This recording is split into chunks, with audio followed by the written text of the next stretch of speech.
and the founder of Livestock Industry Foundation of Africa, for his welcome address. léegi dafay woo président bi moo joxe maanaam discours de bienvenue.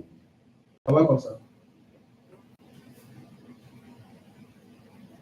Chairman, that is the slogan waaw mu ne ma benn slogan that every poultry farmer must know. bi nga xamante ne bépp yarkat war na ko xam. Every farmer must know the slogan waaw mu ne yarkat yëpp war nañu xam slogan boobu daal. that if there is no farmer, there is no nation. waaw mu ne loolu muy tekki mooy su amul maanaam ay maanaam yarkat maanaam du am maanaam nation daal. And if there is no nation, there is no farmer. su amul tamit nation doo mën a am tamit yarkat. So we sing the slogan together like this. waaw mooy léegi la ñuy defee maanaam slogan bi dañ ko defandoo ensemble quoi comme ni mu koy waxee nii. I was singing in English, you translate it to French, Okay. you all speak it in French. So they will say it in French or in English. They will speak in French. Okay. I will speak in English, you will translate Okay. to French. Okay. Okay. No farmer, no nation. Sans éleveur, sans nation, voilà. Sans éleveur, aucune nation, c'est ça. Sans éleveur, aucune nation. No farmer, no nation. No nation, no farmer. Okay. No farmer, no nation. No Sans, nation, no farmer. sans nation, aucun éleveur. Hein? Sans éleveur, aucune nation. Hein? Mon collègue, toi, hein? Sans éleveur, aucune nation. Sans nation, aucun éleveur. C'est ça, hein? Pas de nation, pas de something. I said, Okay, no, yeah. It's the same, yes. It's the same, yes. Okay, we are going to sing it now. Okay. I'll sing in English, you Uh-huh. will return in French. Okay. I'll say, no nation, no farmer. No farmer, no nation. léegi moom bu waxee no nation no farmer no nation ngeen nga wax ko si français daal. Ok. We will sing it back in French. waaw. da ngeen koy wax en français quoi yéen. You didn't tell them the correct thing. You see, Yeah. in French, it's Yeah, part of yeah, the yeah, song. yeah. ok léegi moom bon dafa li ma jàpp mooy li gën mooy ñu def ñu wax pas de nation pas d'éleveur pas d'éleveur pas de You will sing it back to me now. bon xam naa ñaari benn mais moom bon noonu la ko xamee daal en fait léegi ce qu'on va dire ah pas de nation et pas de nation pas d'éleveur pas d'éleveur pas de nation That's it. léegi dañuy def ensemble quoi. Let us start that now. Let us sing ok that. léegi dañuy wax bu baax quoi si kaw ah jàpp commencé leen pas de nation pas d'éleveur pas d'éleveur pas de nation. My students didn't take their breakfast this morning. sorry. This student didn't take their breakfast this waaw man morning. ndax tey teel na seen ndekki tey man ndax tey bi ngeen yow ndekki ngeen quoi. Okay, if they took their breakfast this morning, I want them to speak as I'm speaking. waaw mu ne dafa bëggoon ngeen yuuxu bu baax pour wane ni maanaam ndekki ngeen daal. c'est ça waaw pas d'éleveur pas de nation. You should not be ashamed of your profession. en fait boo ci seen profession daal li ngeen liggéey maanaam ngeen si war a maanaam fier daal. Farmers should be strong. waaw Farmers should speak out. waaw mu ne éleveur dañu war a maanaam fort war a mën a yuuxu bu baax daal. No nation, no farmer. Speak it in French and let us speak it together. Pas de nation, pas d'éleveur. Pas d'éleveur, pas de nation. Continue now. Allez, pas de nation. Continue. Stand up and continue. Stand up and sing it. Stand up. Ok, Stand up. jóg leen na ngeen jóg ngeen commencé ok jóg leen. Pas d'éleveur, pas de nation, pas d'éleveur, pas de nation. You should be proud that you are a farmer. waaw da ngeen war a fier si li ngeen nekk maanaam ay éleveur. It is the farmer that holds the nation. mu ne maanaam éleveur moom mooy téye réew toog leen nga wax léegi ngeen toog waaw That is why we say no nation, no farmer. moo tax mu ne maanaam su amul maanaam nation du am éleveur su amul éleveur du am nation You know that food is a weapon of war. xam ngeen ni maanaam lekk maanaam ci arme de guerre la daal maanaam li ñu jëfandikoo pour guerre la en fait. You can use your food strength to win the war against another country. waaw mu ne am na ñoo xamante ne dañuy utiliser seen force su lekk yi dama lañ am pour maanaam gagner guerre bi. The power is in the hand of the farmer. waaw mu ne pouvoir bi nag mu ngi si loxoy éleveur bi. I feel so nauseated when I say farmer. Think loud. waaw mu ne dama bëggoon su fekkee dañoo wax farmer ñi naan no pas de nation dafa ngeen en fait. Not beautiful, handsome farmer, but I need strength. waaw mu ne yéen ñëpp da ngeen dafa quoi comme ay éleveur wante da ngeen soxla maanaam force la. The last person to be starved, the last person to say I have no food to eat is the farmer. waaw mu ne dernière personne bi nga xam ne moom mooy wax ni amul lu mu lekk mooy éleveur bi. So I'm sure that everybody here has taken an egg today. waaw mu ne kon am na yaakaar ne ku si nekk si yéen jël na nen tey balaa muy ñëw. If you have taken an egg today, just raise up your hand. waaw mu ne su fekkee jël ngeen nen tey ku si nekk ku si jël nen yëkkati loxoom. ñaar ñett juróom. Happy about that. Eat an egg a day. Eat an egg a day is slogan in Nigeria. waaw mu ne si Nigéria moom lekk benn nen par jour moom sans slogan la foofu daal ñoom pour ñoom chaque jour nit ki dafa war a lekk nen daal. Me, I ate 3 eggs this morning. mu ne moom bu mu xëyee tey ñetti nen lan lekk. Don't be deceived that egg is not good for elderly people. Don't be deceived. waaw mu ne bu leen xalaat ni maanaam ki nen baaxul si mag ñi daal. Don't believe that egg has cholesterol and it's not good for human. Wow. It's a wrong concept. waaw mu ne loolu concept bu bon la quoi li ñuy wax ni maanaam nen dafa bëri cholestérol pour mag ñi. In fact, there is something called good cholesterol. waaw dafa am loo xam ne dañuy ñu koy woowee maanaam bon cholestérol. And there is bad cholesterol. am na tamit mauvais cholestérol. When there's more good cholesterol in egg than bad cholesterol. waaw mu ne maanaam li si ëpp daal si nen maanaam bon cholestérol moo si ëpp que mauvais. Without cholesterol, you cannot produce protection against diseases in your body. waaw mu ne su amul cholestérol doo mën a maanaam produire luy protéger li nga xam ne mooy résister sa yaram bi daal. Without cholesterol, produce prevent against diseases in your body. Because cholesterol is what is needed to produce the soldiers that will protect you from falling down in disease. waaw mu ne maanaam sans kii cholestérol doo am maanaam kii yi nga xam ne ñoom ñooy tax nga mën a xeex yenn jàngoro yi parce que moom moo lay permettre nga defar ay affaires yoo xamante ne ñoom ñooy xeex yenn jàngoro yi daal. That is why egg becomes so relevant during the COVID-19 outbreak. Egg is one of the primary food that we are recommended to be eaten to bring people resistant to COVID-19. waaw mu ne maanaam si jamonoy Covid bi dañoo waxoon ne maanaam nen moom nekkoon li nga xamante ne moom la ñu war a lekk pour mën a xeex Covid 19 bi. So we are here today to cheer you up on your profession, poultry, as a relevant profession, and that is needed in the world to improve health and food security. waaw mu ne maanaam li am ci profession bi mooy lu am solo la parce que dañ ko soxla pour maanaam seen wàllum sécurité ak seen wàllum santé daal. The business of poultry has been faced with challenges over the year because of the change in the climate.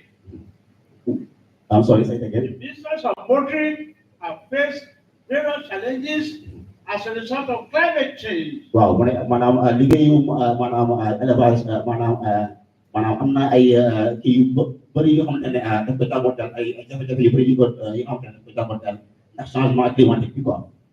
Maize, the major food, corn, the Wow.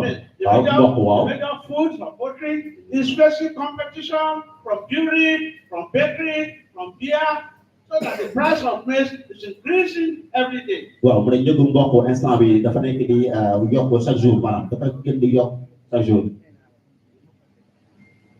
The price of feed for poultry is escalating, it's increasing every day, and the cost of production for poultry is rising every day. Wow, mune njogu manam aliment yi nga xam ne moom lañ jox manam bola yi dafa nekk di yokku manam de façon exorbitante. If I ask you here, the major problem you are facing in poultry, most of you will tell me high cost of feed. Wow, mune su leen laajee manam yan problème ngeen gën a jàngonteel ñi si ëpp dañuy ne manam ci aliment yi cher lool daal manam. Is that correct? N'est-ce pas? If it is correct, you say we. Yeah, léegi bu fekkee dégg la ngeen wax waaw. Yes, yes. So when you are here today, count yourself lucky because I will tell you how best you can prepare your feed and reduce your cost of production. Waaw mu ne maanaam mën na leen jàngal naka ngeen di def maanaam pour maanaam jox ci joxe aliment te wàññi maanaam la ngeen di ci produire ci wàllum aliment daal. With good food, the poultry will be less susceptible to disease. When you eat well, you will not be sick most of the time. Waaw mu ne soo leen amee maanaam lekk bu baax daf lay xeex maanaam yenn jàngoro yi dafay tax maanaam doo gaaw a feebar daal maanaam dafay dëgg daal si yenn feebar yi.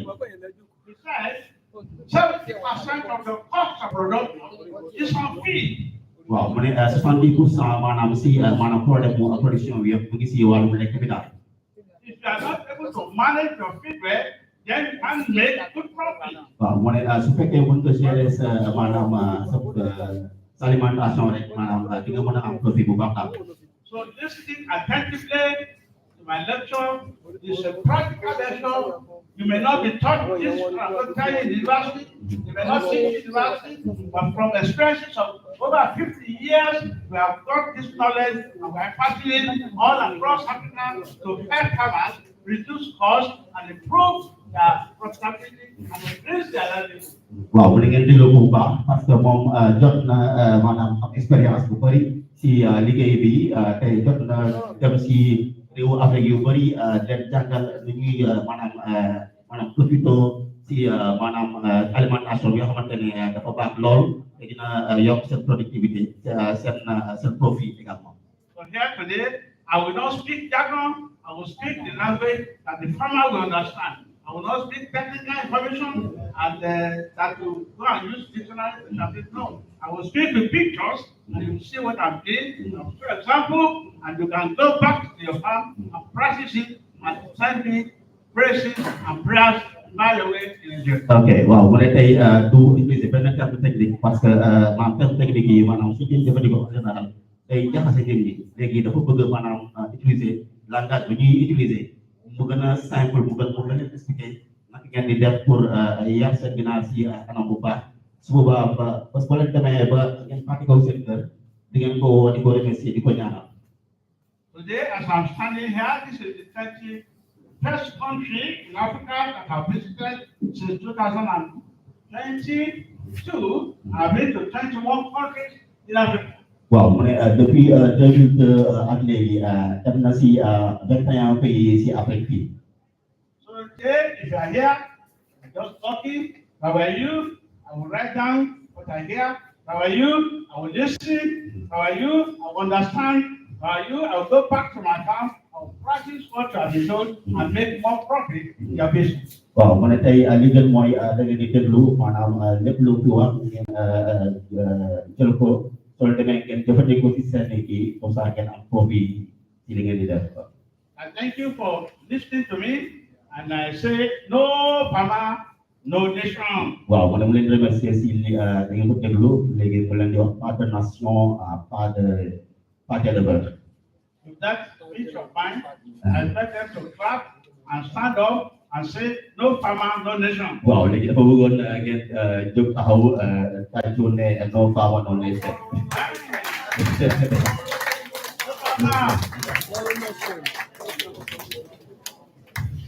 Merci jërëjëf.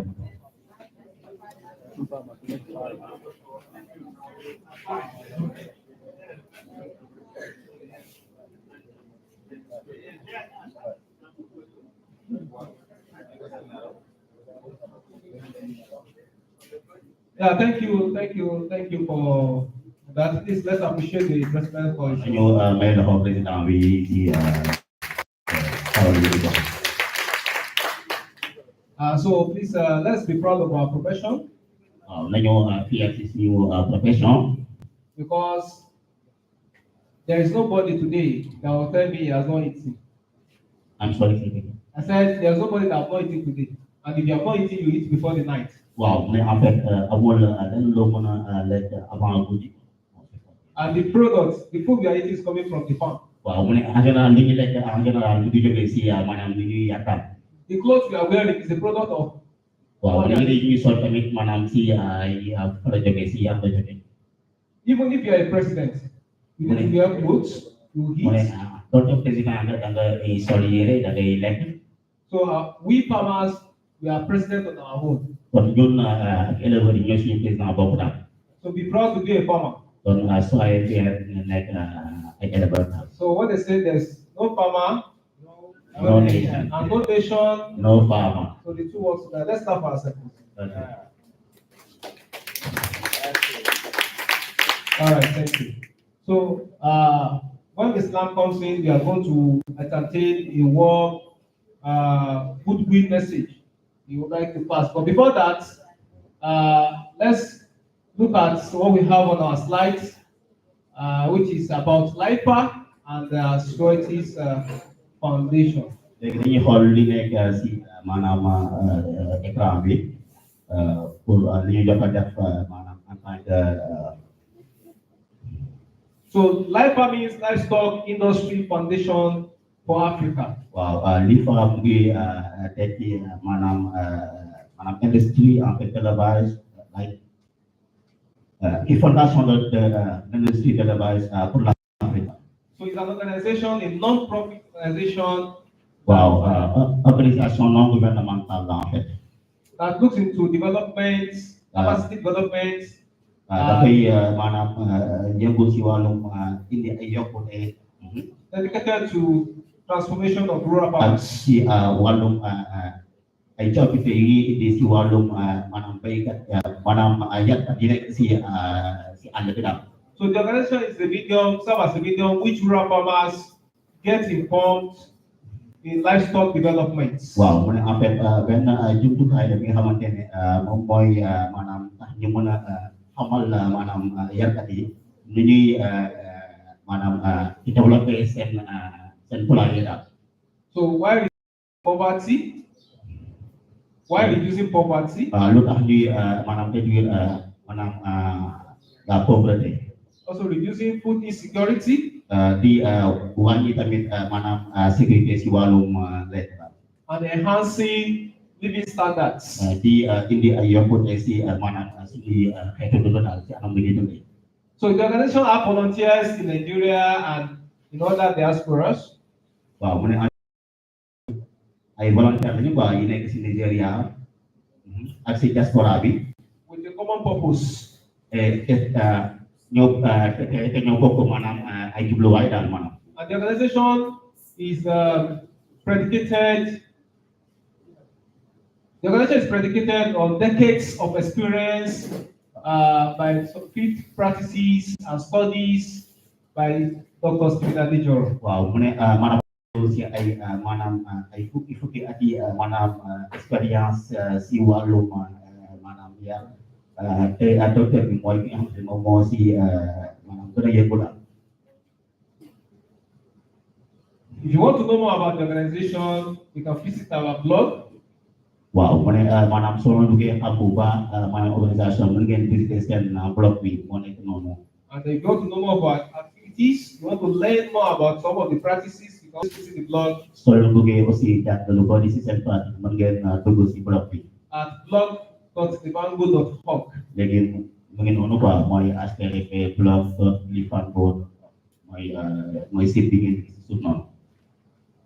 Our vision. The vision of LIFA is to ensure optimal animal food security and poverty alleviation in sub-Saharan Africa. Gis-gisu LIFA mooy maanaam fexe ba indi fi benn sécurité animale boo xamante ne dafa baax pour wàññi pauvreté bi si Afrique Saharian. These are what we do. Lili F1. We deal with advocacy, Jadi manamnya projects, I project. investigation, Jadi awan I kestu. education, Jadi jaga information. Jadi hamle aussi. Part of what we are doing today is education. Lisi apa lebih kita tay point hamle kalau mana. We are conducting massive education to poultry farmers, live bird sellers, veterinarians, animal scientists, all stakeholders in the poultry value chain. Wow, mana jadi mana jaga belum hamle mana si mana jadi soal si walung yakam. So that is what we do. Lalu lagi dah kalau. And these are the team Di mana ekip bikon. of livestock Ekip boleh in Nigeria. Nigeria. And we also have teams in other countries, Amna kita bilang ekip sini reo. West and East Africa. Di Afrika West. This is just a fraction of many Wow, of them we mana have. ni just benda stick to Eropa. If you go to our website, you are going to see. Mana boleh kita sedikit kis IQ boleh dah. So in each of the countries we have visited, we have contacts, representatives in each of the Amna countries. jo ay contact, amna ay representant fi si Senegal na. And if you remember when the president was discussing with us, he said, today's visitation is the 21st, that is 21 countries we have visited in the whole of Wow, Sub-Saharan mana Africa. day moy amam veterinarian fois bi nga xamantene ñu ngi dem ci réew yi pour visiter leen pour jàppale leen. Zoetis Foundation. Fondation Zero Risk. Zoetis Foundation is another organization that cares for animals. Fondation Zero Risk benn organisation la buy maanaam toppatoo maanaam mala yi. And they support people who cares for animals and Hey, focus on business opportunities. Day jàppale nit ñi nga xamante ne ñooy maanaam yëngu si wàllum mala yi ak xool bi leen di taxawal. So the program we are having today, which is a free program that we are going around all the whole of sub-Saharan countries, has been supported by this organization. Waaw mooy programme bi ñu am tey maanaam programme bu am solo la comme bi ñu am si réew mi comme bi ñu am si yeneen réew yëpp daal. If we thought what they have done is good, please let's appreciate the organization. Waaw mooy su fekkee jàpp ngeen ne seen liggéey baax na moom ba ngeen ko ba ngeen mel leen may loxo daal. And you can see their website over there, Nekk noonu si suuf. which is www.sweatisfoundation.org. Moo nekk noonu si So suuf. if you want to know more about them and what they do, you can always visit their website. Soo duggee seen site web rek ngeen am yeneen information. Knowledge of it. Léegi maanaam léegi dañuy wax si seen maanaam seen xam-xam daal yu yeesal daal. So the theme of today's program is titled Knowledge Updates on Poultry Health and Nutrition. Waaw mu ne thème maanaam programme tey bi maanaam indi ay xam-xam si wàllu li ñuy toppatoo maanaam poulailler yi ak li ñuy amale nutrition yi. And this program started in 2019 in Nigeria. Mu ne programme bi ñu ngi maanaam tàmbale 2019 2019 si Nigeria. And that was supported by Alpha Initiative. Te maanaam benn initiative bu ñu woowee Alpha moo ko dooleel tam. And in 2021, En 2021, the organization recommended LIFA to Zoetis Foundation. organisation bi dafa recommandé woon lii fa maanaam pour mu lëkkaloo ak Zoetis Foundation. Based on our performance, out of all the organizations that was given the opportunity in the whole of Africa. Waaw mu ne foofu lañ joxe maanaam ci occasion maanaam lii fa ak kii ñu mën a joindre organisation bi. LIFA came out to be one of the best out of many organizations that was part of the program there. Waaw lii fa moom mujjee doon maanaam organisation bi gën si maanaam organisation yu jot a am. And we are recommended to extend the training program to other countries in West Africa. Waaw mu ne aussi dinañ recommandé pour ñuy maanaam yaatal seen formation si yeneen réew yi nga xam ne ñoo nekk Afrique. So speaking to you now, we also have been extending our outreach to East Africa. Waaw mu ne léegi à partir de maintenant léegi dañoo dem ba si Afrique de l'Est léegi. And that is why we said our vision is to enhance animal food security all of sub-Saharan Africa. Wow, mana dok mana nyebut dengan mission point ide ayah potensi walum ayah si Afrika Utara sip seharian dia. So one of the things we noticed that there is a skill gap in the value chain across West Africa in livestock and poultry industry. Wow, mana lebih roman kembali dapat benar buah orang yang boleh si mana walum yang kena sisi West Africa West. And this is the reason why we have been going around each of the. Okay. So she was asking if we can turn off the light to be able to see what. They have to turn the on function. Yes, I will do that later. So now, this is why we have been going around since 2022, 23, 24, 25, and each of the years we are visiting 6 countries.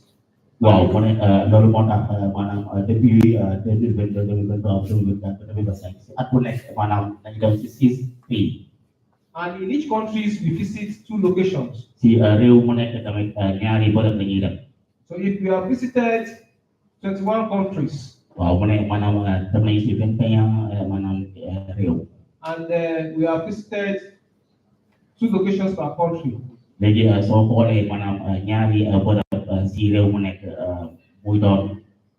Excluding Nigeria. Sorry. Excluding Nigeria. Wow, mana so si Nigeria. So how many locations have we visited altogether like that? Sorry. How many locations have we visited in total? That's 42 locations. Okay. Okay. Donc, so boleh jadi mana betul mana current boleh bilang ini visit nanti. If you think the organization has done something good, please let's appreciate them. Wow, mereka pun seperti ikut dengan referensi dan apresiasi. So these are the past training programs that was conducted in Nigeria. These are the pictorial evidence. As we are seated here, you can see. This is also another one in Togo. This was the one in Gambia. This was Ghana. Liberia. Republic of Benin. Republik di Benin. Then another Gambia. Gambia également ñëwaat nañ fa. Cameroon. And many of them. So we just have to put some of them. So this is showing the achievement that was received last year in 2024. The president was given the best award, Innovator of the Year award by Farm Foundation. Wow, mana tahu president bila jox manam prix bi gëna matal si manam fondation bi ñu Farm Foundation in Colorado, USA. Manam presi Colorado si America. Last year, June. Daaw la woon si mois de juin. They recognize his work. Dañoo reconnaître liggéeyam bu baax. And the impact he has been creating to the livestock value chains. Sorry, sir. And the impact he has been creating to livestock industry. Wow, mana moom la ñu ki nga xam ne moom mooy ki gën a xarañtal si wàllum industrie maanaam kii bi yar bi. That was awarded to him as the best innovator of the year award. Wow, moom la ñu maanaam joxoon maanaam prix maanaam meilleur innovateur pour si activité yi nga xam ne moom mooy indi ak innovation maanaam yeesal daal gën a baaxal. And that's the pictorial evidence of the award training location. Wow, maanaam moo tax wóor leen woon prix daal.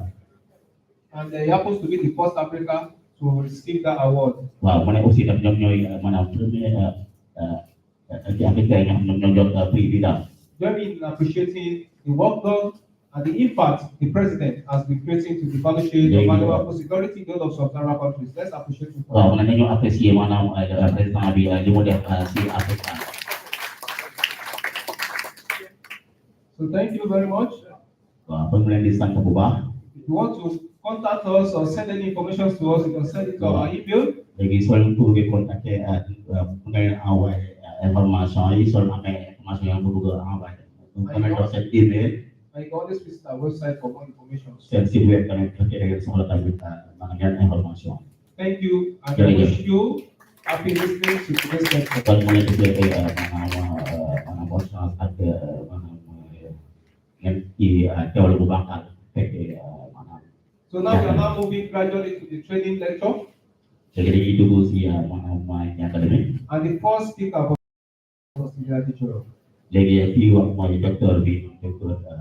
But before I call him for his presentation, Jadi pada mungkin wo dalam bahasa. I would like Islam Hubungan baik Islam sama Islam. to give just 1 minute well-being message Aku baik dengan message aku beri minit pun 2 minit sahaja. for his members that are Kau here. ini nyok analog itu. You are welcome. Ya. Let's appreciate that.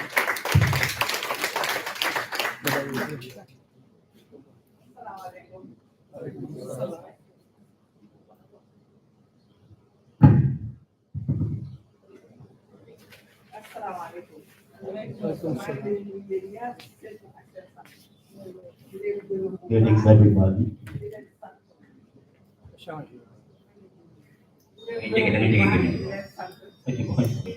Déplacement ku nekk xam nga ñëw Saly nu mu nekkee ndaxte Saly dafa xaw a enclavé te yéen ñi ñëpp dëkk leen biir Saly kon nag ñu jigéen ñëw fii ñu leen ci sant di leen ci gërëm ñoom Maguette nag ñoom Fatou ak ñëpp ñi nga xamante ne ñu ngi jógee élevage pro ñu ngi leen di sant di leen gërëm di leen ñaanal jàmm ak leen xaral fii ci formation bi ndaxte waa LIFA dañoo bokk ñoom ci benn fondation bu ñuy wax Zérotis fondation ñu bokkal ñu seen benn formation daaw Thiès ñu ñëwaat monsieur Faye boolewaat ñu ci réew mu nekk lu am solo ndax li ñuy jàngale fii boo ci jógee di nga mën a commencé yow yaral sa bopp ginaar di nga xam yow say feebaru ginaar te yow di nga mën a xam itam naka ngay placé sa bâtiment ba booy yar sa ginaar di nga xam ak suñu ñëwee fi ngay yemalee sa bâtiment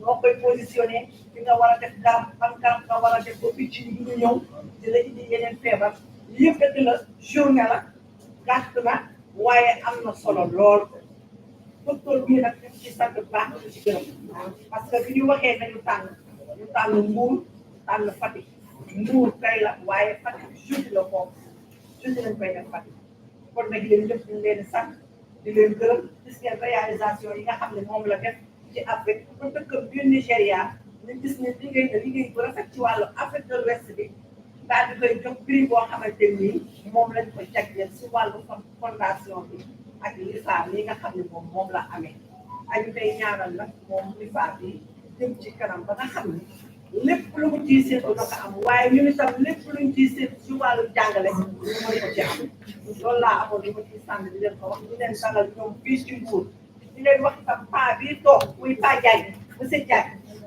ñu dañu amee benn fédération bu mag bu nekk ci 14 régions du Sénégal yëpp muy FAPA fédération des acteurs de la filière agricole du Sénégal bépp région rek am nañ fa benn association bu ñu fa toogal wala ñaar fii ci Mbour am nañ fi ñaar waaye tey paa Diagne mi moom moo ñu ñëw moom moo nekk Mbour agricole pro moom ak Doro mais ñoo fi ñëw tey mu ànd ak délégation bu am solo ñu ngi leen di sant di leen gërëm keroog bi ma ko waxee ba tey toog moom ak ñoom man leen nii keroog bi ma leen ko waxee ak maam Socé bi ma leen ko waxee ba tey toog ñu ngi taw ñu ngi ñëw jigéen ñaa ngi si vive les femmes ndax jigéen ñi fi ëpp góor Jërëjëf. Okay, she wanted to thank all of the members who came, who took the opportunity to come and be part in this presentation, and that is a good thing. And he was also saying that she was also saying that she's too proud of the fact that you came here again, because last year you were here in chess and she participated in chess and you did a very good job there.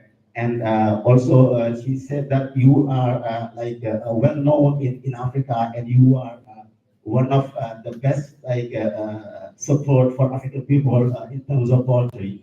That is a good thing, and we need to listen to you very carefully, because you were a good teacher on this field, And also, he would like to thank Mr. Jan.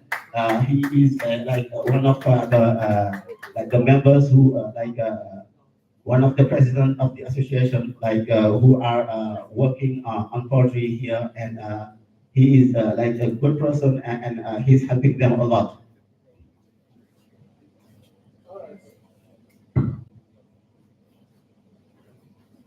Yeah, thank you. Please let's appreciate her for that wonderful. Wow, you may love So now we want to move to the first lecture of the day, which is going to be presented by the president, person of Dr. Stephen Adijoro. Wow, Dr. Billy present here. And in his presentation, please, if you have any question, just try to write it down. Wow, si presenter boleh ambil question, dengan kumpul. So at the end of his presentation, supaya presentasi we are going to give some minutes for questions whoever is going to answer.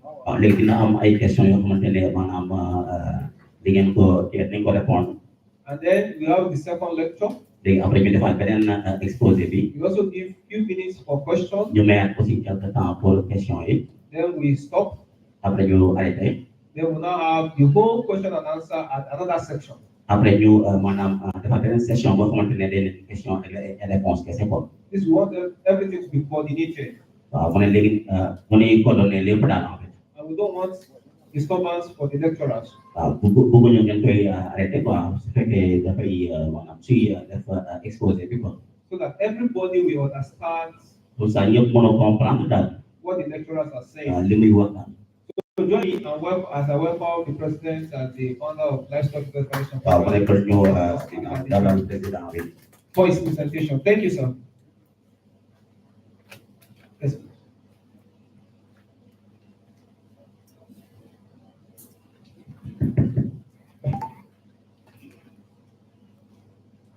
No farmer, No nation.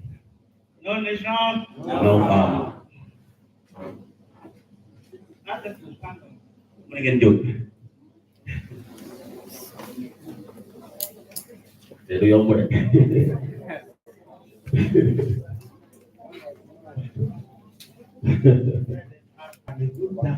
Kalau ni orang kata buat air. If they want to see how I dance, Senegal dance, they will show them before the end of the day. Wow, mulai luar nama respect. If they want to see the way I dance, Senegal dance, they will love dance, they will see. Wow, boleh respect dia bukan anak kelas Senegal ini boleh respect. Jadi kita mau si mom dah mana mau dah Senegal ini dah. We are going to see the slogan and dance to the slogan. Jadi mana lagi way slogan untuk jadi festival. I will be speaking in English, they will be speaking in French. Lagi mom dia orang si Andre yang orang si Fransai. I will say the same thing. Wow, pas de nation, No farmer, pas de nation, pas de. farmer, no nation. Lagi malam dek. Kalau orang Fransai di I'm kan. not joking here. Kalau mana beli jahat am. Wow. Wow. If 40% of this second exam, Wow, mana mom ada pejabat kom mana untuk si mom dah mana turun kelas dah mana kata kita pun saya mana seperti bila kau jawab exam ini. because a farmer that is not happy will not be a farmer that will succeed. Wow, mana ele berapa ni iul pegul mana tu mana aplikasi bibi wan. Even the chicken you are raising, they are happy when they are singing. Pada hari ini ya sah kami ikut dan soalan di UI. If you want to test what I'm saying, go and get the small radio, Don't let it be too loud. Put the good music and put it in your lap, then they will give you more air. Wow, selalu bagi orang hampir, dan dia dan dalam apa lagi orang dalam song, itu posisi mana pelai, yang baik tu without nak dah, di ayat itu song, dia di nak beri ikan dah, mak dan juga ikan dia beri. You will see more air. That doesn't mean you should not feed them. Wow, mana boleh aku ni join of like, yang sudah ni like main, ni amal benar song bukan, kalau orang dah tu, ni kita jual amal tanah. Music gives good health. maanaam musique dafay joxe santé bu baax daal. And when there's good health, waaw léegi bu ñu amee santé donc dañuy gën a mën a maanaam def lu baax daal. livestock, no nation, no farmer. Pas de nation, pas d'éleveur, pas d'éleveur, pas de nation. No nation, No no power, nation, no power, no no nation, power, no no nation, power, no no nation, power, no no nation, power, no no nation, power, no nation, no power, no no nation. power. That's all done. Thank you very much. Merci, jërëjëf. Thank you, thank you. Jërëjëf, jërëjëf. I told you that feed is the principal thing. waaw dafa leen doon wax ni maanaam lekk mooy li nga xamante ne moo li gën a am solo si wàllu yàq. I told you that feed is 70% the cost of the product. waaw mu ne sax boo xam ne leen ni maanaam lekk bi mooy 60% si maanaam coût bi ngeen di am si seen wàllu production daal. In my introduction, I said maize, corn is the major food for poultry, as we know. waaw mu ne bi muy commencé mi doon wax ni maanaam mboq mooy bi nga xam mooy aliment bi nga xam moom la dañ gën a am si wàllum lekk daal moom lañ gën a jëfandikoo daal. I said that the change in the climate has caused lower yield of corn. waaw mu ne changement climatique bi nag dafa waral maanaam mbéyum mboq dafa gën a wàññeeku daal. And I said that corn has a lot of competition to poultry. That bakery, the bread, use corn, the brewery, beer, they use corn, the confectionaries, the cornflakes, custard, they use corn. So there's a lot of competition on corn, so that the price of corn is raising every now and then, and it's becoming more difficult for poultry farmers to source for corn. en fait soo leen gisee maanaam ñu bëri seen yëngu si wàllum maanaam mboq lañ koy defee maanaam sooy maanaam lu mu tudd sooy am na ay lekk yi nga xamante ne il faut nga am mboq bi moom la ñuy transformé pour moom mën ñu mën si lekk daal maanaam genre produit bu nekk dafa am compétition boo xam ne moo seen compétition bi moo tax maanaam prix wu mboq bi léegi dafay yéeg. Who can tell me the price of corn or maize per ton in Senegal today? mu ne kat moo xam maanaam prix wu maanaam tonu maanaam mboq fii Sénégal tonne bi prix bi ñaata la. They only know per kilogram. Per kilogram. Yes, per kilogram. Waaw per kilogram ñaata la. Per kilogram is multiplied by 1,000. 350 and 50 CFA. Per kilogram. Yes. You will need about 60 kilograms in a ton of feed. Multiply 350 by 60. What do you get? Waaw mu ne maanaam il faut ngeen am maanaam 60 sacs pour am maanaam 300 kii pour am une tonne maanaam donc da ngeen di 350 fois 60 nga xam ne loolu la di jox daal. waaw 60 waaw. What the answer? 3, 15 times 60 is what? Can I do that? 21 000. How many did you come with? 21 sac bi c'est à 12 000. Like the part is pardon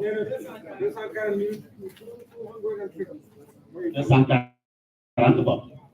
Voilà. 240 000. Yeah, the ton is about 240,000 per ton. 240,000. 315 is the price of 1 kilogram.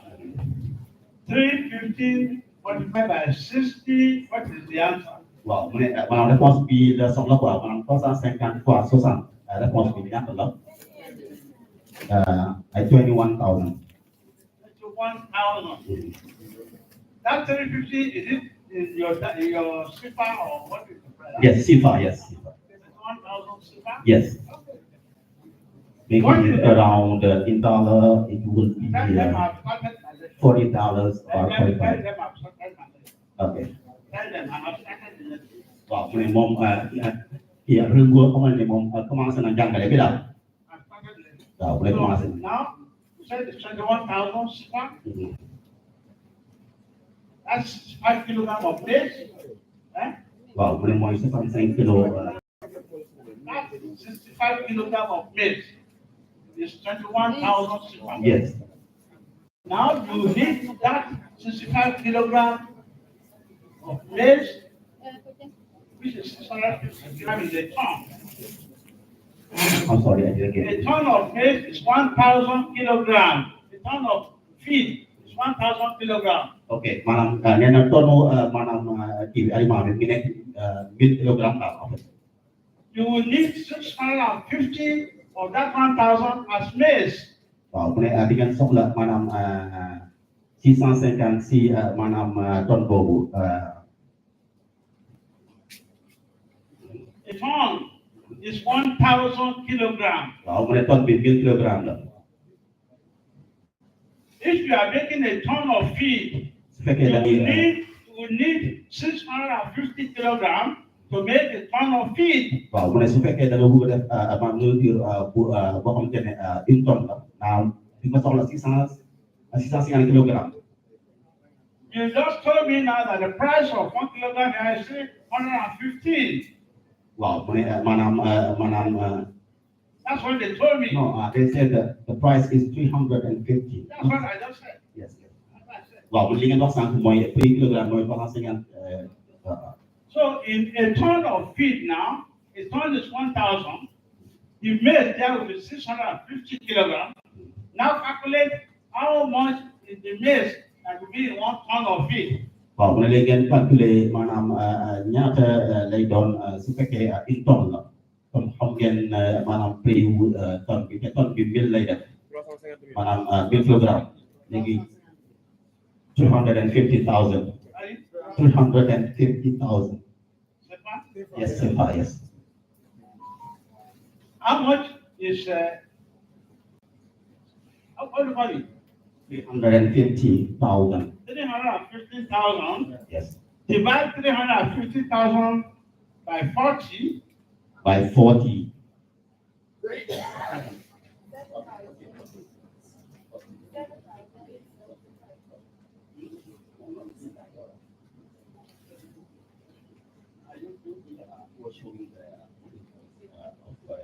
How they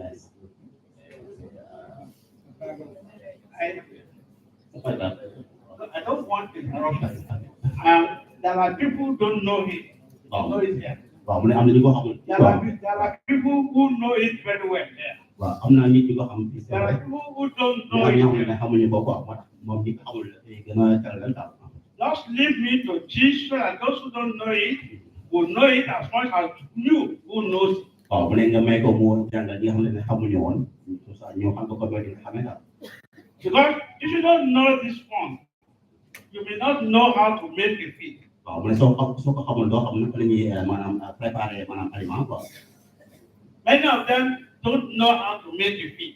ñu si bëri si yéen xamuñu ni ñuy préparer aliment daal. That is why I'm starting from this elementary knowledge, moo tax mu bëggoon commencer si xam-xam bu élémentaire bi quoi.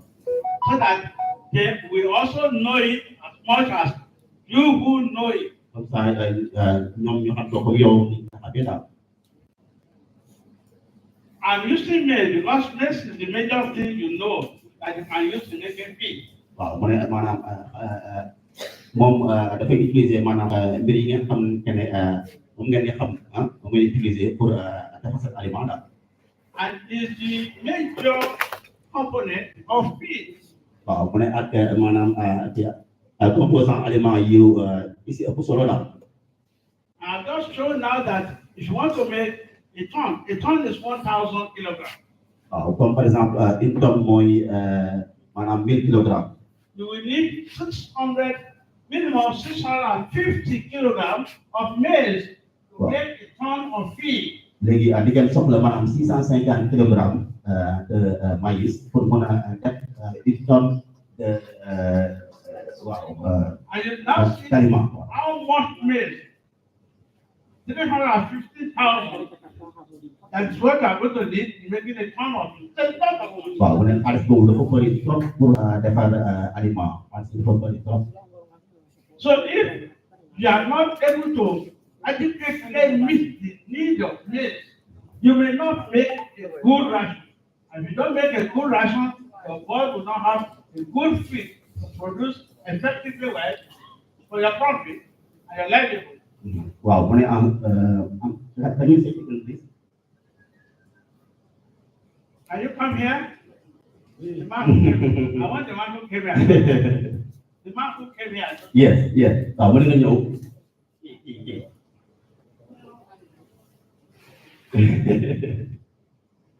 You speak English? Speak something. Okay? Your base, the major ingredient of feed. He says he doesn't understand. Wow. No worries. You can just say it again. I will understand. You are not the technical Yeah, yeah. one. So, one. Maize is the major ingredient of feed. Waaw mu ne maïs moom mooy maanaam ingrédient bi gën a xam ne moom bi ëpp solo si wàllum aliment bi waaw. It is about 65% to 70% of the total feed. waaw mu ne moom mooy 65 ba 70% si maanaam aliment bi yëpp tax. That is what I just demonstrated now. Loolu doon démontrer sànq quoi. When I said calculate the price of 1 kilo by 650, and you got 31,000. waaw mu ne bi mu ne ngeen calculer maanaam 600 après si ngeen di trouver maanaam 21,000 waaw. And I said this place has a lot of competition waaw mu ne moo with tax poultry industry. There's a lot of people who want to use this. waaw mu ne dafa bëri nit yu nekk si xamante ne dañuy yëngu si wàllum maanaam yar gi utiliser maanaam mboq lu bëri daal maanaam moo tax mu nekk si compétition bu métti daal. And I said the price of maize is increasing. mu ne moo tax mu ne maanaam prix wu maïs dafa nekk di yokk daal trop daal. That's why I asked them the question, what is the price of the kilogram of maize today in Senegal? moo tax mu doon laaj maanaam prix wu maanaam maïs bi nga xamante ne moo am fii My Sénégal. lecture is going to open their eyes on how to reduce maize and get a good production for their léegi dafa bëggoon ubbi seen bët comme ça ngeen xam naka ngeen mën a wàññee maanaam maïs bi maanaam mboq bi pour mën a jox seen maanaam aliment bu baax daal maanaam. If anyone understands what I've just said spoken, let such person raise their hand. I know Wow. that you understand what I'm saying. waaw mu ne bu dee maanaam comprendre ngeen li mu wax ngeen yëg seen loxo daal bi képp ku comprendre ngeen yëg loxo. Fine. What did I say? mu ne lu mu wax. Tell the class. Exactly right. I'm going to say it correctly.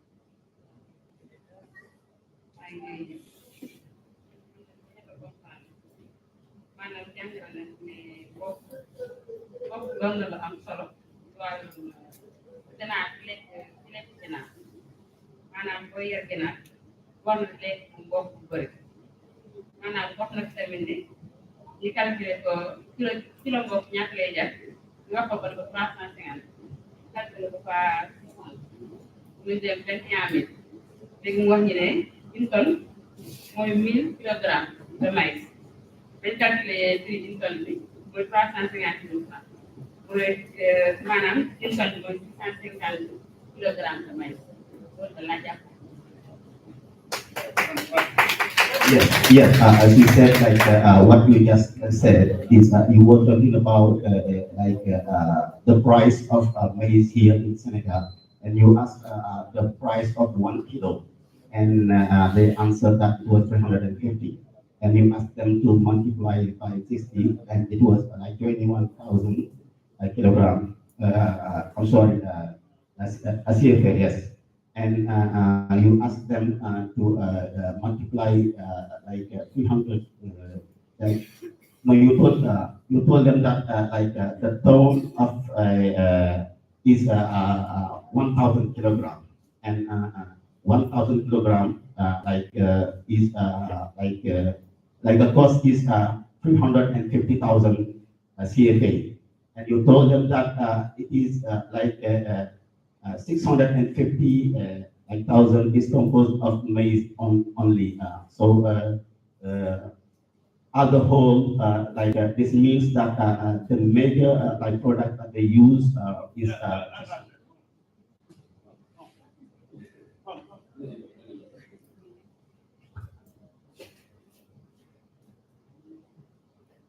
That is what I said. Thank you very much for listening to me. I cannot come from Nigeria and talk and people will not understand. So when I see people who understand what I say, I'm satisfied, I'm happy.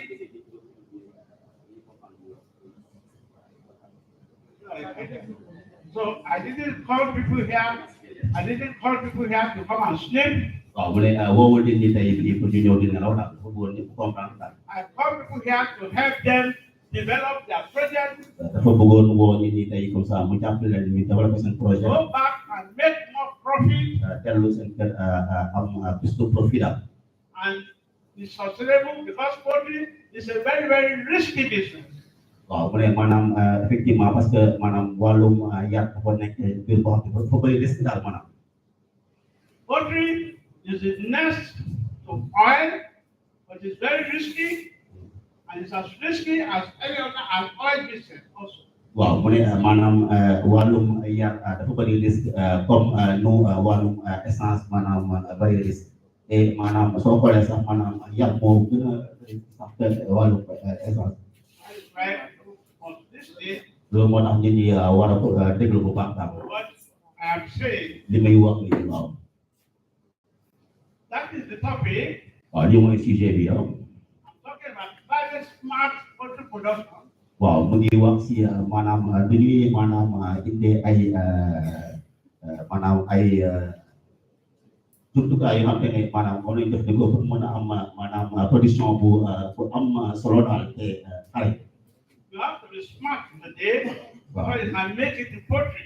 Waaw mu nekk donc il faut ngeen am xarañ tuuti pour mën a defar li ñu woowee yarum ginaar daal. You have to be smart in knowledge. Waaw mu ne seen xel dafa war a ñoom daal moom. And you must be able to cope with the climate. Waaw mu ne donc war ngeen mën a aussi dëppoo changement climatique bi. So that can sustain your business. Comme ça ngeen mën a gérer seen business mu gën a your baax. livelihood. Comme ak si seen vie également.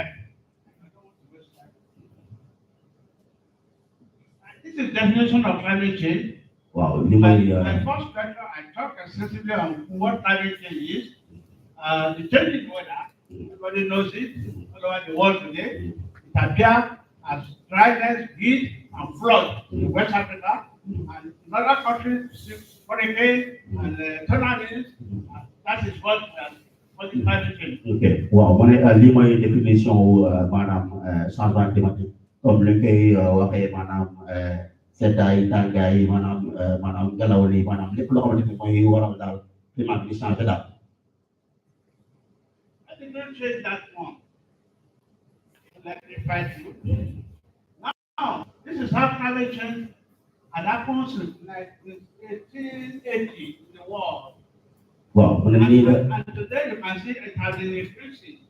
Waaw mu ne soo gisee courbe bi changement climatique yi ni muy yokkee si àdduna bi daal day gën a yëg di dem daal In West Africa, it has posed the problem of high temperature, then dryness, and then flood.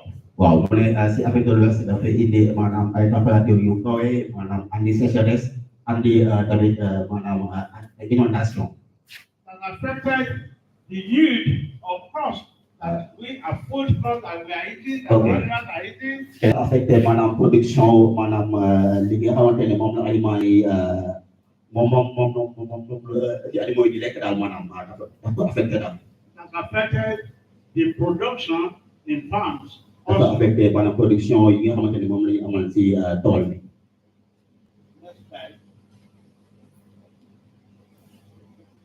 Temperature is rising all over the world. waaw mu ne température bi mu ngi yéeg si àdduna bi yëpp daal. So that our poultry are faced challenges of production because of high temperature. waaw ba nga xamante ne maanaam yàpp bi mu ngi indi mu ngi am ay jafe-jafe yu bëri daal ndax maanaam yokkaayu tàngoor bi. Today, you plant maize and you plant cassava. Cassava will withstand the high temperature more than maize. waaw mu ne tey soo maanaam saxalee maanaam mboq nga saxal maanaam ñambi mooy gën a maanaam résister si maanaam température bu kawe bi maïs bi. There are some crops today that we don't normally use in poultry production, but they are more resistant to climate change, and so we have to start to use them. waaw mu ne am na ay maanaam ay produits yoo xamante ne en général di ko utiliser mais normalement dañu war a utiliser parce que ñoom ñoo gën a mën a xeex maanaam changement climatique yi daal. So we call them non-conventional farm products. waaw mu ne bon bu leen di wooyee ay produits non conventionnels quoi en fait. Every country has some products like that, some farm products like that they have not been using in poultry, but which we are now bringing back, that we must try to use them in poultry. waaw mu ne maanaam réew yu bëri réew mu nekk en fait dafa am ay convention yoo xam ne moom lañ teg pour maanaam li ñuy gën a faral di béy mais am na ay xeetu béy yoo xamante ne bi koy def dina indi ay impact yu baax.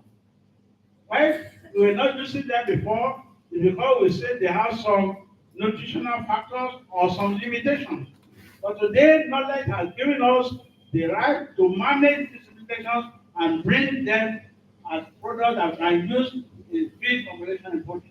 waaw mu ne avant dañoo jàppoon ni maanaam amuñu njëriñ maanaam bi ñu jëfandikoo maanaam bi ñu andi lu bëri quoi mais léegi maanaam tey xam-xam yu bëri na loolu daal waree na ni maanaam bu ñu leen jëfandikoo di leen béy ba nga xamante ni dina permettre ñu mën a am maanaam ay maanaam jur li ko ay produits pour wàllum élevage bi également. So in climate smart poultry production, we want to start to adopt innovation that has not been used before, but can make us sustain our business and earn our profit.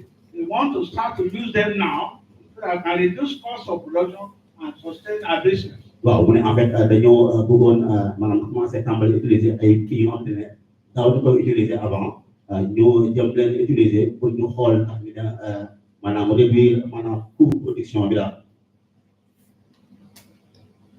If you understand what I've said up to this point, let the person understand what I've said. waaw mu ne également su fekkee am na ko comprendre fii. est-ce que am na Let the person don't deceive themselves, but just stand up and say, yes, I understand what I've said. waaw mu ne maanaam ku fi comprendre rek na ne waaw comprendre naa li ñuy wax. Then you don't understand me. Yeah, I didn't ask a question. You didn't understand. say it again. That is the problem with Africa. I said, if they understand what I have said so far, let the person who understand just stand up. ok waaw mu ne su fekkee comprendre ngeen ki xam ne comprendre na mën na jóg taxaw wane ne comprendre na daal.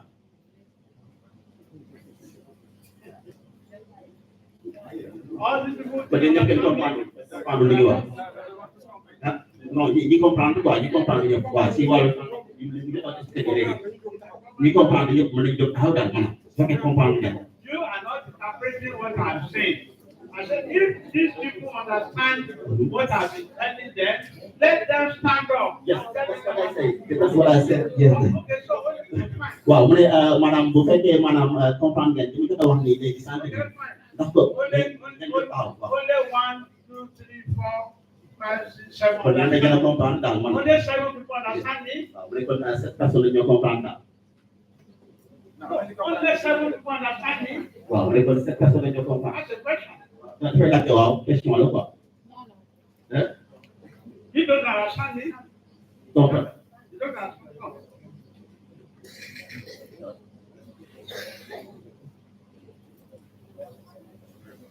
You don't understand? yes I understand. Why did you stand up? tax déggoo ko. No, you want me to stop the lecture? ndax day bëgg mu arrêté jàngale bi. Bon, I'm léegi making effort to make you understand that discouraging me. waaw mu ne dañ ko découragé parce que su leen dee maanaam ku comprendre na jóg te kenn déggul te ngeen nopp te fekk ngeen comprendre. We're discussing a very serious problem and challenge to your industry. mu ne maanaam li ñuy waxtaanee dafa am solo lool si wàllum maanaam li ñuy def I'm making every effort to make it simple for you. mu ne mu ngi def lépp pour mu yombal leen ko. So if you show that you don't understand it, it's a discouragement for me. Thank you. It's a waste of my resources. léegi pour moom su fekkee maanaam comprendre leen moom pour moom perte temps la quoi. léegi dafa bëggoon maanaam bu fekkee comprendre ngeen ñu comprendre. Who understands what I spoke? léegi dafa bëggoon wax ñu comprendre li mu wax nañu jóg taxaw. Let anybody understand racism. bu fekkee ku comprendre rek nañu jóg taxaw wala wéy ci taxaw quoi. non. bon nee na man maa koy jëm satisfaire mais bon man soo leen nekk si man damay waaw man li nga wax ko li mu wax.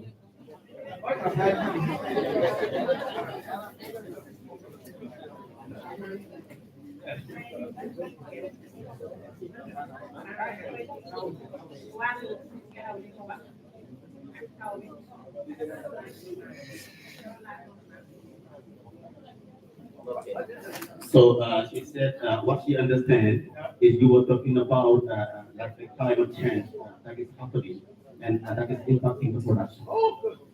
Maybe. Yes. And then again, what did I say?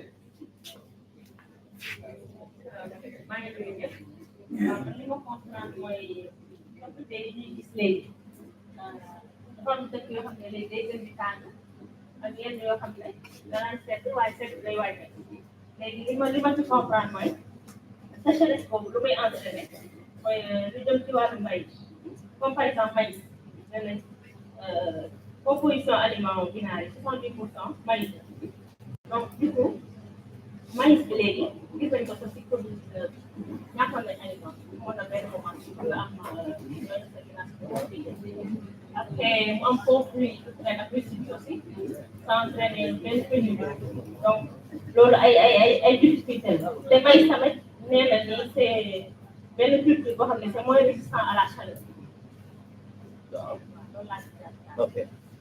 Yeah, as you said that what you understand most is about like climate change. You were talking about that, like you were talking that there are some countries that are getting like hotter, others are getting like wetter and things like that. But the most important thing is you were talking about maize, like and you said that the most important like production the most important thing that is in the production is like 70% is composed of maize. And we should be thinking of trying to use some products that are. Yes. This is our. That is it. That is. It's not good to come to a lecture and just sit down without getting the gist of the lesson. Bon, effectivement, non, parce que c'est pas bien. On a ici, madame, It's a waste of time for you. pour mon cas de It's a waste of time for me. pour mon cas de temps, c'est mon aussi internet en même temps. What I want is for you to get back to your farm, reduce your cost of feeding, get good results, and be able to sustain your business for years. Waaw mu ne li ma bëgg mooy soo leen jógee tey ngeen dellu ci seen maanaam seen poulailler am si ay njëriñ yu bëri yoo leen si jàng comme ça ngeen mën si am lu bëri daal loo xamante ne dina leen jëriñ ëllëg. I'm happy you understand that I say climate change is a big problem today, and I say maize, we have to look the other way of reducing maize that we are using in our farm. Waaw mu ne effectivement comme ni ma ko waxee sànq maanaam xam ngeen ni maanaam changement climatique bi dafa nekk maanaam jafe-jafe bu mag léegi ñu ngi jéem a léegi dañu war a jéem a xalaat utiliser ay maanaam beneen produit boo xamante ne mën na tax maanaam ñu mën a xeex maanaam changement climatique bi te du métti si ñun. No, all the time I've not talked about disease. I've not talked about disease. I've not talked about vaccination. I'm not talking about biosecurity. I'm talking about the important thing that and let the farm be sustainable. Feed 70% of the production. Feed. Wow. That is what Another person will talk about Wow. Waaw mu ne effectivement soo leen gisee moom la plupart du temps wax si wàllum maanaam vaccin yi waxul si wàllum santé waxul si wàllum maanaam feebar yi si mën a am mais li si gën a bëri dafay wax si wàllum maanaam aliments yi parce que mu ngi toll 70% si di gën a am solo te dina am keneen nag ku ñëw wax si wàllum santé si wàllum santé mais après moom li mu bëgg a concentré wu mooy wàllum lekk bi daal. Aliment. all I will be talking about is demonstrated here with a three stand of how can I adapt my farm to climate change, how can I mitigate climate change, how can I improve my productivity. That's what I will be talking about. Waaw mu ne loolu lépp la def si tableau bi mooy maanaam ñuy xalaat naka la ñuy mën a di adapté changement climatique yi si maanaam lu ñuy produire en fait.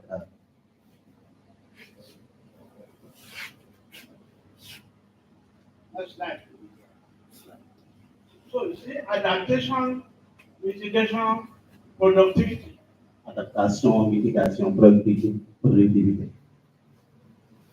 Adaptation, for example, to housing, we know we cannot build poultry houses that is as convenient as this hall with regulated temperature, which is very, very expensive. That is primary change, that is part for poultry house. Waaw mu ne maanaam aussi ngeen xalaat maanaam anam bi ngeen di tabaxee maanaam seen i maanaam poulailler pour maanaam mën a xeex changement climatique bi daal. We can also biologically adapt the breed of chicken that can stand the hot weather, like the one that is there. That is genetic adaptation to heat. And this kind of chicken have little feather and they have naked out there, so body are exposed. That's the breed adaptation.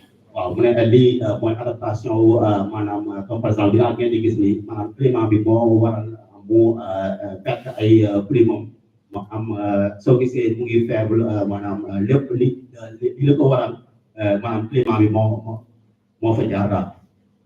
Because you know that one of the problems of climate change is that the environment produces gas that destroy the climate, and so we in poultry can mitigate that by treating the litter and the waste product of animals to become more useful in our farm than causing damage to the environment. Waaw mu ne maanaam li si ëpp maanaam si jafe-jafe yi am mooy gaz à effet de serre yi nga xamante ne moom mooy nekk si environnement bi dafay indi ay gàllankoor si maanaam lekk bi léegi maanaam am na façon aliment yoo xam ne dañ koy utiliser xëy na dina mën a maanaam réduire maanaam coût yi nga xamante ne def si kii bi waaw. If you are a brother farmer raising chicken on deep litter, today I can tell you that the litter of your brother farm is a good food for cattle.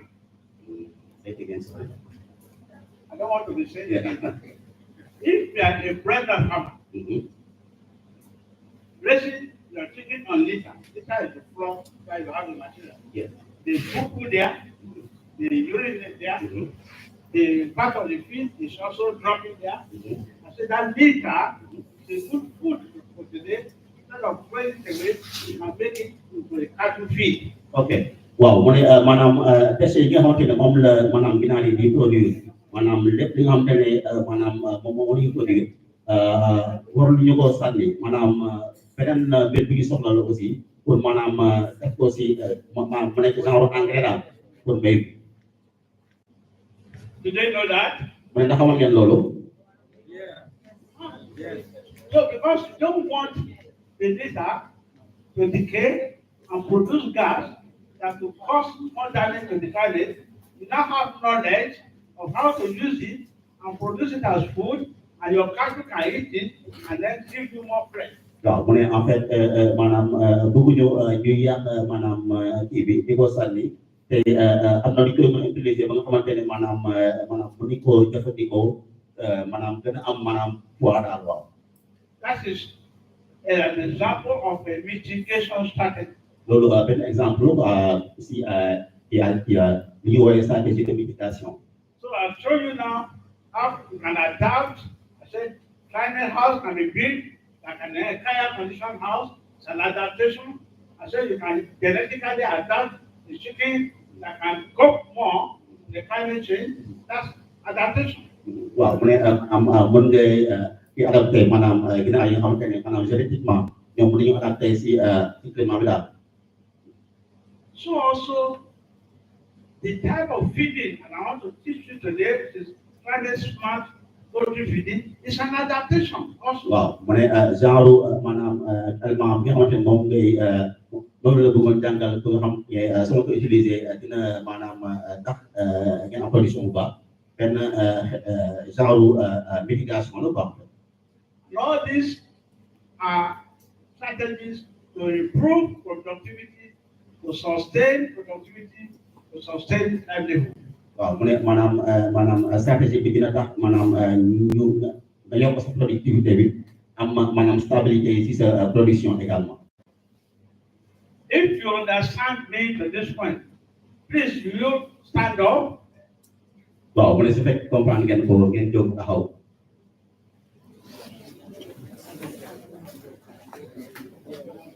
Thank you very much. And because you understand it, we are going to dance our dance of no farmer, no nation. Léegi di ko comprendre dañuy fecc bi no farmer no nation. Are you singing it for us? No farmer, no nation. No farmer, no nation. In French. That's the last one. Pas de nation, pas de leader. Pas de leader, pas de nation. Yes.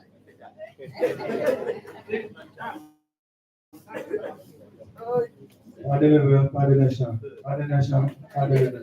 Pas de leader, pas de nation. Pas de nation, pas de leader. Pas de leader, pas de nation. Pas de nation, pas de leader. Merci. I'm happy because you understand what I'm talking about. Waaw mu ne kontaan na bu baax parce que yéen a ngi comprendre li ñuy wax. Now, this is Senegal. Léegi Sénégal la ñu nekk nii ah.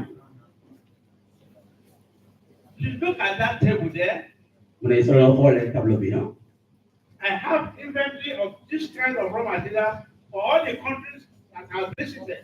Waaw mu ne am na ay inventaire yoo xamante ne maanaam xeetu lekk yi nga xamante ne moom moo am si réew yi nga xamante ne moom la jot a visité yëpp. Côte d'Ivoire, I have maize, cassava beans, Waaw mu ne Côte d'Ivoire am na maanaam mboq maanaam xobu ñambi maanaam chips maanaam ay maanaam rattalu maanaam ñaxu tiir bi. Libéria waaw comme même chose maanaam am na fa voilà. Léegi Sénégal moo nekk nii ah léegi am nañu rattalu maanaam gerte bi. Waaw mu ne bu dee am na yeneen tam yoo xam ne kii boole ko si ngeen wax ko.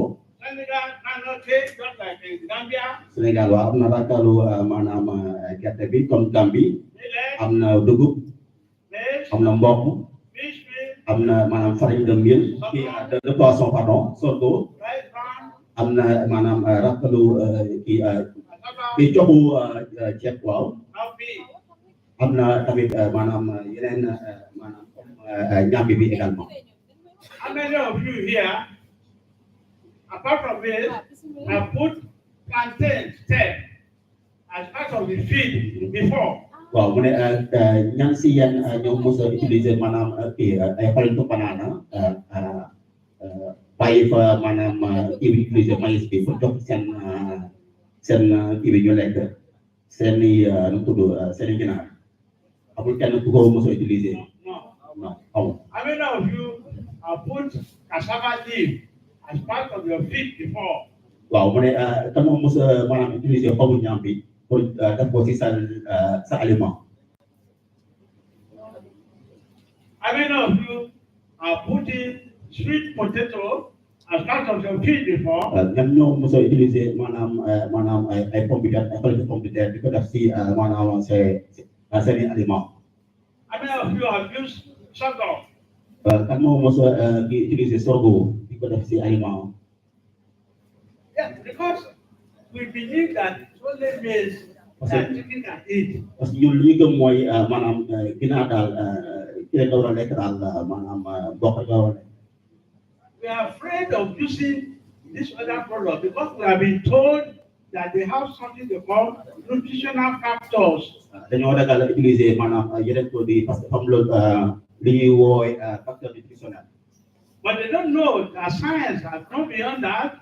Science has been able to manage this nutritional factor so that you can add them at a limited time, quantity to your feed and reduce your price of feed population. Waaw mu ne xamuñu ni maanaam science am na lu mu wax si wàllum possibilité di dugal maanaam yeneen aliments yu bokkul ak yi ngeen doon dugal pour mën a réduire seen coût de production.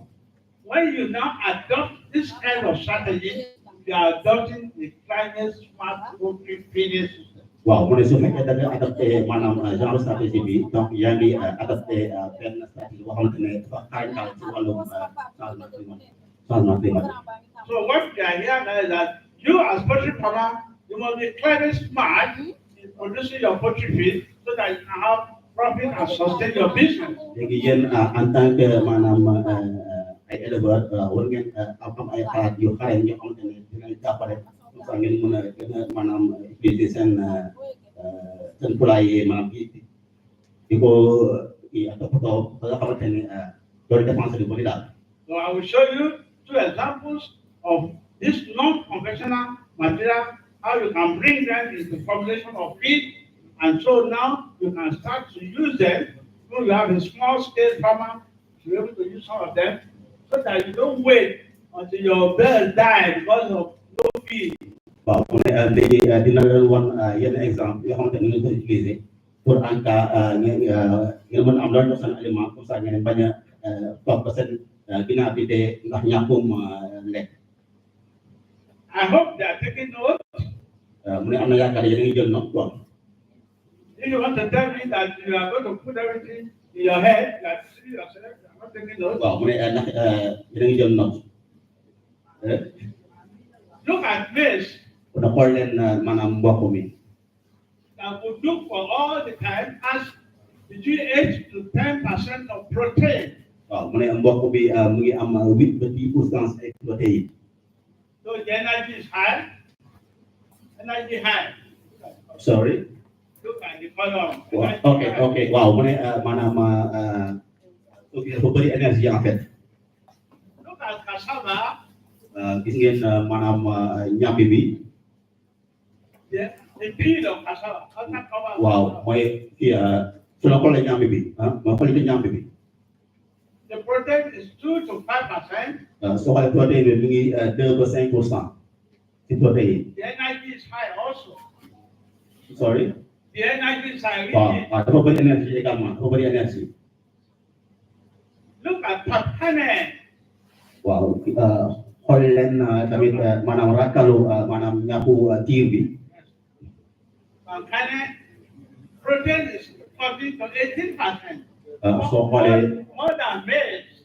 soo xoolee protéine bi moo ëpp que maïs bi mooy mu ngi si 14 ba 18%. Energy is moderate. te maanaam énergie bi dafa yemamaay daal. Okay, I want to go to another ingredient and talk about that. Go up. I want to see cassava leaf. Cassava leaf. Yes, cassava léegi leaf. li mooy xobu ñàmbi yi quoi xob bi. Do they know cassava leaf? Xam ngeen xobu ñàmbi. Yes. You use it for soup. Waaw ngeen utiliser pour maanaam comme maanaam xobu ñàmbi yi. You use it for soup?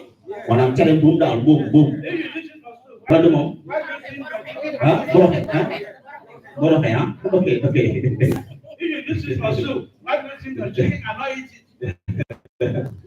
If you can eat it in soup, Well, why we need to should your chicken not be able to eat it in their feed? waaw mu ne pourquoi yéen ngeen di lekk loolu te maanaam seen ginnaaw yi tamit di ko lekk.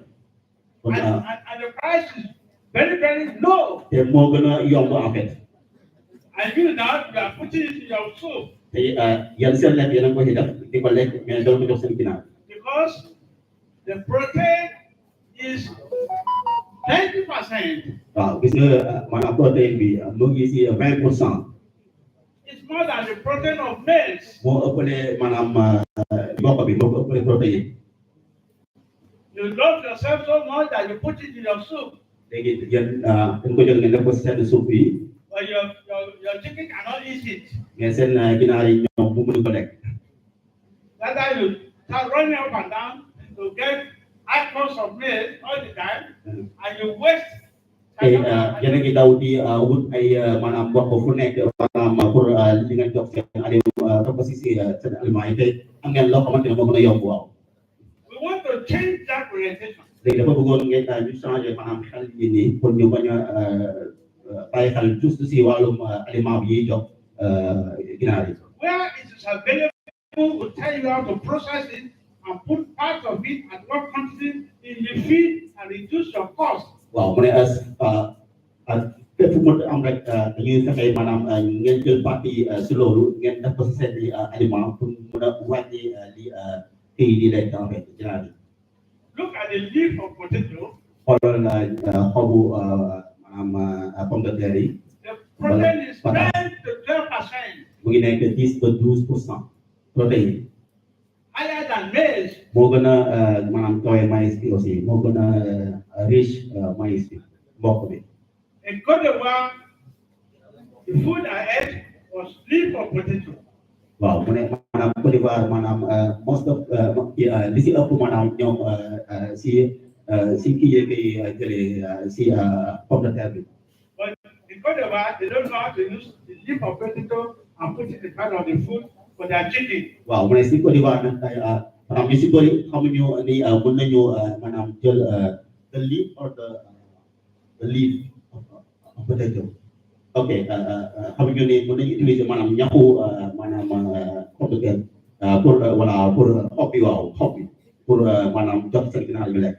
When you get out from here, I want you to be able to know how you can supplement and reduce your maize requirement by using some of this in your feed. léegi daf leen bëgg a jàngal naka ngeen di maanaam utiliser maanaam yenn si maanaam produit yi nga xamante ne am ngeen ko fii localement si seen i aliments. This is what you know. li xam ngeen ko daal. Maize, maïs sorgho that's maize, that's soja sorghum, that's soybean, ceeb rice bran, cassava pea, xolli ñambi xolliti ñambi waa ngi noonu cassava pea, waaw xolliti ñambi groundnut cake, xollitu maanaam gerte millet, dugub banana peel. xollitu banana. There in Côte d'Ivoire, lots of mangoes are wasted. waaw mu ne maanaam Côte d'Ivoire ñu ngi perte mango yu bëri daal boobu. They are useful as part of this animal can eat. waaw mu ne ñoom dañ koy jëfandikoo maanaam si li ñuy lekk en fait am na njëriñ si li ñuy lekk. This is what you want to open your eyes to see now, foofu la ñu war a ubbi seen bët pour ngeen xool bu baax. so that you don't kill yourself. That price of it is getting high. I tell you a case of a woman in Liberia who lost 2,000 birds because he was waiting for feed instead of adopting this small opportunity to sustain the animal. All the animal died. She came from my training and said, "Doctor, if I knew this thing you told me, I would not lose 2,000 birds." waaw mooy am na benn exemple boo xamante ne fële Libéria dafa amoon koo xamante ne dafa amoon dafa gàddoon lu toll si 2000 ginaar ndax ñàkkum aliment mu ne su fekkoon maanaam teel na ko wax maanaam du doon ñàkk loolu yëpp parce que am na maanaam possibilité wu am aliment sans mu def frais yooyu. God bless us abundantly in Africa, but our master state has thrown ahead to forget our own and spend all our money to take what they're selling to waaw us. mu ne lii man foo bi def mooy dafa changé suñu mentalité du fàtte ni ñun lu ñu moom ñu jël ñoom li ñu am dañu ko forcé daal si suñu bopp yi. You know, when there is no hunger, you cannot be wise. waaw mu ne soo xiiful doo muus quoi maanaam tant que maanaam xiif maanaam xiiful la sa xel du ngalax daal maanaam. Now, Good night, we wow. should sit down, be wise, and use our own knowledge, practice smart feeding, and sustain our poultry production by using what God has given us, and we know how to click those things. Let's start to use them as part of our feed material. waaw mu ne léegi puisque ñun am na lu ñu yàlla jox léegi dañoo jëfandikoo maanaam li ñu yàlla jox ñu jëm ko utiliser maanaam pour maanaam def si li ñu bëgg daal. I just give you an example here. And this is Liberia, not mine. Look, I just got fish for whether startup. waaw mu ne maanaam soo leen xoolee maanaam pour Libéria maanaam démarrage. Well, I'm finishing some things out of feed. waaw gis nga aliment démarrage mu ngi nekkoon maanaam. That if you want to make them in Cote d'Ivoire or send it in Liberia, and I get the one for selling that there, yes. Yes, if I want to make them in Senegal, waaw mu ne su fekkee dafa bëgg a def fii Sénégal par exemple this country, si réew mi. this is the quantity of maize that I'm going to use. waaw mu ne quantité maïs bi nga xamante ne ñu war a utiliser pour démarrage bi ngi nekk si 45%. We started by calculating maize at 65% now. waaw mu ne bi ñu commencé ñu ngi calculé woon maanaam 65%. But I am saying in Liberia, in Senegal here now, if I'm making a starter, I will use 45% maize. waaw mu ne léegi pour léegi d'après li ñu joxe jàng léegi au lieu que ñu utiliser 65% léegi pour maïs bi bopp bi léegi bu ñu utiliser 45% kese pour démarrage bi. 10% millet or sorghum, 10% maanaam si wàllum dugub wala sorgho. 20% canola, 20% pour maanaam rakalu gerte bi. 5% fish meal, 5% pour farine de mil bi. and coffee hulls, 5%. Ak coffee hulls. The shop of coffee. Okay. Okay. I don't know this yet, but I will have to check. What I'm saying here is that you can reduce your maize composition using your God-given available material here in Senegal. waaw mu ne mën ngeen utiliser seen maanaam seen i produits yi nga xamante ne moom la ñu yàlla jox fii Sénégal pour mën a defar seen aliment quoi. Don't ask me whether that is scientific. I have a good scientific background to this, that we know the proximate analysis that this combination will give us. And all we want is to meet the objective function of our feed, which will be made like this computation we have here.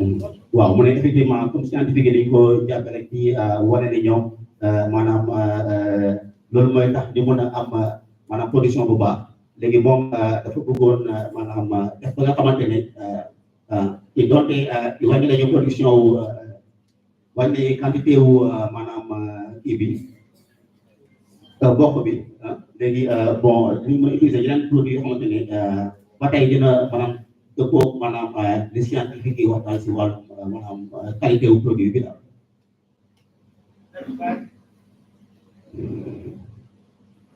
Now we are going to the lecture now. léegi dañuy xool si fii léegi si wàllum maanaam. We are going to the lecture now. waaw léegi dañuy egg si formation bi nekk en question. What I have there is plantain. léegi li mu am fii mooy banane plantain. I want to tell you today that it can be part of your poultry feed. waaw léegi daf leen bëgg xamal lii mën na bokk si seen aliment. Maybe you only want to use your silver to go and buy and buy and buy. You don't want to make use of what you have for honey. That's what you want. Say it again, sorry. I said maybe they want to spend their money and don't buy Mhm. imported, Mhm. soya, this, and they don't want to use what God gave them at the back of their farm. And they can put it, they are putting it. waaw mu ne xëy na ngeen préféré maanaam dem jëndi li ñuy importé te ngeen bañ a utiliser maanaam li nga xamante ni moom lañ la yàlla jox fii daal. If you want to use God-given materials around you, open your ears. I'll show you a good example with two of such materials, how you can bring them to feed your cattle, to feed your poultry. waaw mu ne su fekkee bëgg ngeen utiliser maanaam li yàlla may fii comme maanaam ay produits pour defar seen aliment moom mu ngi leen woon naka ngeen di def pour maanaam defar seen aliment sans pour autant di utiliser li ñuy importé. So here I'm giving you practical tips on how you can use banana, plantain as part of poultry feed and cattle feed also. léegi daf leen di wax fii maanaam ay conseils yu pratique si li ngay jëfandikoo maanaam xolitu banana si sa maanaam sa aliment daal sa aliment. We sell ripe banana here, but ripe banana is food for man. In most cases, we don't. The one that is not too good ripe banana, you can use it. Then you can use the stem of banana. Waaw mu ne dañuy wax ni banana baax na mais aussi bi si bëri dañuy jàpp ni maanaam xolitu banana bi tamit dañuy utiliser mais mën ko utiliser également. The limit to which you can use them is between 10 to 30% in your ration. Waaw mu ne limite bi nga xamante ne mën nga ko utiliser mi ngi toll si 10 ba 20%. For banana stem, you use them between 5 to 10% in the ration. Waaw mu ne pour maanaam xolitu banana bi mu ne ko utiliser maanaam 5 ba 10% si ration bi si régime bi pardon. So that page is important information for you. You can capture with your camera or you got it down in your. Now this plantain stem. Waaw mu ne lii xolitu banana la quoi. That is plantain stem. Xolitu banana la quoi. Do you know what is plantain stem? Yes. Huh? The peel of the plantain. No. What is it people like the one that is standing? The tree of the plantain. Yeah. Okay. Wow. Mooy maanaam régime bi waaw mooy bi fi daanee di nekk. Bant bi waaw bant bi. Yeah. She wants. Waaw bant bi waaw tiis bi waaw. What? Yes. The stem. Yes. Yes. The stem of plantain. You can use it for your poultry. Mën nga utiliser pour seen maanaam pour seen aliments yi daal pour seen élevage. I'm sure if it is one man from France now that bring this product here in your market, good they buy it. Where they buy If it. it's a fresh person that produce this, we did not buy it. Waaw mu ne su fekkee maanaam kiiwu français la boo ko indi woon ndax doon ko jënd mu ne leen ngeen def ko si seen aliment ndax ndax ngeen ko def suñu ko français ñoo ko indi woon importé ko fii nga ne jël leen tool bi ngeen def ko seen aliment ndax ngeen ko def. Well, now I'm not saying come and buy, and I can tell you how to produce that thing and put it in your poultry. Waaw mu ne moom mu leen wan na ngeen di defaree affaire bi pour def ko si seen aliment. You said yes. You are not clapping for me. You said yes. Yeah, they should clap for me. Waaw dañ ko war a tàccu waaw dañ ko war a may loxo. This opportunity you have, you pay a lot of CFA. Waaw mu ne occasion bi ngeen am nii da ngay fay xaalis boo di pour am maanaam xam bi. We are giving you free. ñoom dañ ko jox gratuitement daal. The only thing we are getting from you is the clap. léegi li ngeen di ñoom li ñu am rek comme kii mooy tàccu daal ñu encouragé la. Look at how beautiful that product is. The stem of plantain. Waaw mu ne lii maanaam tige plantain la quoi. Stem of plantain. Tige bi la quoi. Look at stem of plantain. Tige bi quoi. You have plantain in your house, in your garden. You have plantain everywhere. I've never used them for anything. But I'm telling you now that we can process stem of plantain and put it in our ration and reduce the cost of the ration. Waaw mu ne en fait mën ngeen maanaam utiliser maanaam kii bi di ko tige plantain bi maanaam pour maanaam wàññi seen coût bi ngeen def si wàllum aliment daal ngeen def ko si seen aliment yi. No farmer. No income. That is a machine that you can use. But if you don't have the machine, don't you have cutlass? Waaw mu ne maanaam li machine bi ngeen mën a utiliser wante su fekkee am leen machine mën ngeen am. If you don't have this machine, don't you have cutlass? Waaw Don't you have cutlass? You don't know cutlass. ok waaw mu ne ndax am ngeen maanaam ay daggukaay daal ay kii matériel ay dagg aliment yi ay dagg If you don't have the machine, I will also show you how you can use your cutlass. waaw mu ne woon ngeen di maanaam daggatee biir bi ko. when you have money, you will buy machine. soo amee xaalis ngeen jënd machine quoi mën na jënd machine bi Now that you don't have money, you use cutlass. léegi moo su fekkee am na xaalis ngeen utiliser maanaam ay tëbbukaay daal maanaam gën waaw genre Go to that side. xoolal si You can see the stem of plantain there. gis nga maanaam keesu plantain yi And you see it? gis ngeen ko Sorry.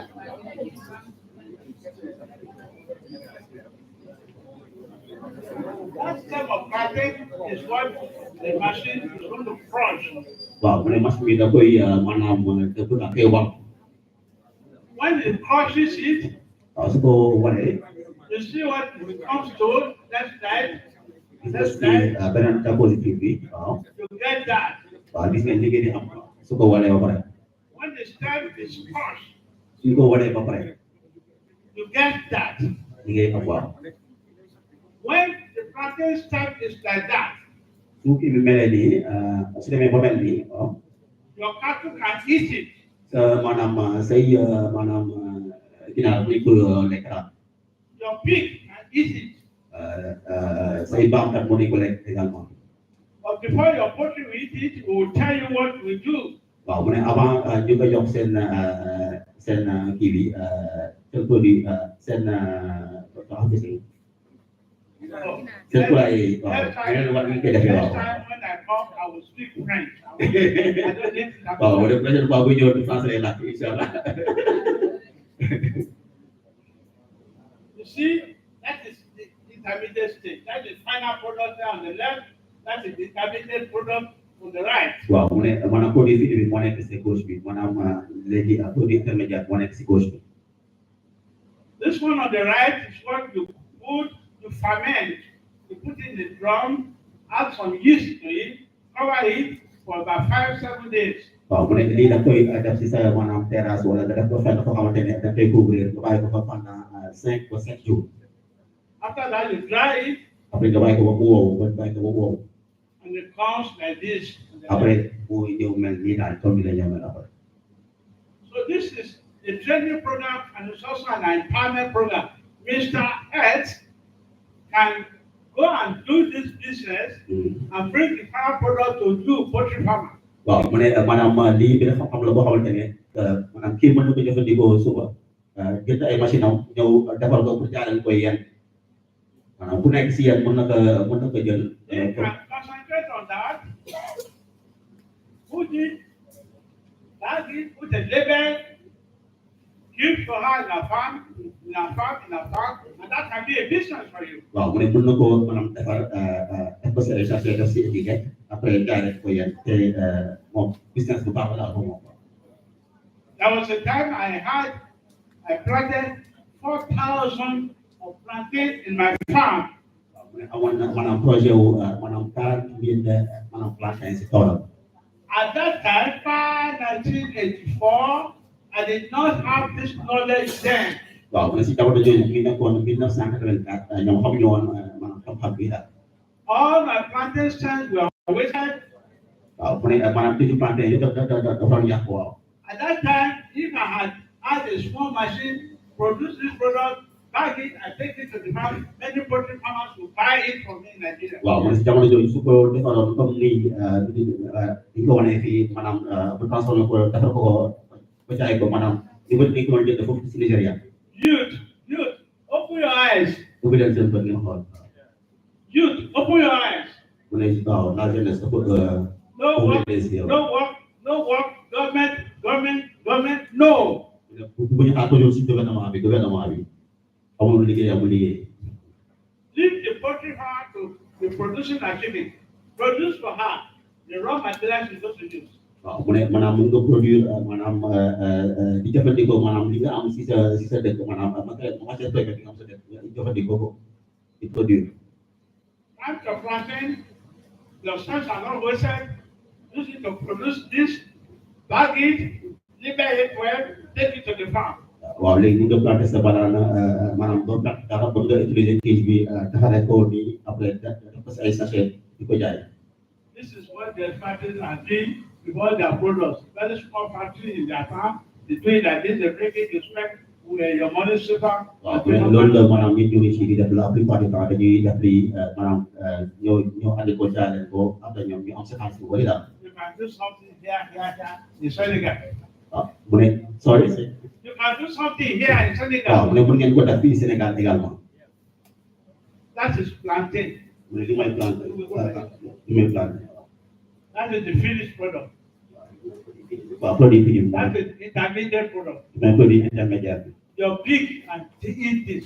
seen i mbaam aussi mën nañu ko utiliser. Your cattle or family can eat this. seen i maanaam kii tudd seen i bétail daal mu mën nañu ko utiliser waaw seen bétail yi. So don't stay on poultry alone. bu leen yem si maanaam ginaar kese daal. You can also have cattle mën ngeen am tamit ay xar ak ñoom seen. and feed on this. ñoom ñu mën nañu utiliser lii waaw. And you can raise your chicken. te ngeen en même temps ngeen di yar seen ginaar en même temps. Produce the egg ngeen produire maanaam nen and the meat. ak lekk ak maanaam yàpp. And you can have like 5 cattle te di ngeen am à peu près ay that are 5. putting on weight every day. léegi di nga am maanaam bétail boo xam ne dañuy am poids chaque jour. That cattle, you can use it as collateral for cooperative to get more money for your poultry. waaw mu ngeen utiliser maanaam boobu bétail pour maanaam loo xamante ne day yokk seen xaalis pour ngeen gën a mën a utiliser maanaam seen poulailler dañ ko mën a jëfandikoo daal. 5 cattle, 5 cattle, 5 bétail 5 cattle, yes 5 bétail 2,000 chicken. 2000 ginaar la mën a dundal. The cattle is eating cheap food like this. waaw mu ne maanaam bétail maanaam muy lekk maanaam ay lekk yu yokk yu mel nii. You fence the environment of the cattle, da ngay di maanaam clôturer environnement wu maanaam bétail bi. and you're also using part of this for your poultry. ngeen utiliser partie si loolu pour seen maanaam poulailler également. When you want more money soo leen soxla xaalis bu from bëri your bank, ci seen banque sa show banque them your cattle. bon da ngeen di wan sa bétail maanaam ñu xam ni yow li nga am daal You get some money, ñu jox la xaalis put it on your poultry. nga def ko si sa maanaam bétail. That is called mixed livestock portfolio. waaw loolu li ñu koy woowee portfolio mix livestock maanaam kii bu mix daal maanaam portfolio boo xam ne ko mix daal boo xam te ne di si mën a sukkandiku. One is a capital asset gain, and that one is giving you money on a daily basis. waaw am na benn bi xam te ne dafay tax nga am plus de capital plus de capitaux pardon benn bi tamit di mën a gagner plus daal. That is using plantain stem in livestock feeding. sorry. That is using plantain stem in livestock feeding. waaw mu ne li mooy jëfandikoo maanaam ay kii yu baraan maanaam ay yenn xeetu maanaam aliments yi. Because we want to put less weight on maize, waaw mu ne en fait ñoo bëggoon wàññi poids bi nga xam ne moom lañu am si we want si maïs bi si bopp bi. to sustain our business and improve our livelihood. dañuy war a maanaam dañu bëgg maanaam soutenir suñu business te indi ay yokkute si suñu poulailler waaw Because poultry suñu dund waaw. is a very risky business. waaw mu ne maanaam yaru ginaar maanaam business bu maanaam bëri risque la daal. A lot of tension bu bëri tension également. caused mainly by feed. waaw mu ne maanaam li si ëpp maanaam kii si kóo bi si alimentation lay jógee. So if I can get the way of reducing my stress on feed, I will concentrate on my biosecurity and how I can manage disease on my farm. waaw mu ne su fekkee mën naa réduire stress bi nga xamante ne mooy wàllum lekk bi dinaa mën a maanaam dinaa mën a concentré ci sécurité bi pour maanaam gën a mën a am production bu baax. How many of you that are here have poultry farm? ñun ñoo fi am maanaam poulailler yi fii. Don't raise up your hand. yëkkati seen loxo. I know, madam, I know you. Does this make a sense to you as a poultry farmer? mu ne ndax lii am na sens si yéen en tant que yarkat. yes of course. Have you ever heard of this strategy before? mu ne ndax mën ngeen am stratégie bi avant monsieur le président. You now know that when you are waiting for your feed, the fish scarcity, you can still have something around you and you can get out together and keep your chicken. mu ne yéen xamul nga woon ne maanaam bi ngeen doon ñàkk xaalis di ko jënd aliment amoon na loo xamante ne moo leen wër te mën nga ko utiliser te doo leen ci perte dara. Do you know that our young ones here can pick up the business from what I've just told you now? waaw mu ne nag xam ngeen ni maanaam jeunes yi fi nekk nii bu leen jël seen business maanaam ñu jëfandikoo ko si seen kaw. Do you know that you can have a youth that has plantain farm and as it's harvesting plantain food, it's preparing this kind of food for protein and cattle? Okay. So let's go to the next one. Because you missed that. I said there can be a youth there. This is a youth. mu ne ko par exemple kii jeune la par exemple. This is a youth that can say, I want to plant plantain and harvest food and sell the food. And they said that before, you process it like this, take it to have Madame farm. And you buy from Madame farm. mu ne jeune bi mën na ko maanaam mën na jël maanaam kii ak kii plantain yi mu ko transformé ko ñëw andi leen ko jaay ko daal. So my doctor is knowledge and empowerment. léegi maanaam njàngale mooy xam-xam ak maanaam njëriñam daal. This is cassava peel. li ay xool ci ñam bi la quoi. How many of you have ever used cassava peel in your poultry feed? kan moo mos a utiliser maanaam xool ci ñam bi si seen alimentation.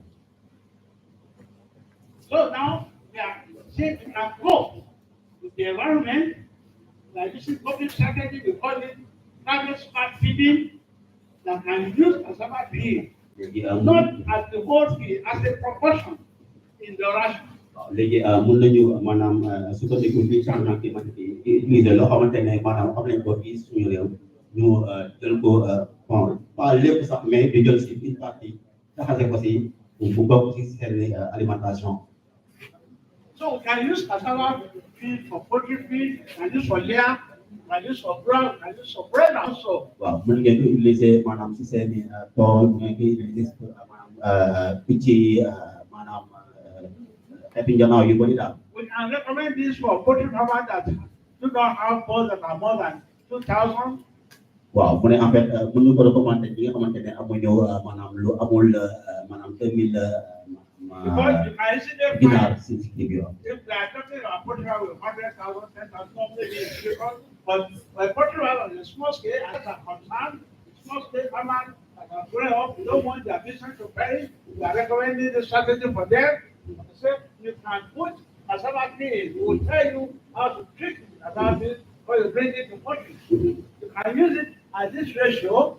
You can use, for example, in the peel, you can use 10 to 20% of this in the ration waaw mu ne to reduce the base. waaw mu ne en fait mun ngeen utiliser maanaam 10 ba 20% si maanaam xolitu ñam bi pour def ko si seen ration ngeen jox seen ginaar yi pour wàññi maanaam bokk bi. If you are saying what is he saying, I tell you I'm saying what I know. And I'll tell you a big farm in Nigeria using it as the factory of the farm. Nigeria is putting it in part of the feed. We're using it for the past 50 years. waaw mu ne am na benn tool bi nekk Nigéria bi nga xamante ne maanaam benn poulailler bu mag bu nekk Nigéria bu xamante ne bii yàgg na ko utiliser pendant plus de 15 ans. That's why I did the business for long as 50 years. And other people have run away from business after 2-3 years. waaw mu ne maanaam business bi maanaam bi nga utilisé pendant ay 15 ans la mais am na ñoo xamante ne maanaam dañuy indi benn business boo xamante ne 3 ans rek la durée. And because of God, next time I have opportunity of coming to Senegal, I will bring the farmer here to tell you how you have been doing it waaw also. mu ne su amaatee chance ñëwaat Sénégal dina indi maanaam ñooñu noonu pour war leen maanaam jël si loolu am daal. So look at that, you go to next slide. Then look at the case study that is 100 kilograms of the feed will have 10% of cassava feed in the ration. waaw mooy soo xoolee si tableau bi 100 kilogrammes ci par tonne. That is 10 kilograms of cassava. donc waaw donc mun ngeen si am 600 kilogrammes mu nekk mën ngeen am 10% si maanaam kii qualité ñàkk bi. For your brush, I use 3%. waaw mu ne pour maanaam produit. Is there, but there, with 24. ok waaw. For your brush, always use Wow. what you give. ok waaw mu ne pour seen croissance aussi bu ngeen utiliser maanaam 10% croissance bi. And for brother, waaw mu ne pour yeneen nutrition yi mën ngeen utiliser 20%. 20%. waaw. Who understand it? dama comprendre lii. Look at those people. If you understand, raise up your hand. dama comprendre lii léegi la moom. Yes, that's what I just said. Speaking in French, Papa, this is him.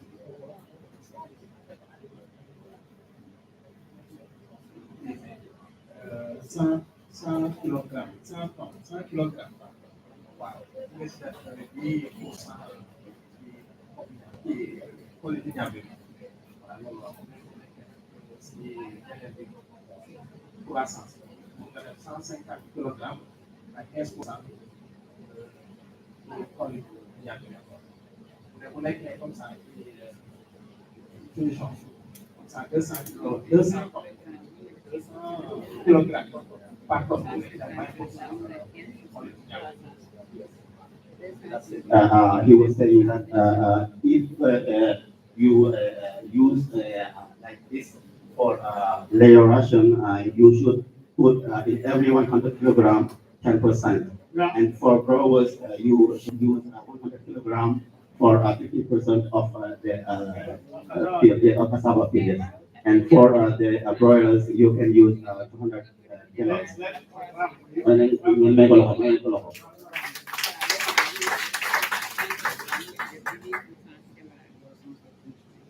Do you like this doctor? mooy ndax kii bi ñaata leen maanaam pour bi ñaata leen bëri ngeen ko.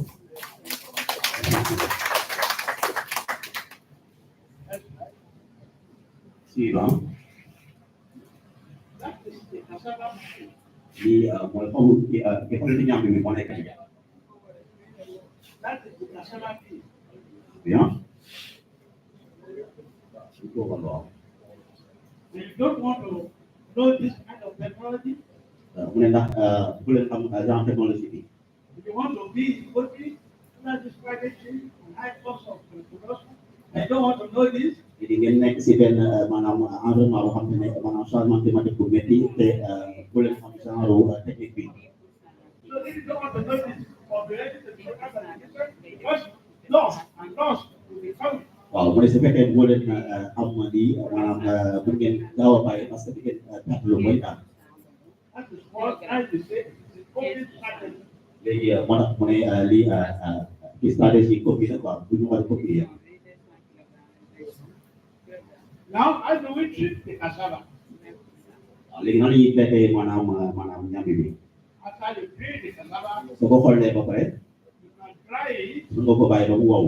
It becomes crumble like this. And this is the daal ni ndax ni ba nga xam ndax dëgg la. after which machine can mash it. pour xool machine bi nga ko mën a dëbb waaw. And because that powder I showed you the other time, after that be crushed, it becomes waaw waaw comme sànq bi ñu ne waroon sànq li ñu walee ba kii bi ci banana bi. heat process cannot be recommended and is quality safe. Heat process kills the poison there by drying them, they kill the poison, and so it becomes safe to be used in your farm. waaw mu ne maanaam soo ko bàyyi du wow di ngeen di rey maanaam poison bi si nekkoon léegi maanaam su demee ba wow maanaam léegi di ko mën a utiliser di ko mën a consommer daal. Another thing you can do is to ferment the cassava beans, put them together, ferment them, ferment. After fermentation for the 5 days, dry them. waaw mu ne beneen chose bi ngeen mën a def mooy ngeen koy fermenté maanaam fermenté boobu la fermenté après ngeen bàyyi ko mu wow.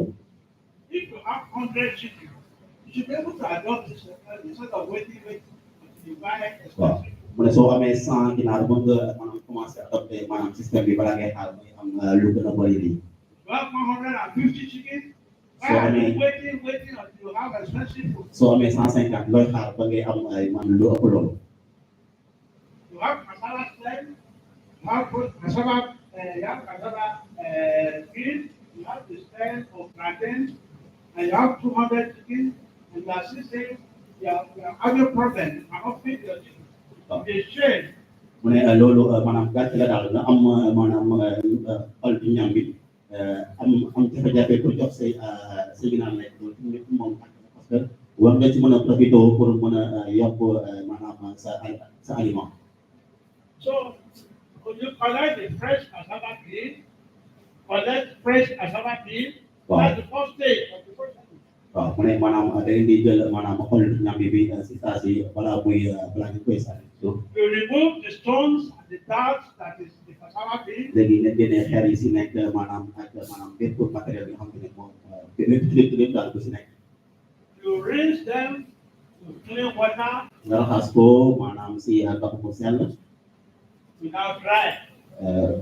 Sorry. You dry, après nga bàyyi ko mu wow. or you put them together and ferment it. après nga Dry boole or leen ferment. waaw Dry waaw or ferment. soit da nga koy woo ngeen fermenté ko maanaam ngeen boole ko fermenté ko quoi. You spread the cassava in there and let them dry for some time. da ngay bàyyi maanaam da ngay maanaam tasaare maanaam xool ñam bi Use nga bàyyi ko mu wow. direct sunlight. nga Dry them. waaw nga utiliser maanaam naaj bi nga xam te ne directement bu yow moo koy woo quoi. Dry for about 5 to 7 days. ngeen woo ko après 5 ba 7 jours. I won't fully dry to grind the feed. When it's fully dry to grind the feed. waaw mu ne su maanaam su woowee bu baax ngeen wol ko daal. And I'll use them at 10 kilograms, 100 kilograms of feed, or at 10% nutrition. waaw mu ne mun ngeen ko utiliser maanaam si 100 kilogrammes yi nekk mun ngeen jël 10 kilogrammes def ko si wala maanaam ngeen def si maanaam bépp 100 kilogrammes daal ngeen def si 10 kilogrammes. That will reduce your quantity of waste and will reduce your cost of production. te loolu dina wàññi maanaam sa quantité bi nga def si maanaam maïs bi te aussi dina wàññi maanaam li ngay def si production. Do not combine your cassava with other feed ingredients. waaw mu ne pour maanaam boole say nourriture ak yeneen maanaam ingrédients Like maize, like yi soya, maanaam maïs maanaam soja your premix and vitamins. dafa am ay vitamines également. Don't forget that you add some oil, palm oil, your cassava because you want to increase the energy. zero what. Palm oil, you add some palm oil. waaw mu ne également am nga si maanaam huile de palme. Next, right? I have talked about the stem. I have talked about the cassava bean. waaw mu ne wax na si maanaam xollitu ñambi bi. Now I want to talk about the cassava leaf. léegi dafa wax si xobu ñambi bi. Everything I'm saying, they are in Senegal here. waaw mu ne gis nga I'm sorry. I'm sorry to. Everything what you said. Everything I'm saying, they are in Yeah, Senegal. it's kind of like the way you speak in a bit. Yes, the way you speak to, I didn't do it, I don't do it. I said, all this I Senegal here. waaw mu ne lii am na Sénégal daal. I mean, you don't have. Yeah, it was all of the how to when you process the cassava bean, we have some flavor. We make it to have some flavor so that the people make it to like so that it has some brains. Brain. Yes. I said, after you mix and go back to this. And you are not I said, after you have mix it with other ingredients. Người ta tôi chắc chắn cái này là ý của ta tôi chắc I said, luôn. also, when I'm talking, also look at the time. I said, other grain like soya bean, like fish bean, like groundnut cake, then energy grain like maize. You now mix all of them Bon, người ta together. tôi chắc chắn cái mua hoàng mỹ sẽ lebih moi soja malam farine de mil. Yep, tôi chắc. And you have made a finished feed and you give food and food like you want to go and buy it. Léegi moom soo ko defal yéen nga amaana benn produit fini nga xam ne moo gën liggéey bi ñu doon jënd daal avant comprendre This is cassava leaf, ay xobu ñaam la quoi which you like to eat as vegetable, donc li ngeen ko bëggee lekk comme légume daal but you never give your chicken to eat. léegi su leen ko jox seen ginaar yi pour ñu lekk ko If the cassava leaf did not kill you, waaw mu ne su fekkee maanaam xobu ñaam yi du leen rey how do you think it's going to kill your chicken? kon xanaa du rey seen ginaar normalement Because there's a way to treat cassava leaf before you eat it. waaw mu ne maanaam ni ngeen di traité maanaam seen xobu ñaam yi su nañ koy def kon ñu koy traité pour jox ko seen ginaar bu ñu ko defee noonu pour jox ko seen jox seen bopp ñu ko defee noonu pour jox seen ginaar You'll be surprised that chicken, pig, human being, they have the same stomach. waaw mu ne di ngeen comprendre ni maanaam ginaar yi nit ñi ak mbaam yi ak ñëpp ñoom ñoo benn ñoo bokk benn biir daal The chicken, the human being, the pig have the same kind of stomach. waaw maanaam ginaar yi nit ñi mbaam yi ñoom ñoo bokk benn xeetu maanaam biir daal They are all in the family that are called monogastric family. waaw ñoom si benn famille bu nekk bu ñu woowee famille monogastrique So what you eat, the pig can eat. mooy loolu lekk rek maanaam ginaar bi war na ko mën a lekk What you eat, your pig can eat. waaw loolu lekk rek mbaam bi mën na ko lekk Now, these leaves of cassava, they are very rich in protein. sorry Cassava is rich in protein. waaw mu ne maanaam xool ñam yi ko gis en protéine quoi The protein xobu ñam bi pardon is more than the protein of maize. waaw mu ne moo ëpp maanaam protéine bi am si maïs bi quoi That's 20% protein. am na 20% protéine Maize has 80% protein. mboq bi ngi am 8%. If I'm looking for protein, how will I not use cassava? comme damay wut protéine pourquoi utiliser wu ma xobu ñam yi utiliser mboq It's also high in fiber. waaw dafa bëri fibre tamit And other useful things like antioxidants. te aussi mu ngi ko utiliser comme antioxydant That's correct. The fear that we have in cassava is the fear of cyanide. mu ne li ñuy ragal maanaam si wàllum maanaam xool ñam bi xobu ñam bi mooy wàllum cyanure But the way we treat the leaf, sugar, we have killed the cyanide. bon xam naa bu ñuy traité maanaam xob bi maanaam mun na rey cyanure bi That's why we have to treat the drying, the fermentation, so that we can kill the cyanide, but we use it for loolu moo tax dañ ko war a weer maanaam traité ko maanaam bàyyi ko ba mu woo ba ñu koy utiliser pour ça mu mun a rey cyanure bi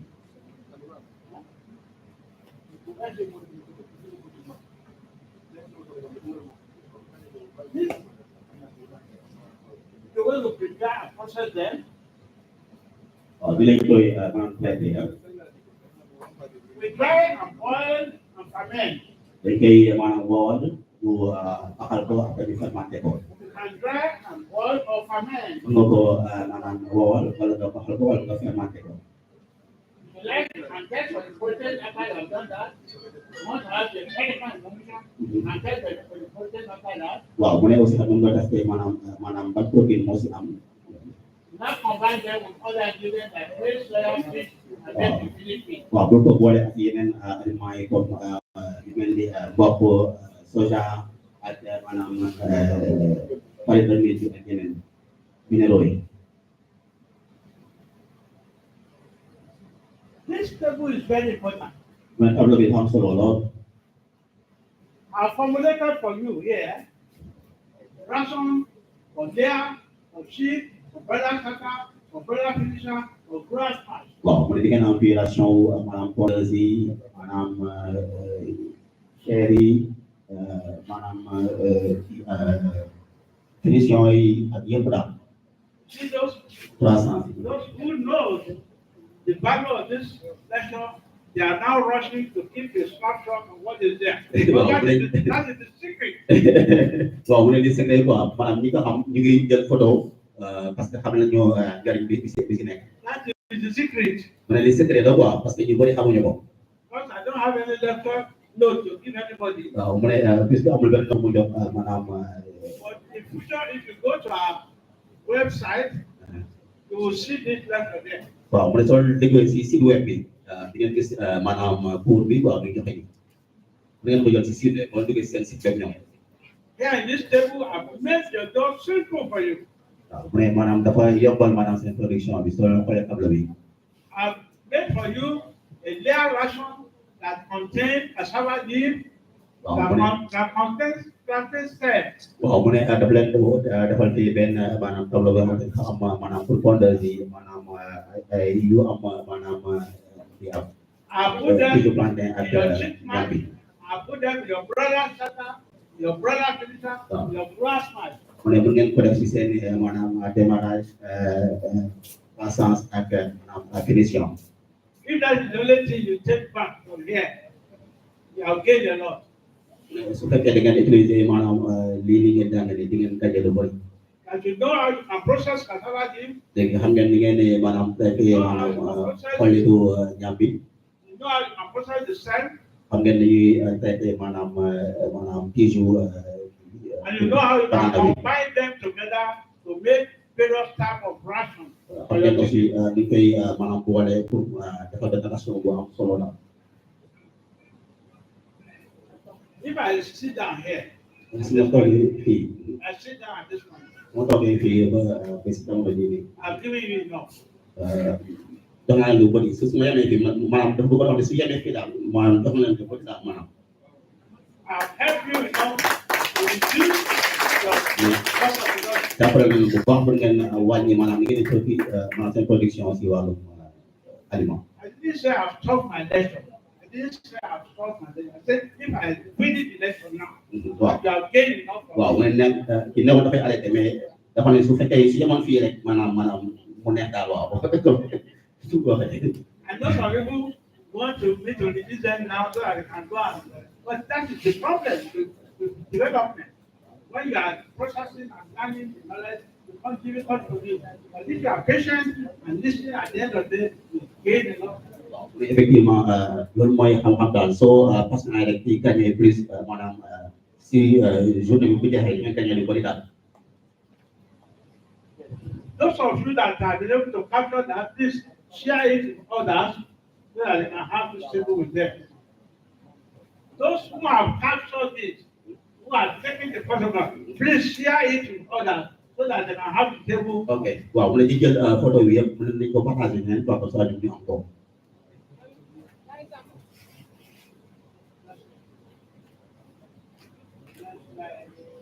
Yes.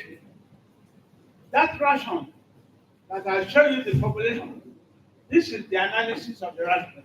waaw rasuma bi mu leen waroon sànq ñu koy formulé dafa analyse bi daal dinañ ko analyser You see the analysis conform with the objective function that you get in commercial feed that are selling. This is what they are selling to you. And that's what you are getting from the combination that I made of that thing. waaw mu ne li leen di jaay yéen te li ngeen di jot si maanaam moom li ñuy wax maanaam wàllu convention te moom la leen di wan lii daal The layer, waaw fondeuse yi the layer feed that we made up, that is the analysis. waaw li analyse bi la quoi 60% protein, Oui. 1,500 kilocalories, 3.5 analysis. analyse moo nekk noonu waaw Analysis. For brother Satan analysis. For brother filter analysis. For brother analysis. waaw So if you now stand up and you say you are making a feed and you want to sell them, I'll give you the analysis of it.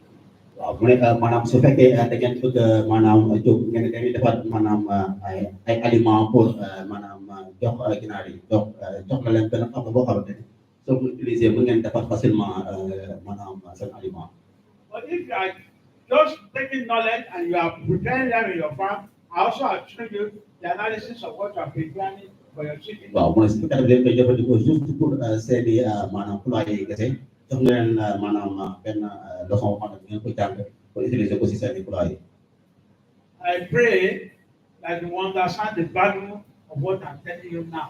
waaw mu ne mu ngi ñaan ngeen comprendre valeur bi nga xamante ni moom lay jox nii maanaam solo bi di am daal maanaam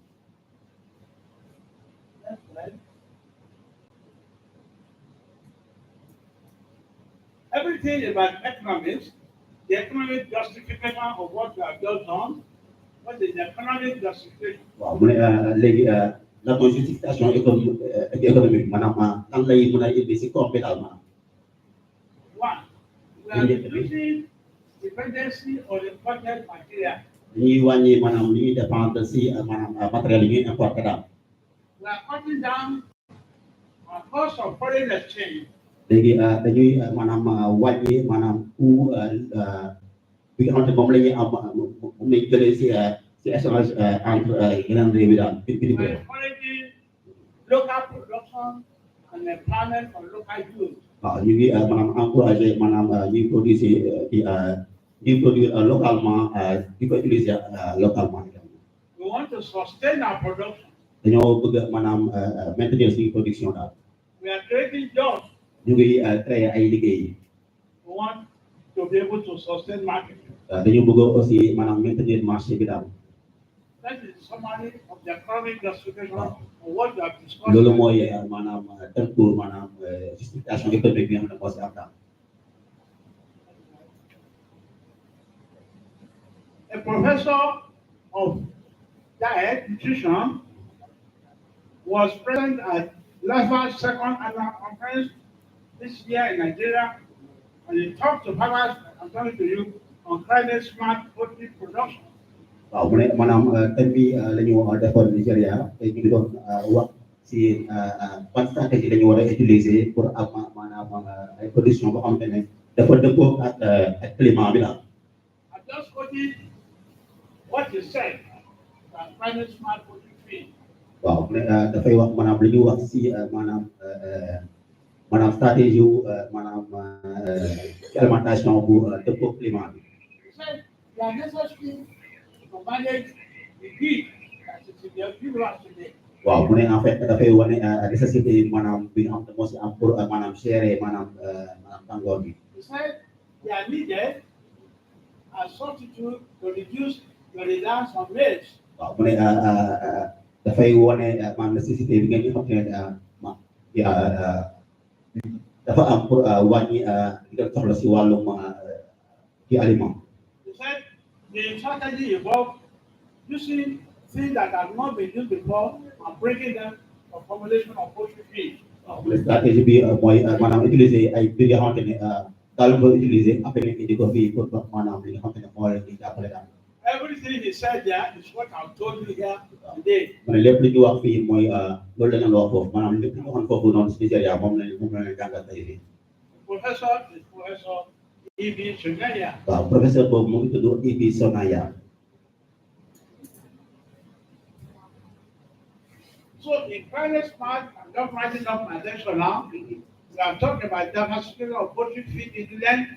We want to diversify, don't be too rigid on maize, on soya.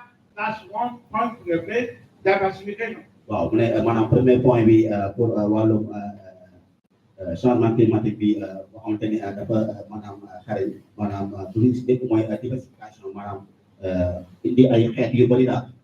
We want to educate farmers, I'm educating them now, how to use these other raw materials and how to process them and incorporate them into their feed formulation. waaw li leen bëgg jàngal ngeen utiliser maanaam yan ingrédients yi xamante ne moom ngeen am ngeen boole ko ngeen koy boole jox ko seen Another is to encourage government to support them, to advocacy support for this kind of strategy. waaw mu ne maanaam bu mujj bi dañuy encouragé gouvernement bi ñu jéem a jàppale ñi nga xamante ne ñooy yëngu si mbir yi si mbir yu mel nii ñu gën leen dooleel ndax ñu gën a mën a am possibilité wu si yëngu. The benefits of this climate smart feed are these. avantage yi nag ñoo nekk nii quoi. There will be better nutrition for your chicken. di nga am maanaam nutrition bu baax pour say ginaar. There will be better availability of feed. di nga am maanaam aliment bu doy. There will be increase in your production. dina yokk sa production. The environment will be cleaner. sa environnement dina gën a set. Climate adaptation will reduce surplus risk of climate change. adaptation climat bi dina mën a wàññi yenn risques yoo xamante ne ñoo am si changement climatique yi.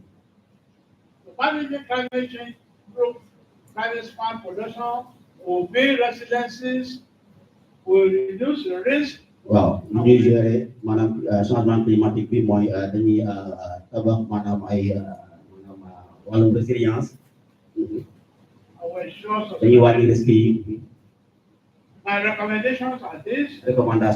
recommandation bi ñoo nekk nii You have to focus on feed innovation, da ngeen war a maanaam bàyyi xel si maanaam innovation si wàllum yi am si wàllum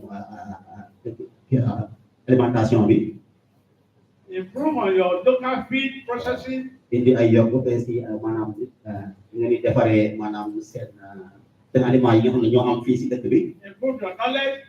We are doing that now. sorry Improve your knowledge.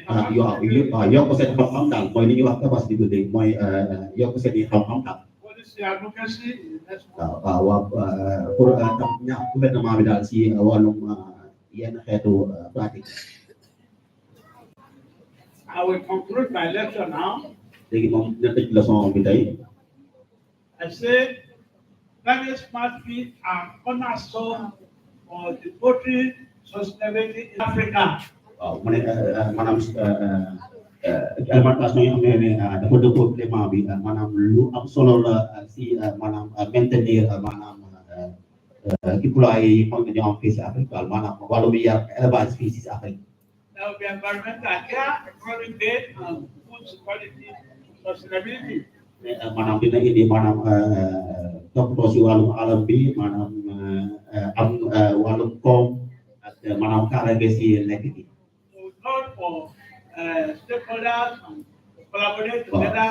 woo maanaam partenaires yi ak maanaam tey pour ñu collaborer ak gouvernement bi si secteur privé bi ak maanaam béykat And yi make use of these innovations to improve their livelihood, their productivity, and increase their profitability. waaw ñu indi seen innovation si seen production yokk seen productivité.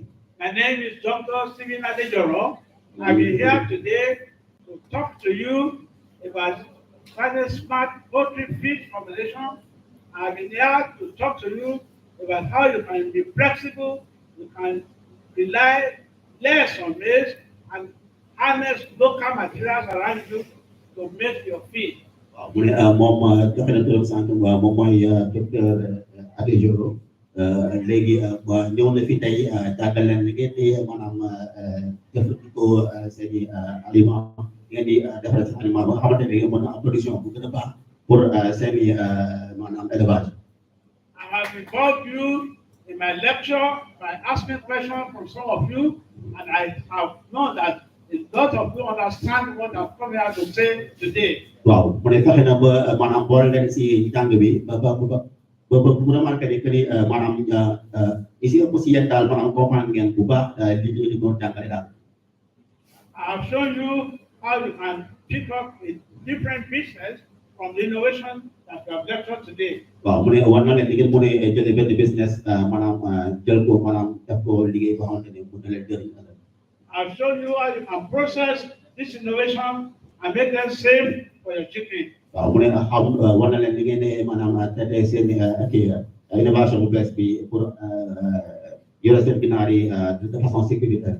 I've asked one or two questions from you, and you have come out to participate and show evidence that you understand what I'm saying. waaw mu ne laaj nañ benn si ñaar ba ñetti nit ñu ñëw wax li comprendre tey ñëw nañu wane nañu comprendre nañu baax li ñu doon jàngal.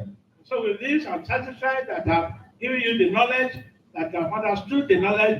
I have confidence that you will not just come here and talk, you will go and practice them and show evidences of the improvement in your business. waaw mu ne kon jox na leen maanaam opportunité bëggul ngeen ñëw rek tànn ko affaire tam denc ko seen i bagage ngeen ba leen demee ngeen jëfandikoo ko mu doon lu leen di jëriñ ëllëg seen i plat yi daal. So at this point, I say thank you for listening to me. waaw bu leen di remercier si leen ko déglu tey. And I hope and I pray that and I pray and hope that there will be an opportunity next time that will be more beneficial for you. waaw mu ne And those of you that have a certificate today will be the beneficiary of the next coming program. waaw mu ne mu ngi ñaan également maanaam li mu jot a def fii maanaam ñi nga xam ne ñoom ñoo am certificat bi fii tey maanaam dinañu maanaam ki jëriñ ñeneen maanaam gën a wan ñeneen ñi maanaam xeetu liggéey bi daal.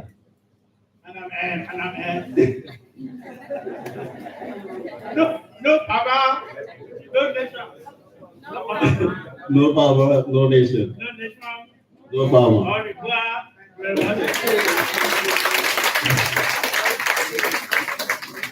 Yeah, thank you, sir, for that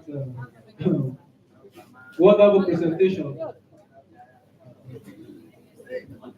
Okay.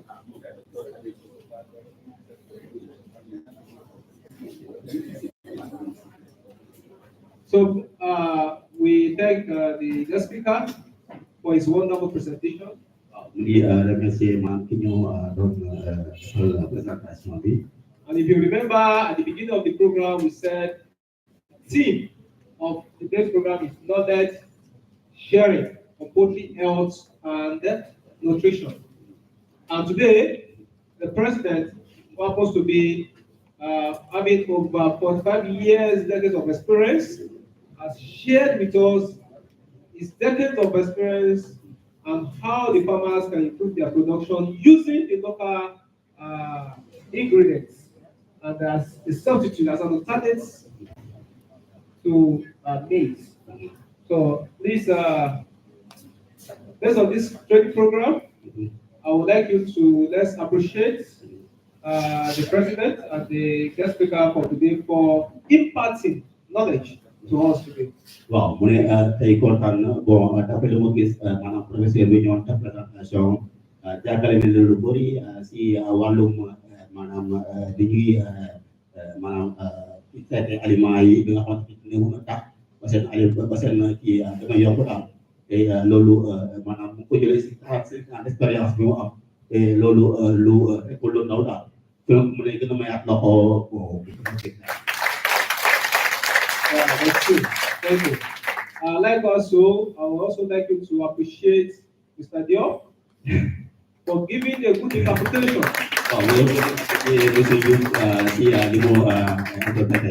Because if he has not interpreted well, he will not understand what we appreciate you, sir, for that wonderful.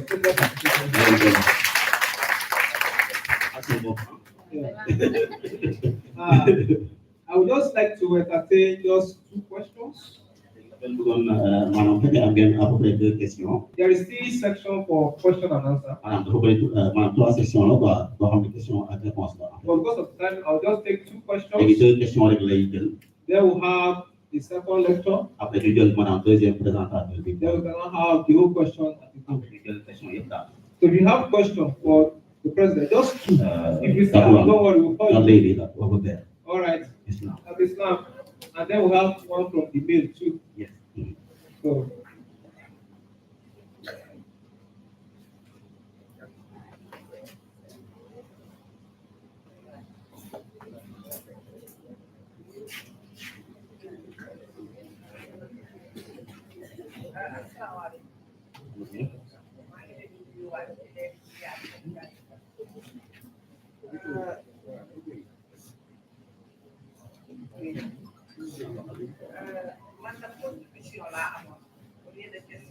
Yeah, she said she had a contribution, not a question. Everything that you teach us today is very important. Because right now in Senegal, our main issue is how to process food for our country. Because most of the time we buy the food and it is very expensive. Most of the time we buy it and it is about 8,000 CFA.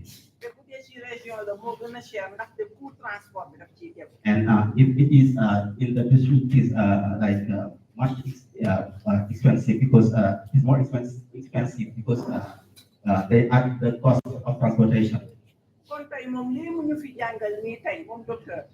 So what you teach us today,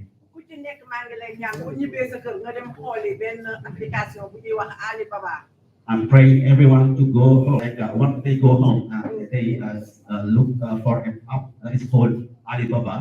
bépp machine boo soxla rek ci wàllu fabrique d'aliments mu ngi fa te cherul ku ci nekk loo am mën nga caa am commencé na 150 000 ba jëm 15 millions. Yes, there are many like processing machines there. If you want to buy them, if you go to Alibaba, you can buy them there, and it is not expensive. You can buy it up to 150,000 CFA. te moom lii mu ñu jàngal tey loolu yëpp mu ngi fii si suñu gox bii di Sénégal. And what you told us today, we have it here. suñuy mango dañuy yàqu suñuy supame dañuy yàqu. We are losing our mangoes, we are losing our cabbage, we are losing everything. fruits et légumes rek ñun dañ koy yàqale kon yooyu we war are- nañ ko mën a jël jàng ci moom séché ko. So xool ko boole ko suñuy aliment di ko jox man en personne damay yar ay ginaaru coloré waaye man samay ginaar lu nekk laa leen di jox. yeah. kii bi nu mu tuddati sax oignon vert bi dama ciy faral di am lu bari vraiment sans benn xarit buy bay oignon vert dama koy jël di ko daggate di leen ko jox mais gis nga ginaar boobu boo ko rayee oignon vert sax lay xëy ndax neex kon ñun nañu jëm ci fabriquer suñu bopp. She was saying important thing because like she was using some like onions like called green onions like to put it in her food. So, and that is like very important for her, and that helped her chicken grow. kon nag docteur lu ñu jàngal fii ñu ngi koy jaajëfal te may ñaan képp ku fi jóge na nga fexe nga di Green onions, green onions, ñun loolu la ñu war a xeex tey. green onions. All right, thank you for that wonderful contribution. Please, do you have one more question? They are not going to poser question. All right.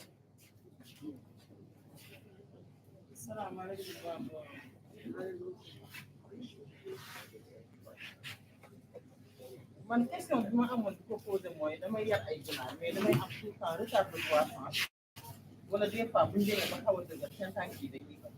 Okay. waaw dama ciy déedéet da maanaam bu ma dugalee sang li may perte day bëri trop. Okay. Like her question. sama ginaar mën na dem ba am 2 mois sax dafa tax mu développé bu baax te des fois dañuy nekk Okay. problème boobu la. So, her question is she's breeding chicken, and most of the time when they grow up, they are having problems with their feet. She wants to know the reason why, because she's having this too many times.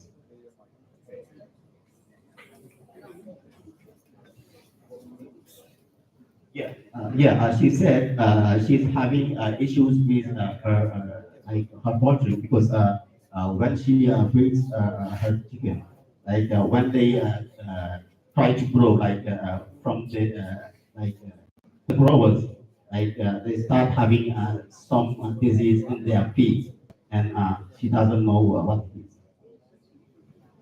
Feet, yes, feet. Yes, no, of the chicken.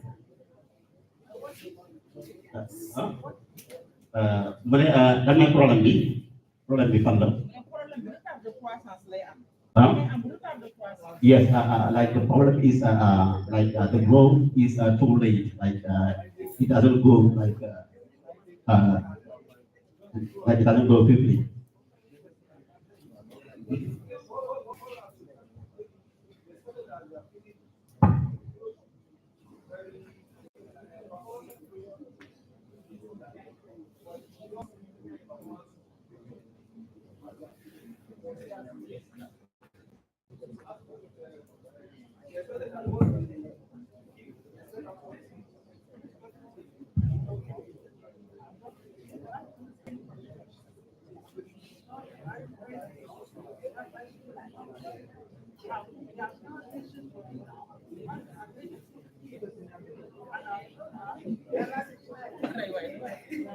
mu ne en fait question bi waroo ko woon sax posé parce que puisque maanaam yow gis nga ni loolu moo ko waral donc moom tey dafa ñëw pour war na maanaam benn xeetu nga xamante ne boo ko utilisé loolu du la siy fekk daal maanaam.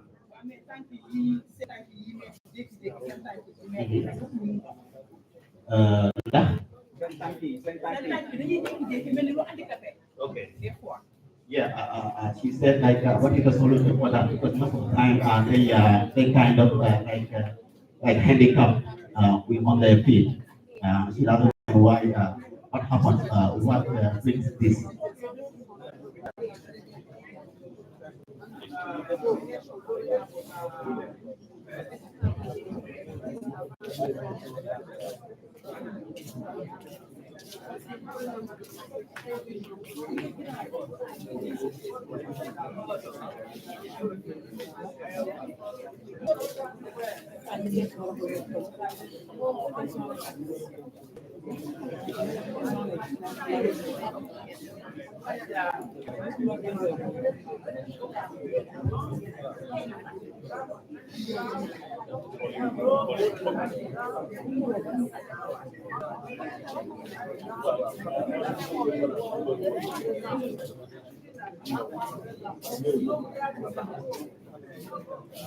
Wow, menurut manam anam video joxe manam ignoré cet aliment ni koy joxe manam portion manam ngay surale manam bu ñu nekkee manam si première semaine maam dina leen jox si aliment warul ko comme ngeen jox bu ñu nekkee croissance et nutrition manam day gën a yokk à chaque fois daal.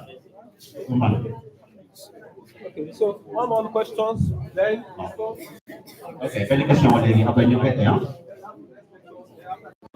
maanaam si beneen exposé bi dina am ay question après quoi après bu la amee yeneen question toppat waaw waaw.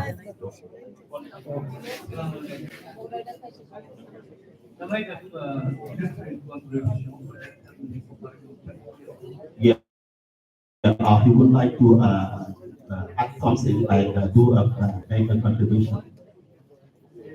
D'abord damay vraiment présenter docteur. Yeah. Congratulations. He would like to congratulate a doctor. Vraiment présentation na solo trop. Yeah, the presentation is very useful. Di remercier staff bi ñu accueillir yëpp. And we thank all the staff that welcome us. And we are happy about the organization and the content. Waaw di nuyu aussi di remercier président Moustapha Diagne, président de l'association Bourg et de Valpo. And we also thank like President Mustafa Diagne. Ok, remercier Madame Nam, And on est là Ms. aujourd'hui. Nam, who brought them here today. Léegi nag par rapport ak intervention dama ne juste alimentation dafa am solo ci yarum ginaar. Yeah, I would like to say that feeding is most important thing in poultry. Au-delà de passion bi dafa nekk activité boo xam ne activité économique. Beyond passion, it is also an economic activity. Donc lépp lu ñu mën a def pour wàññi les coûts de production dont alimentation donc dafa important. So whatever you can do to reduce the cost of production, that is important. Donc damay remercier tous les présents yi fi nekk ñëpp. So I would like to everyone who is here. Effectivement waa Mbour élevage pro en particulier. Most in particular Mbour élevage pro. Demande képp ki nga xam ne ñëw nga ci séminaire bi nga partager information xam-xam bi nga fi jëlee. And I would like to ask whoever came and participated in this presentation to share this knowledge. Maintenant, juste par rapport ak changement climatique, j'ai l'impression que chaque fois que ñu waxee changement climatique, dañuy wax juste les effets négatifs. Mais dafa am aussi quelque part effet positif. Parce que changement climatique yi opéré wu fii day su fekkee ne recul nawet bi recul dañuy am possibilité yokk suñuy vente. damay joxe juste benn exemple voilà dañuy day au lieu ñu def par exemple 3 dinañ wala 4 dinañ def 4 5 ventes donc loolu yëpp effet positif yooyu yëpp il faut que ñu bañ koo occulter. Okay. Voilà di remercier waat ñëpp di leen nuyu waat. Okay, yeah, he should want to stress again the fact that like the climate change does not only have like negative like positive negative effects, but it also has some positive effects. Like for example, here in Senegal, for example, if the rain doesn't come soon, they have the possibility to produce more. All right, thank you all for that contributions and questions. There is this section for question and answer. Please, when we get to that time, you can ask your question. So before this lecture, we would like to have a brief exercise so that we don't sleep for the second lecture. I would like everybody to stand up and exercise themselves. Why this is going to be led by one of our members here. So please, whatever she says, let's just follow it, just to exercise our body, so that we don't sleep while the second lecture is ongoing. Thank you. Léegi xam naa dañuy commencer deuxième présentation bi ñu xool comme ça léegi ñu bàyyi xel bu baax également waaw. No farmer. No nation. No nation. No farmer. Now let us perform one or two exercises. Now let us don't get up. Léegi na ñëpp jóg waaw.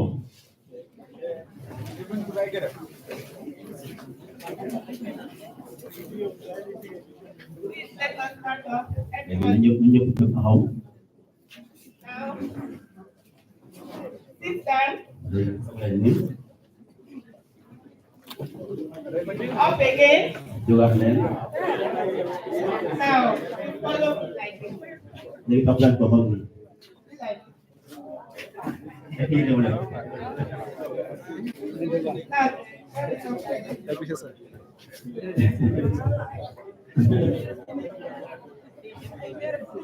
Papa,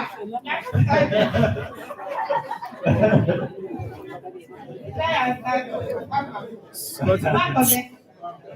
Stop. Please go. Léegi ñu demaat. Okay.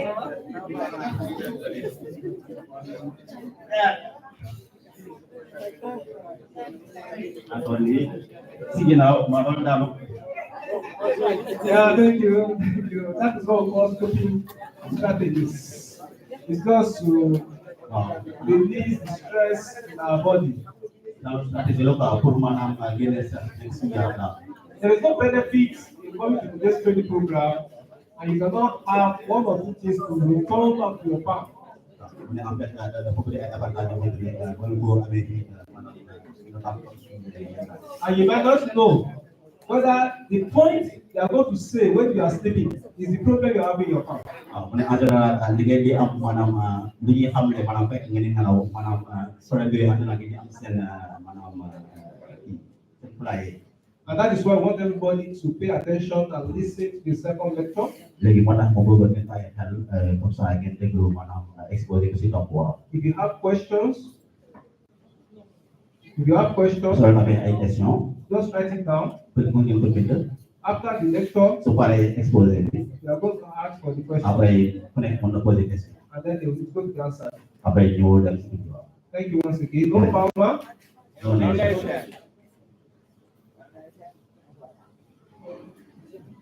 Assalamualaikum.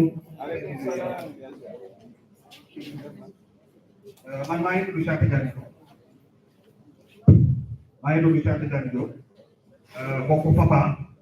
FAPA mooy fédération des acteurs de la filière agricole. Maa ngi nuyu tonton Moustapha ki nga xamante ni président association bi nekk fii Mbour la mais aussi association mbokk li nga xam ne mooy FAPA. te kilifa la ci biir FAPA donc maa ngi koy nuyu bu baax di nuyu aussi madame Nam di leen nuyu yéen ñëpp tey ci fi ñuy waxtaanee mooy mbirum bâtiment mooy maanaam gunu gi mais dama jàpp ni balaa ñuy waxtaan ci bâtiment dafa am benn loo xam ne chaque fois dañ koy faral di négliger tuuti mooy le matériel mooy jumtukaay yi nga xamante ni moom ngay utiliser pour yar sa ay ginaar mën nga am aliment bu baax. mën nga am poussin bu baax mais li nga xam ne mooy le bâtiment ak li nga xamante ni mooy le matériel bu nekkee baaxul war mu am ay manquement di nga am ay retard de croissance tant que may génn maa ngi dégg kenn di posé question naan man maa ngi am ay retard de croissance et cetera retard de croissance feebar kese bu ko indi tàngaay dina ko indi poulailler bu baaxul dina ko indi di nga waroon amee li nga xam ne mooy 4 abreuvoirs nga am ko 2 abreuvoirs dina indi retard de croissance di nga waree joxe aliment bu doy joxe woo dina indi retard de croissance feebar indi retard de croissance donc des fois nga taxaw ne damay am retard de croissance même nit ki bu mu tontu la exactement il faut mu ñëw ci poulailler des fois il faut mu ñëw xool yow ban contexte nga nekk di yàgg n'est-ce pas ba pare poser la ay questions ci lay mën a kii mais amul benn réponse boo xamante ni c'est du type ortac ngay ñëw rek ñu ne la nga ne retard de croissance laay am mu ne la ah joxewoo aliment bu rek alors que peut-être yaa ngi joxe aliment bu rek n'est-ce pas donc dafa am ay ci agriculture dafa am ay questions yoo xamante ni question ouverte la yoo xamante ni pour vraiment nit ki mën ko tontu il faut que mu poser la ay questions ñëw sa poulailler yi dafa en tout cas xool environnement bi pour mu mën si tontu bu baax a baax n'est-ce pas donc matériel bi est-ce que déjà am na ñoo xam ne dañuy yar ganaar suñu tool yi am na ay producteurs kan moo nekkagul producteur suñu tool yi ku yaragul ginaar léegi dafa am ñoo xamante ni yëkkatiwuñu loxo kan moo nëb bokk kan moo nëb wala ci yam tey ak ginaar ak ku dul yar ginaar am na dafa am jigéen dafa am lenn ko waaw léegi kan moo yar ginaar bi kan moo yarul ginaar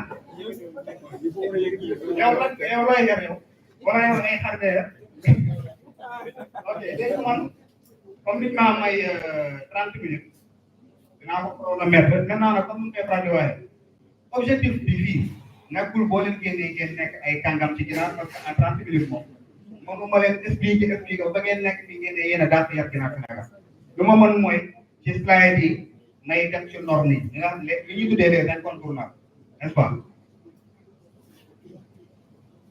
première chose mooy wala nga xoolee lii mooy lekkukaayu poussin yi bu ñu nekkee xale moom la ñuy lekkee li lu leen di jëkk frappé mooy déjà couleur rouge bi moo leen di jëkk frappé parce que ginaar boo koy yar mbirum lekk ak naan dañu ne lu mu gën a gaawee ginaar war na lekk war na naan donc ginaar bi bu leen fàttali ni moom bu jógee pouvoir ba ñëw mësul gis aliment mësul gis lekkukaay mësul gis naanukaay n'est-ce pas donc couleur rouge bi da koy attiré automatiquement n'est-ce pas day éveiller curiosité mu jublu ci li nga xam ne mooy couleur bii nii boo leen xoolee ñi nga xam ne dañuy yor ay pondeur ñooñu moom ba ngeen dégg piquage parce que ginaar bi benn bu naajee rek automatiquement ñeneen ñi dañ cee sonn c'est pas que ginaar yi dañuy lekkante seen biir mais le fait que ñu gis lu xonk loolu da leen di attiré ba nga xam ne dañuy coppi ba ginaar bi malheureusement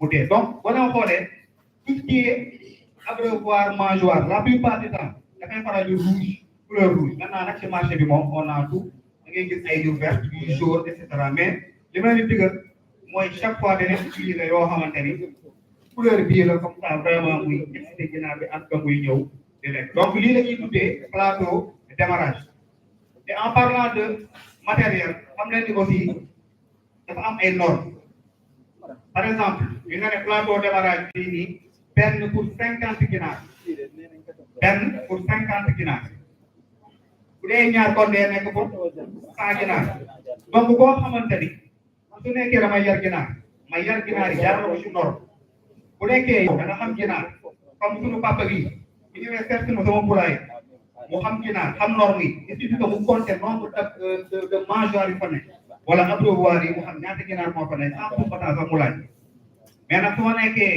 kenn boo xam ne bon respecté wu ma dara boobu moom boolewu ma ko ci parce que kooku mu war a utiliser 5 abreuvoir xëy na moo ngi utiliser peut-être 10 abreuvoir wala même mu utiliser moins donc lii mooy plateau démarrage n'est-ce pas buñ ko doon nataal dañu naan bu doon nit la dañu naan lii mooy ko xale parce que doo dem ci kër gis benn xale bu am par exemple 3 ans di ko jox ko du mag muy lekk du ko xaj ci gémmiñ bi donc lii mooy mangeoire premier âge mais dafa rond bii mu nekk beneen modèle boo xam ni dafa tëdd lii la ñuy tuddee mangeoire linéaire les plateaux de démarrage li mangeoire linéaire mangeoire linéaire yi am na yoo xamante ne Sénégal lañ koy defar c'est fabriqué localement mais ñi nga xam ne dañuy yar ginaar di ngeen seetlu ni nag yooyu fii day faral di teggeeku ci benn laps de temps te loolu laay wax sunu produit sunu artisan yi chaque fois il faut que ñuy jéem a perfectionné wu tuuti parce que c'est bien ñuy jënd local mais nga jënd local boo xamante ni en 2 mois 3 mois mu yàqu nga jënd ci beneen c'est pas intéressant bii calva bi la mooy importé bi si ngeen di 10 moo ci am bu doon local bi ñoom dañuy génne fii rek xaw ko wengal mu dee ce qui fait que il suffit que ginaar bi am poids tuuti taxaw fii mu diis affaire bi rocceeku donc lii moom aussi c'est des mangeoires premier âge moom tamit nootu bi c'est la même chose différence bii mooy que ni lii la ñuy tuddee anti-gaspillage lii nii ak lii même rôle lay joué ci poulailler ci ginaar bi c'est juste dañuy bañ ginaar bi di dugg ci biir li nga xam ne mooy aliment bi di ko yàq parce que des fois nga gis ay poussin yoo xam ne dañoo xaw a sant jaay dañuy ñëw dugg ci biir aliment bi di ci lekk au lieu de taxaw nii di lekk donc pour ñu imposer leen du taxaw bañ a dugg ci biir ni leen di defaral li nga xam ne mooy tudd anti-gaspillage donc bu nekkee da nga def li nga xam ne mooy mise en place bi da ngay gis ni y a les plateaux de démarrage qui sont là di def sa aliment bi la plupart du temps aussi dañuy jël ay rouleau de papier ñu def ko fi rouleau de papier yi c'est tout simplement ginaar bi bu nekkee dafa ñëw di lekk bu teg bi di dóor ci papier bi bruit boobu muy def naan noonu di attiré ñeneen des fois ngeen gis ci internet sax gars yi def ay expérience taxaw di tëgg ci carton nga gis ci poussin yëpp di ñëw di ko fekk yéen comprendre donc lii c'est juste pour inciter ginaar bi mu lekk mais warul yàgg ci biir poulailler bi boo demee dans ci yenn dëkk yi da ngay dem dañ koo perfectionné de telle sorte que day nekk biodégradable maanaam affaire bi soxla nga koy génne dafay dem ba tasal boppam ci biir poulailler bi n'est-ce pas kii rôle bu mu am moom la alvéole bi tamit am boo leen xoolee pour ne yéeg nañ ci biir di lekk aliment bi n'est-ce pas donc ñoom ñaar ñëpp quasiment même rôle la ñu wax boo leen xoolee aussi Sénégal nag parce que même aspect sanitaire bi aussi dama ci waxaale en même temps parce que en 30 minutes moom du ko mën a compartimenter parce que bon dañuy fanaan n'est-ce pas temps bi dafa gàtt lii ñu bëri dañ koy def mais mën na nekk source de maladie parce que amul la yow carton bi moo ngi dégg pouvoir dugg ci oto ñëw am na fépp fu mu jaar boo xamante ne xëy na jaar na sax ci ay yeneen tool yoo xam ne xëy na waajo wàcc na foofu ay poussin dugg ci tool bi ñëw ak loxoom laal carton yi neefere ginaar yi tamit gis ngeen affaire jaune yi yu vert yi neefere yi nii le fait que ma sotti aliment te lii mooy premier neefere ginaar bi le fait que ma sotti fii aliment mën na indi ay jafe-jafe après ci intestin ginaar ay bactéries et cetera donc lii di leen ne lii du lu gën mais le problème Sénégal mooy nit ñi dañuy toppandoo moo tax boo gisee benn problème ci benn poulailler da ngay war poulailler bi gis même problème te ñoom ñëpp koo ci laaj lu tax ngay def li du ko xam parce que lan gis na Daawuda def ko Fatima def ko Anta def ko mu ne man tamit dama koy def n'est-ce pas donc poulailler du toppandoo da ngay respecter li nga xam ne mooy norme n'est-ce pas donc lii nii c'est des choses yoo xam ne à proscrire lii boo paree ba compter poussin yi ba ñu génn da ngay jël carton yi nga dem lakk ko nga dem taw loolu c'est important mangeoire yaa ngi nii yow plutôt abreuvoir yi dafa am ay abreuvoir 10 litres 3 litres am abreuvoir 5 litres yi nga abreuvoir 2 litres yi nii chaque fois dama naan gars yi booy yar 1000 nga nar a jël ay abreuvoir de 2 litres boo ko dugal ci poulailler dama koy jël ay abreuvoir il faut que jël abreuvoir boo xamante ni quantité bi moo gën a volumineux mooy yi nga xam ne mooy yu 5 litres yi nga dugal ko ci biir poulailler moo tamit norme bi benn pour 50%. te boo leen xoolee comme lu ñu leen doon wax on a toujours li nga xam ne mooy couleur rouge loolu dafay tax ba li nga xam ne mooy ginaar bi da koy attiré lii c'est des abreuvoirs automatiques mooy pour ñi nga xamante ni dañuy def ay 1000 1500 2000 parce que tey jii imaginer ngay yar par exemple ay 5000 ginaar nga bëgg jënd ay abreuvoir manuel di nga dugg ci poulailler bi di nga liggéey 6 heures du matin ba 10 heures abreuvoir yi liggéey deuxièmement dina la sonal boo xam ne boo yeewoo la lendemain pour maye ndox te dégg bi du ko fekkee donc dafa am benn quantité boo xamante ni boo leen ci tolloo ci production da ngeen di yéeg ci benn niveau mooy les abreuvoirs automatiques.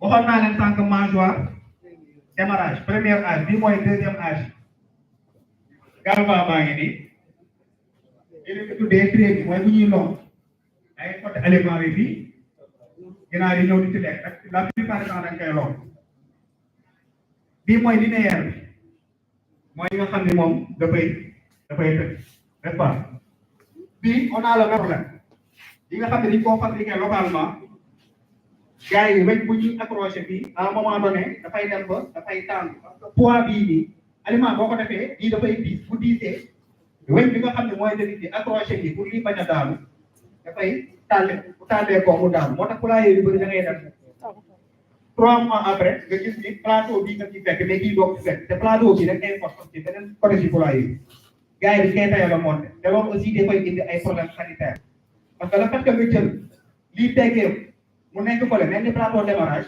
nga sotti ci aliment bu ciy def du doy deuxièmement ginaar yi di ci yéeg di ci def ay nagare feebar yi commencé retard de croissance bi nga doon wax loolu mën na koo indi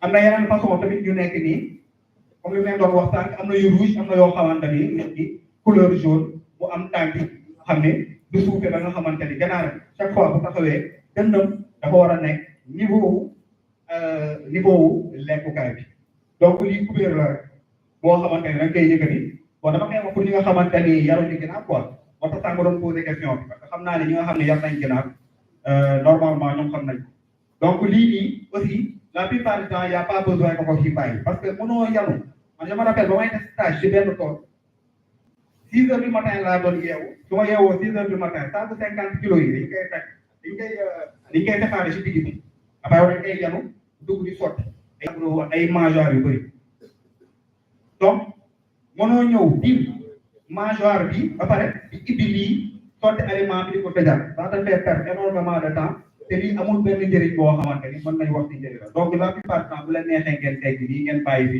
li nga xam ne mooy kii mooy mangeoire bi moom kenn abreuvoir deuxième âge yi moo nekk nii boo leen seetloo abreuvoir bii nii amul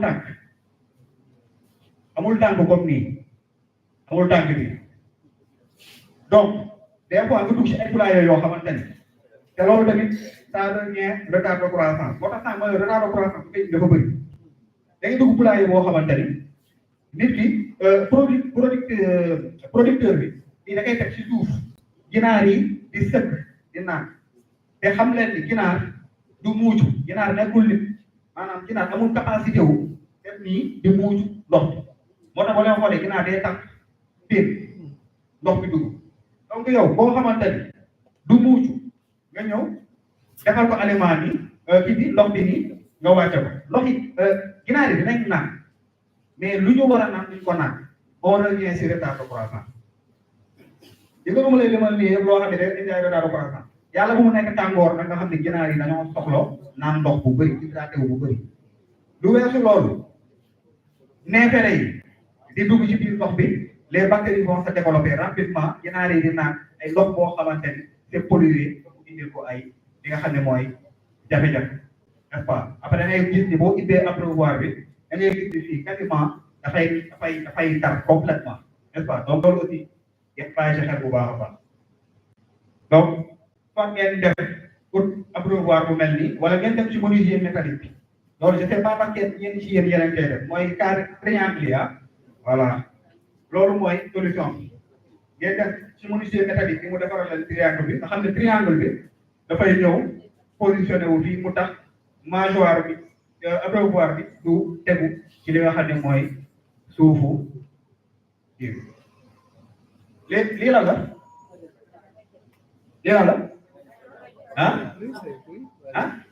raja ok donc ay professionnel ñoo fi nekk quoi donc lii pour choquer la ginaar yi moom tamit norme la di la ne benn rajan pour 500 poulet benn rajan pour 500 poulet donc normalement man su ma duggee ci benn poulailler boo xam ne dama ko gis ñaari rajan ça veut dire que ñaata ginaar moo fa nekk 1000 ginaar boo fekkee ñett ça veut dire 1500 ginaar ñoo fa nekk gannaaw nag Sénégal dañoo am suñu ay réalité am na ñoo xam ne ñoo ngi yar 100 ginaar am na ñoo xam ne ñoo ngi yar 50 ginaar am na ñoo xam ne ñoo ngi yar 20 ginaar et cetera donc ñooñu tamit il faut que ñu am solution n'est-ce pas bon rajo bi boo ko branché nii lay mel gaz waa ngi nii nga yóbbu ko bu leen jël pour ñi nga xam ne dañuy yar katu ay yar katu ginaar bu leen jël gaz bi di ko positionné fii parce que rajo boo ko taalee mu tiim gaz bi dafay explose n'est-ce pas donc da ngeen koy teg à l'extrémité ngeen longu ko nii chauffé li nga xamante ni mooy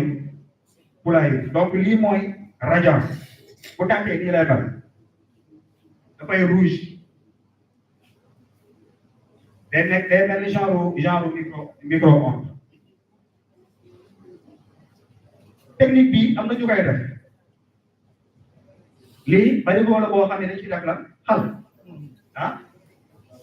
xal lañ ci def muy tàngal poulailler parce que kii xëy na dëkk bu mu nekk amul moyen jënd rañaan Sénégal da ngay gis boo xam ni day jël ànd bi dugal ko ci biir poulailler wala mu jël fourneau bi dugal ko ci biir poulailler inconvénient bi ci nekk mooy gis nga rañaan bu mu leen woon sànq bu tàng boo duggee ci poulailler bi bu tàng trop wala neexee nga wàññi li nga xamante ne mooy densité chaleur bi muy génne mais kii boo duggee ci poulailler bi ginaar yi ngaan ibbi seen laaf yi bu leer na ñii instant bi dañoo tàng il faut nga wàññi li nga xam ne mooy chaleur poulailler bi looy obligé ah yaa ngay fay wala nga wàññi ngay tibb xal bi di ko génne mu fekk te lii yëpp kopp la de lii moom li ko def dara lii waroo nelaw parce que bu fekkee taal poulailler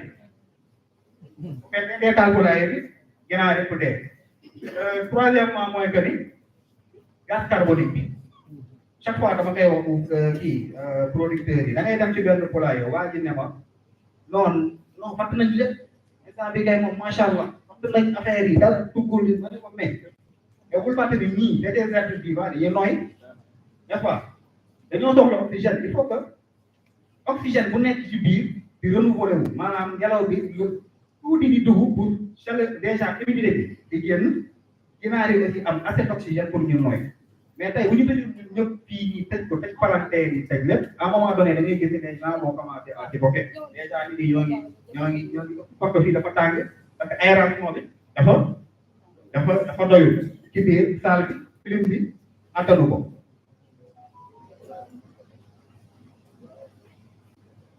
lii mooy les outils yi nga xamante ni obligatoirement nit ki moom faaw mu am ko n'est-ce pas voilà pour peser sa aliment wala peser ginaar bi n'est-ce pas lii lii la ñuy tuddee balai cantonnier mooy balai bu dëgër bu ñuy balee mbedd bi waxuñu ngeen dem jël balai xaaj balai cantonnier bi boo dem xoolee lii dafa dëgër ba nga xamante ni lépp lu gajab da ngay brosse bu baax a baax bu nettoyé yow pelle bi bu nekk da ngay génne gopp bi mën nga ko utiliser pour di peele gopp bi di ko génne masque bi ñu bari dañ koy sous-estimé mais amoon nag buy génn ci poulailler ak poussière bi nga koy nooyi mën na la indi problème bi donc yarkatu ginaar yi aussi li nga xam ne mooy seen santé di nga ko war a bàyyi xel bu baax a baax li nga xamante ne mooy thermomètre bi lii la ñuy tuddee thermomètre kii la thermomètre bu am ndox bi la y a des thermomètres Minimax et cetera thermomètre bi aussi ma wax leen ci tuuti rek tey bu nekkee poulailler baa ngi nii nga defar sa poulailler am na ñoo xam ne dañuy jël thermomètre bi lonk ko mu toll hauteur bii boo ko lonkee hauteur bii yow dina pas besoin température bi ngay am ci kaw fii mais dina pas en bas donc moo tax ma ne leen yar ginaar lépp norme la nekkul loo xam ni maanaam Sénégal moo dañoo tàmm amul aw ma lu ma def rek xaaral ma yar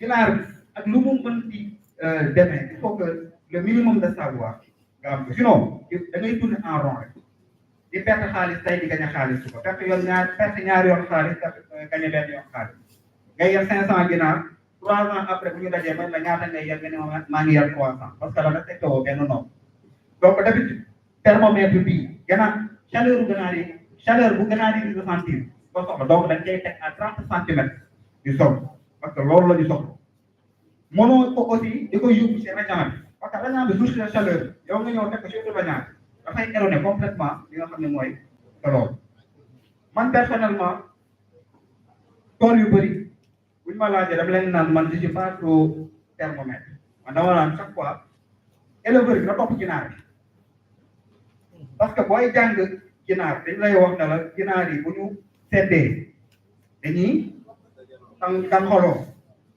bu ñu tàngee dañuy ibbi seen gémmiñ di xiixat dañuy ibbi seen laaf yi dañuy tayal am na benn waaye bu ma mosoon yónnee benn vidéo mu ne ma man dama ganaar dañoo feebar mu yónnee ma vidéo bi ganaar yi ils avaient ay 28 jours je pense ba mu ko yónnee ba xool ganaar yi dafa dañoo toog amul benn ginaar bu dox dem si naanukaay bi wala lekkukaay bi mais ginaar bi dañu ñoo ibbi seen gémmiñ ibbi seen laaf yi n'est-ce pas automatiquement ma xam ni kii tàngaay bi da koo sonal noo ma woo ko ba ne ko sa bâche da nga ko yëgati wala nga ko wàcce mu ne ma xaw a wàcce bâche yi ma ne ko yëgee sa bâche yi bu mu yëgee bâche yi automatiquement mu woo mu ne ma ginaar yi ñoo ngi jóg di lekk comme si da rien nekk donc même li nga xam ne mooy tàngoor des fois dina am réaction yoo xamante ne da ngay foog ni ginaar yi dañoo feebar alors que ginaar yi feebar yi c'est juste que ni dañoo tànk te pourtant yi tamit da leen di taw donc concernant li nga xam ne mooy matériel parce que déjà 19 minutes romb na concernant matériel bi en gros lii laa si mënoon wax mais li ngeen war a mën a jàpp mooy jàpp leen ni boo leen bëggee xam ñaata abreuvoir wala mangeoire ngeen di am jël leen toujours le nombre de poules ngeen divisé par 50 bu dee 1000 divisé par 50 bu dee 500 divisé par 50 bu dee 20 nag il y va de soi que ni 20 ginaar doo ñëw di jël ay ñaari abreuvoir wala ñett da ngay jël benn abreuvoir nga dugal kan moo fi yar 500 ginaar bi ñaata abreuvoir nga am ah 6 ah waa da nga calculer norme bi amoo 5 sax maintenant concernant loolu aussi bu nekkee da nga nekk ci zone yu tàng yaakaar ginaar bu tàngoor jotee dafa war a changer tout boo nekkee par exemple ay Kolda Fuuta wala ay Dagana bu tàngoor bi jotee dëkk par exemple yow may nañ la nga dolli li nga xam ne mooy sa abreuvoir n'est-ce pas parce que boobaa ginaar dañoo soxla di consommer ndox bu bëri n'est-ce pas donc loolu ngeen bàyyi ci xel bu baax a baax léegi dañuy dem si li nga xamante ni mooy bâtiment bi du ma si wax lépp parce que du ñu am temps bi mais dama leen di may quelques points rek parce que mënu ma woon wax si bâtiment te waxuma si aliment bi si kii bi si matériel bi quoi n'est-ce pas ay abreuvoir ak mangeoire neneen la le rôle du bâtiment mooy nag dafay aar poulailler dafay aar ginaar yi si lépp loo xam ne mooy taw naaj ak ngelaw dafay aar ginaar yi ci li nga xam ne mooy les prédateurs mooy maanaam tàcc yi ak muus yi rabu àll yi en général man personnellement mos naa def benn production boo xamante ni poussin yi dañu ma def 3 jours muusu àll bi ñëw dugg ci biir poulailler bi jaar ci toit bi dugg ci poulailler bi te lu ci gën a garaaw mooy moom du lekk bon xaw ma du lekk wala day tànk moom di teg rek yow da ngay toog ci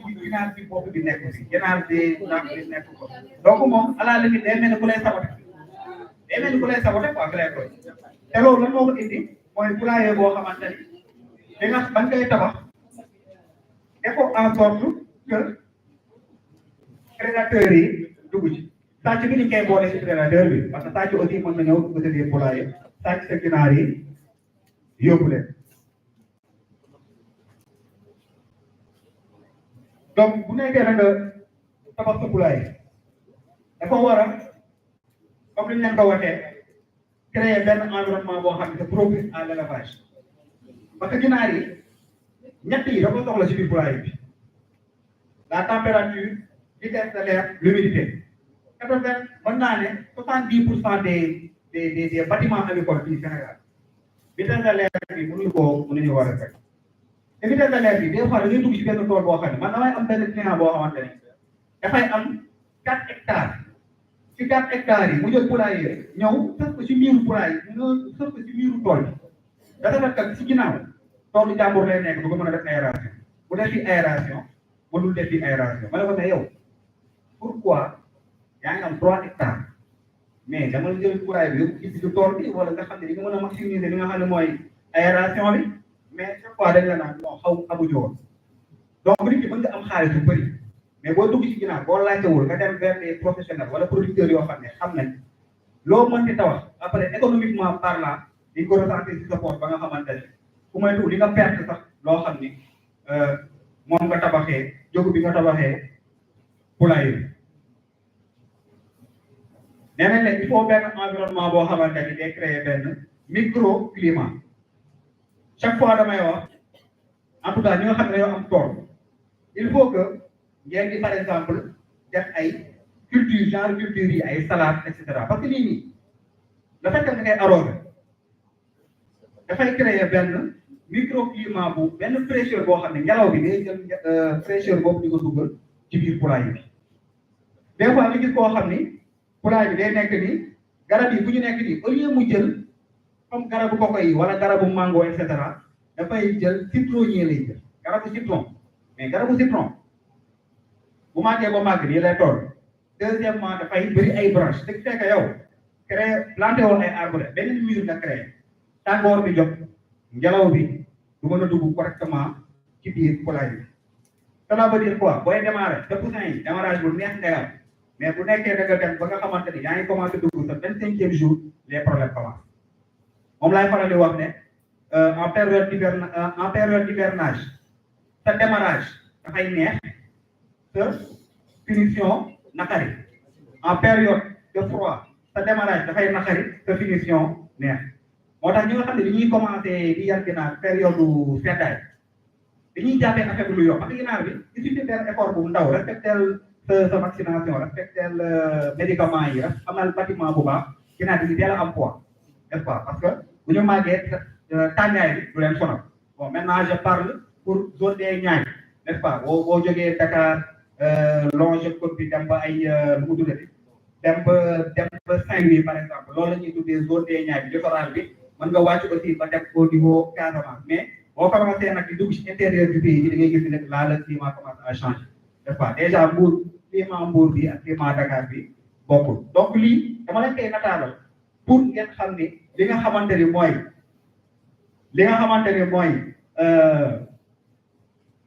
fraîcheur ci biir poulailler mën nga ko créer à partir extérieur n'est-ce pas poulailler bi et d'ailleurs moom lañ leen di wax garab bi na sore 20 mètres li nga xamante ne mooy poulailler bi loolu c'est important léegi yéen boo leen defee fii poulailler boo leen defee fii garab bi mën ngeen def fii seen plantation ay maraîchage te fi fekk même yëpp di yóbbu seen kër di toog n'est-ce pas pour nootal yi lay jaay booy implanter sa poulailler da nga war a éviter da nga war a xool l'aspect sanitaire mënoo ñëw yow sa kër nekk nii si ginnaaw am dépôt mbalit nga ñëw tax sa poulailler fii dépôt mbalit baa ngi si ginnaaw lépp luy feebar dina jóge fii di ñëw laal sa ay ginnaaw relief bi même chose n'est-ce pas bëgguñu ay coup de vent tey li bu doon ay poulailler la ngelaw bii di wàññi vitesse bu muy ñëwee c'est vrai que ginaar yi soxla nañu aération mais waxuñu ngelaw waxuñu ay coup de vent yoo xamante ni ginaar yi à la limite seen la fii yi mel ni luy naaw n'est-ce pas dañoo soxla le renouvellement de l'air éviter leen aussi li nga xamante ne mooy des zones yoo xam ni dafay inondé maanaam naam du ma bàyyi ma fekk boo Fatick am na benn poulailler boo xam ne tabax nañ ko poulailler boobu mais nawet bu jotee ndox bi dafay génnee ci suuf dafay liggéey nee na ma tous les semaines dañuy génne kooku chaque semaine ama loolu erreur moo xamante ne mënoon na ñàkk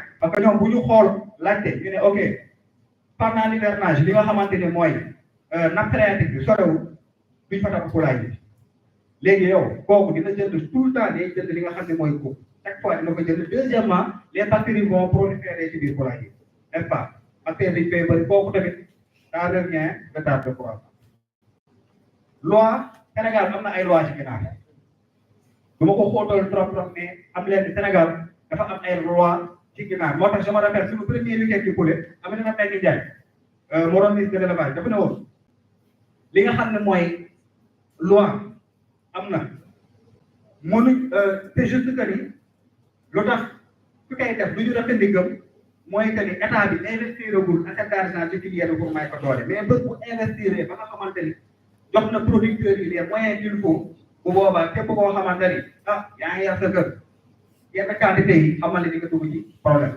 parce que des fois ñoom diñ la ne habitation humaine yi na sore 100 mètres nga xam ne mooy poulailler pour vraiment réduction des odeurs réduction des bruits n'est-ce pas poulailler mu nekk fii ñu ngi nekk fii di liggéey bu nekkee ku fay liggéey toppatoowul poulailler bi buus ñu ñëw ci toog parce que buus bi dafay dugg li nga xam ne odeur bi dafay dugg ci salle bi ba kenn du ci mën a toog nee nañ la même tali dafa war a sore tali bi de 150 mètres pour éviter les maladies et cetera ak aussi quarantaine bi buñ ko waxee en agriculture bi booy yar ginaar dafa am des maladies yoo xam ne c'est des maladies à déclaration obligatoire lu mel ni grippe aviaire pour ñi nga xam ne ñoo ngi doon suivre journal télévisé il y a je pense 5 ans ou 6 ans ci ginnaaw fële côté kilomètre 50 am na benn tool boo xam ne dafa amoon grippe aviaire gars yi détecté ko police dafa ñëw kii gendarmerie dafa ñëw sapeur pompier ñëw service d'hygiène ñëw dañoo bloqué zone boobu yëpp te bu doon dëkk tubaab bi sur plusieurs kilomètres aux alentours gannaaw bi fa nekk di nekk abat mais bon xam nga Sénégal aussi pour que comme dafa nekk dëkk boo xamante ni koom-koom bi dafa xaw a def tu es obligé nga gëmm ci yenn yi lii tamit par rapport ak ndox bi pour ñi nga xamante ni parce que am na fi ñi nga xam ne dañuy yar seen kër amuñu trop problème boobu noonu ndox parce que ndox robinet ngay utiliser mais pour ñi nga xamante ni dañuy yar dañoo am tool wala ñu am location tool teen bi lu gën mooy balaa ngeen di jël balaa ngeen di jënd tool wala balaa ngeen di louer poulailler ci tool boobu noonu def seen analyse au niveau de l'ISRA pour xam ndax ndox bi ginaar mën na ko naan wala mënu ko naan parce que ndoxu teen am na ay teneurs yoo xam ne bu fa tolluwee ginaar bi waru koo mën a naan n'est-ce pas vaccination sax doo ko mën a def n'est-ce pas donc loolu analyse bi 25000 la loolu c'est pas trop c'est pas nekkul loo te benn yoon nga koy def ci année bi méttiwul trop même ndoxu teen yi balaa ngeen koy vacciner ginaar yi man je me rappelle que ni am na benn waay bu ma ne woon ndoxu teen yi des fois gars yi si sonni sorti oxygène pour de temps en temps di ko désinfecter donc déjà tenir en oxygène boobu rek yow nga ñëw xamoo ko nga ñëw jël ci ndox boobu noonu di ko vacciner sa ay ginaar vacciner woo sa ay ginaar sa ginaar yi ndox nga leen jox dafa mel ni nga jox leen ndoxu robinet loolu est-ce que xawoon ngeen ko bon ñuy vacciner moom faju ma leen ko laaj parce que war ngeen ko xam voilà ndoxu robinet donc ndoxu kii rek wala ndoxu Casamance yaa xam ne entreprise ngay utiliser moom ngay jël bu nekkee da ngeen di jënd tool wala ngeen am poulailler à louer accessibilité bi baana boo mu jaar ci genre situation yi boo ko woowaatee mu ñëw sa tool jënd sa ay ginaar amal ginaaru 50 kilos boo ko woowee bi ñëw jël say ginaar xanaa ginaar moom bu manqué moom baana bu mën a naaw sax pour ñëw sa poulailler dina ko def da fekk baana wu jëm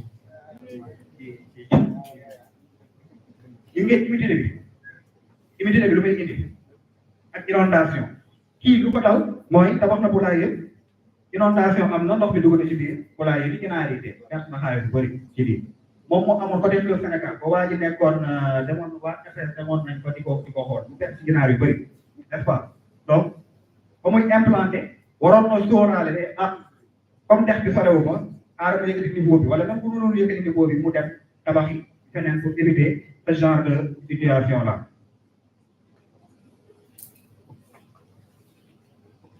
Dimension poulailler lii la ñuy tuddee lanterneau parce que d'habitude tàngoor ci biir poulailler ça a tendance à monter l'air chaud moo gën a oyof que l'air froid donc du coup lanterneau bi day permettre vraiment li nga xam ne mooy la circulation de l'air humidité bi ammoniaque bi yëpp dafay génn ci biir poulailler bi n'est-ce pas donc largeur bi 10 mètres mënoo ñëw di tabax sa poulailler def largeur 30 mètres di la ne lu tax ñu ne leen bul romb 10 mètres wala 12 mètres xam nga lu tax loolu ngelaw bi bu duggee fii il faut que mu nga may ko il faut mu am doole bu mu génnee poulailler bi mais bu nekkee poulailler dafa def lii largeur bi nekk 30 mètres xam nga loolu lan lay indi chaque fois boo duggee ci poulailler bi da ngay gis ni ginaar yi loolu côté bii la ñu nekk doo leen gis côté bi parce que accord bu nekk fii yëpp ngelaw baa ngi koy buub te ngelaw bi mënul génne li nga xam ne mooy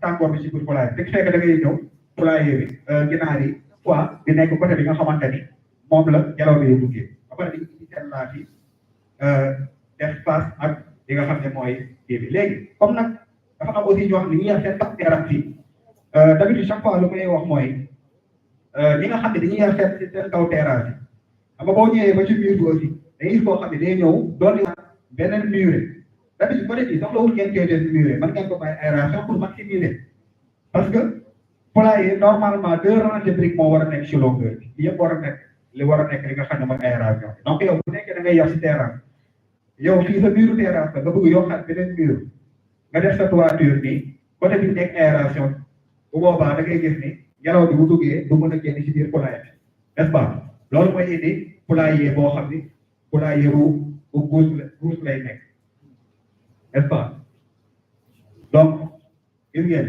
kii poulailler bi nekk na en hauteur ni ci biir au lieu que def ko 2 rangées de briques dañ koo def benn defuñu ko sax benn rangée de briques dafa ndaw ba nga xamante ni aussi lii c'est pas recommandé parce que aussi waxuñu leen li nga xam ne mooy ngelaw bi di dugg ci poulailler bi erreur bi moom mooy erreur fréquent boo xam ne quasiment ñëpp dañ koy def et fii bàyyi aération fële ça c'est pas lii du poulailler boo xam ne dafa respecté normes yi te le pire mooy des fois gars yi dañuy jël barrage def ko fii def kii ay poussins 15 jours après ñu defaat fee ay poussins man lii boo ko def chaque fois dama lay naan da nga mel ni da nga dem hôpital jël maternité ba teg ko fii jël ñi nga xam ne dañoo am tuberculose dañ leen collé ne damay def benn mur de 40 centimètres dina protéger bébé yi ba duñu feebar boo amul benn sens parce que les bactéries ils circulent n'est-ce pas donc tey bu ñu doon diagnostiquer poulailler bi déjà waaj aération yi def na deuxièmement zinc la def ci kaw naaj bi da ciy tàmpe température poulailler bi dafay yokk bu baax a baax poulailler ganaar yi dañuy tàkk mu indi retard de croissance te sax lii sax bu la joxee retard de croissance kenn sax mu tane des fois sax day indi ay mortalité je me rappelle amoon na kenn boo xamante ni poulailler bi quasiment comme nii la meloon mais waa ji nawet bu jotee bu 2 heures jotee dafay jël paan def ci ndox mu teg ko ci buntu poulailler bi toog ci buntu poulailler bi bu toogee jéggi dégg ginaar yi naan tëb mu taw dugg jël ginaar bi xool ko ci ndox bi ginaar bi am def nii mu teg ko ginaar bi xembali ko waat bu bàyyi ko battement doole mu def non loolu lay wax nii waaw dama leen di wax benn secret man la woon ko dem waaw man la woon moom franchement mais loolu yàgg na nag loolu yàgg dama doon teg paan damay teg paan bi toog ci buntu poulailler bi su ma déggee ginaar bi tëb rek ma daw récupéré mais boo ko deful ginaar dafay dee quoi dafay am arrêt cardiaque n'est-ce pas parce que instant boobu te loolu si gën a métti mooy ginaar bi day xaar ba nga xamante ni yegg na finition nga xamante ni yow woo baana ñëw jënd moo ci def mu commencé ko te loolu yëpp yi moo koy indi ay problème d'aération da nga koy xeet des fois nit day dugg ci poulailler taxaw ne non pourtant fii feex naa mën la yow nit nga mais lii ganaar bi ak nit c'est diamétralement opposé n'est-ce pas ganaar dafa lay ñàkk ganaar du ñàkk ganaar lu muy ñàkkee mooy day indi gémmiñ bi chaleur bu nekk ci biir gémmiñ bi rek ci biir yaram bi moom lay génne day ngaan indi gémmiñ bi di dégager chaleur moo tax poulailler bi bu nekkee amul aération bu baax rek le fait que muy génne tàngoor di noyyiwaat tàngoor mu commencé continuer di yokk li nga xamante ni mooy température maanaam naa maa ngi 37 wala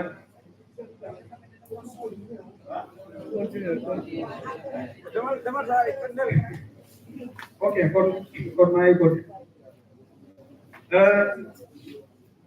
xam nga lii da ngay gis benn producteur boo xamante ni dina attirer jaaykatu aliment bi maanaam du ma provoqué du ma jaaykatu aliment nekkuma di jaay defar mais ku tabax poulailler bu mel nii boo tabaxee poulailler bu mel nii sa ganaar di dee te ganaar am retard de croissance nga ne aliment bi ma jaay moo baaxul poussin bi ma jaay moo baaxul ku ma tuur poussin bi baax na aliment bi baax na mais bâtiment bi moo baaxul parce que leer na sur une part n'est-ce pas loolu ngeen bàyyi xel bu baax a baax ñi nga xam ne aussi dañuy yar fii di yar fële ñaari bande yu bokkul ah waaw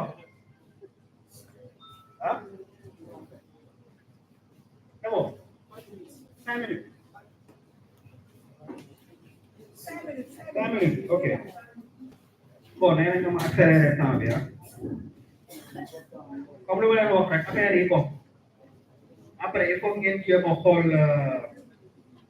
en 30 minutes moom mënuñu leen ji genre poulailler bii nii moom laa leen doon expliqué sànq waa ji day am poulailler bu rëy rëy bu ñëw jël poulailler bi teg ko ci miiru tool xamul tax loolu xamul tax mu def polistrat yi nii aération yi parce que tam na ko ci miiru tool bi ci ginnaaw moom moo ko donc du coup aération bu mu am nii mënu koo am ci beneen côté donc il est obligé pour rattraper li nga xamante ni mooy tàngoor bi mu indi fii li nga xam ne mooy aération yi bu xëccoon poulailler bi démarré fii ñëw ba fii lii du ko def côté bi dina am aération côté bi am aération te moom boo xoolee bon amaan na sax laajte na parce que am na ay garabu mango yoo xam ni jiw na ko fii mais xëy na moom lu mu gën a def focus mooy garabu mango gi dina indi dem donc poulailler bi du tànk alors que ni li mu def nii tant que yaa ngi am période de chaleur période de froid xëy na mën na tane mais bu nawet duggee da ngay indi ay jafe-jafe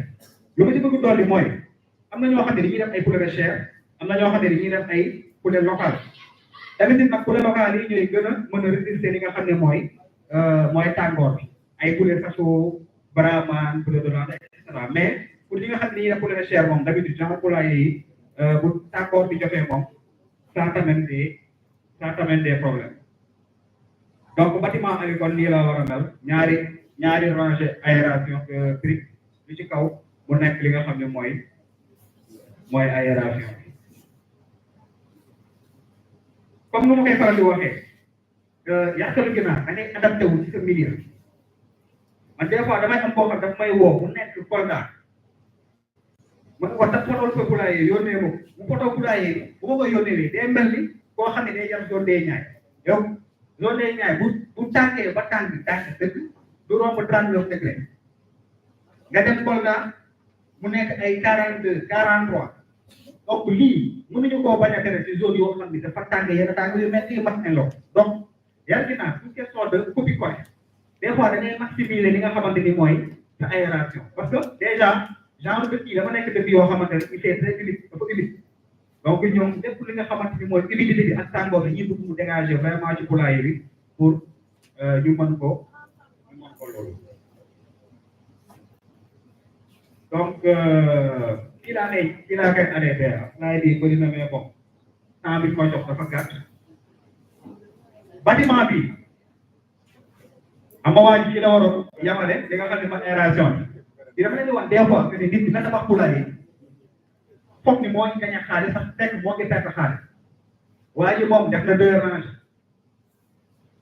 def 2 ranges la waroon yam doole na 2 3 donc lii yëpp da koo jënd ci prix te war ko woon jënd benn perte économique moo ngi noonu beneen perte économique bi mooy yow yaa ngi def sa porte de zinc def toiture de zinc kii day indi tàngoor parce que añ bu ci tàmpee bu laay bi dee tàng lii tamit day indi tàngoor donc loolu dina boppam bi nga xam ne mooy problème te loolu côté feeñul fii mais amul aération kii ngeen yaakaar ne mën na am résultat mënul am résultat dañu ko gis amal aliment bu gën a baax àdduna bi amal poussin bu gën a baax bu gën a performant ak lu mu mën di demee xam nga genre yi mooy lan mooy ñii ñooy yar ba ci yar du ñu réussir ñu xëy suba def ay nekk def ko local te moom ci néeg la gën a lay teg voilà donc 5 minutes yi mat na maa ngi leen di gërëm bu baax di leen sant leen wax ni yar ginaar moom dafa laaj formation quoi donc dem leen formé wu parce que lépp norme la ngeen formé wu après ko li ci def moom yaa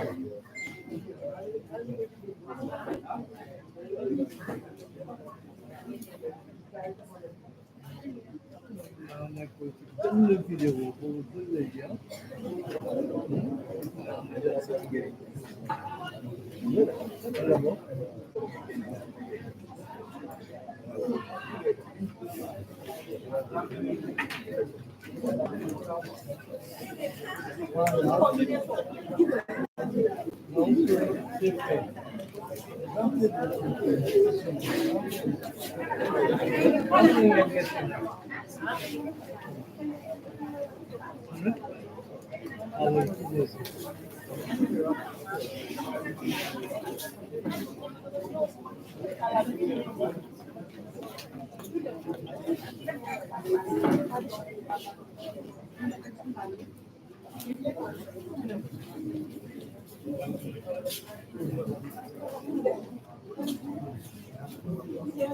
Okay. Yeah, no, thank you very much.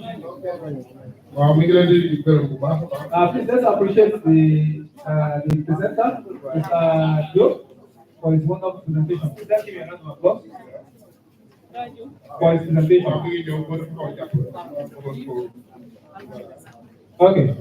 So what we want to do now is that we have question and answer at the next section. But before that, we'd like to have a group picture. Group picture. So at the front of the hall. So after the picture, we'll come back for question and answer and for refreshment. Okay. And then collection of certificates. waaw balaa ngeen di yeewee ko dañu bëgg ñu am benn photo boo xam ne genre photo de famille lay doon d'abord ñu génn ci biti jël benn photo de famille tous ceux qui ont participé à cette activité là ñu paree del soit donc am ay tontu ak laaj yoo xam ne dañ koy mën a jël jëmale ko ci monsieur Diop waaw ñu xaw a voilà loolu donc daal li ñu bëgg mooy ñu génn bu ñu ko mënee ñu ko mën a may ñu jël benn photo boo xam ne mooy daal balaa nit ñi ñenn ñi parce que waaw. So please let's go outside. Let's go outside. taxaw rek jël ko ñëpp pour ñu voilà.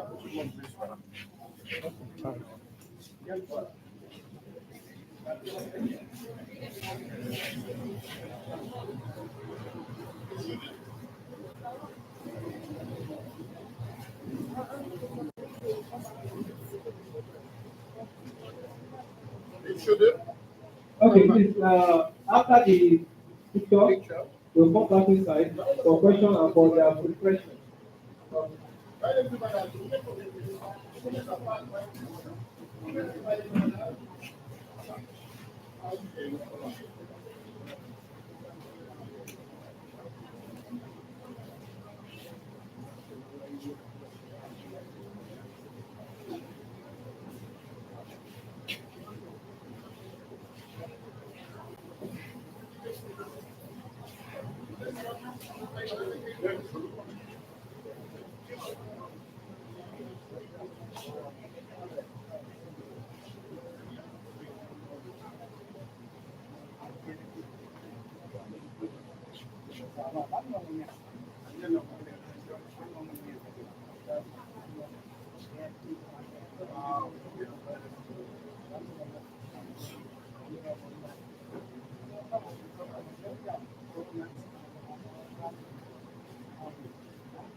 Yeah.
Okay, thank you.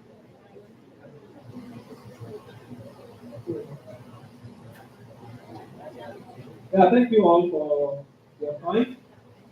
Now we want to have your feedbacks.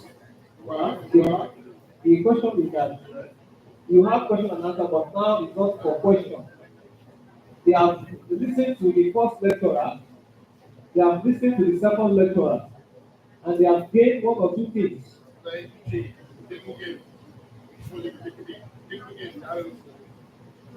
So we want to hear from them. What have they learned? Vous n'êtes pas d'économie. Vous n'êtes pas d'économie. Il y a un client qui vous dit que c'est bon. Donc, il faut que les technologies. And how the program has enhanced their knowledge, and how they intend to implement what they have learned today on their production. Voilà, donc il y a une filière forte. Il y a une commune, wax leen ñoom lan ngeen ci yokk lan moo yokk ci seen xam-xam te nan ngeen ko di mën a utiliser seen yëngatu. So we need 6 people, soxla nañ juróom-benn yi 3 women, ci góor ak 3 men. So that is what we want to do now. So after that, ko am that loolu is maybe like 2 to 3 questions. dañ posé ñi laaj ay But for now, ko ci ñoom. we want to hear from them how this lecture, how they are going to make it or be in their practices in their farm. That is what we want now.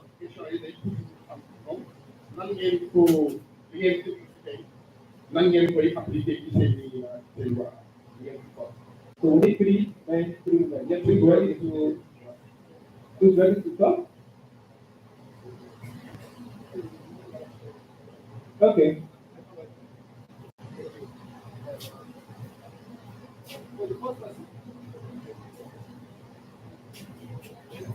Assalamu alaikum. Di doon jàngal ne ko jox jërëjëf bu baax a baax ndax wax dëgg yàlla am na njëriñ trop. waaw docteur ñu koy remercier bu baax yow tamit macha allah li ci joxe leer na trop ñu koy jaajëfal. voilà lu ma mën a wax ci lu ñu ci jëlee daal mooy ñun xam nañ ne ñoom gis nañ ne aliment bi dafa cher.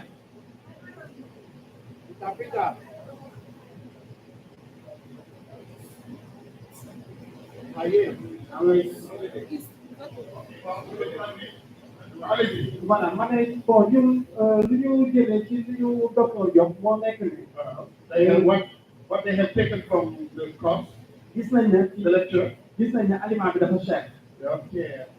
They know that the feed is very expensive lu ko waral mooy bokk bi dafa cher. because maize is very expensive, cost here in Senegal. léegi mu ngi dugg benn système boo xam ne danañ ci mën a jëriñoo sans que ñuy basé wu ci aliment bu cher. Okay, so he has given us something that can help us to solve the problem of the expensive feed. ci gàncax yoo xam ne ñu ngi nekk fii ak ñoom fii ci suñu. Yeah, some plants that we have in our environment. da nga xam ne dinañ ci am tamit croissance bu baax. Okay, and that we can use to have a good croissance chicken. Okay. voilà ak tamit changement climat bi tàngoor beeg yooyu. Yeah. dinañu dimbal ndax seetlu nañ ne aliment dafa tàng. aliment bi ñuy jox ñu dafa tàng. Okay, they realize that the feed they give to their chicken is very hot.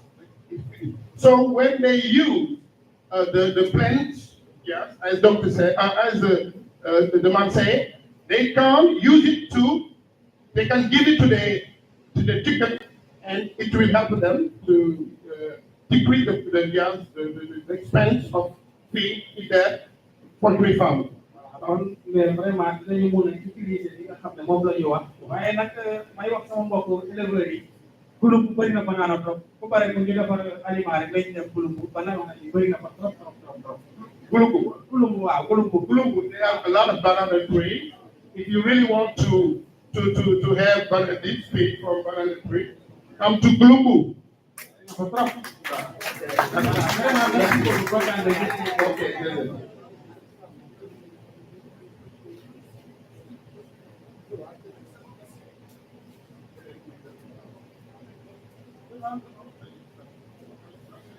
Okay.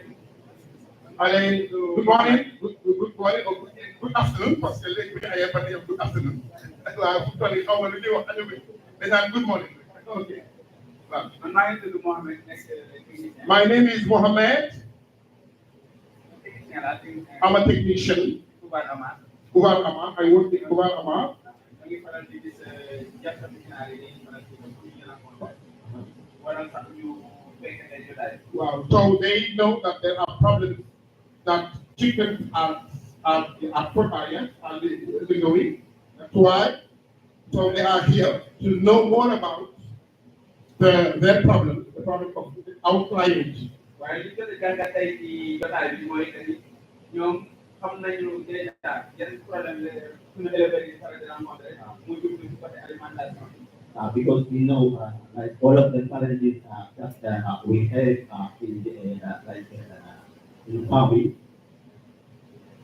waaye li ko jiitu mooy li Cheikh Diagne doon présenté mooy poulailler bi naka la waroon mel ak li ñuy war a jëfandikoo ci poulailler bi yan condition la war a am.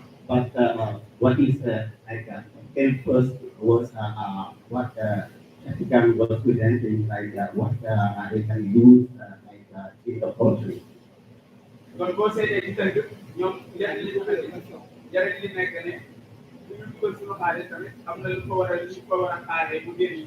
So as you can see, like what we can gain from it. So when we put our money somewhere, we should expect that we will get something out of there.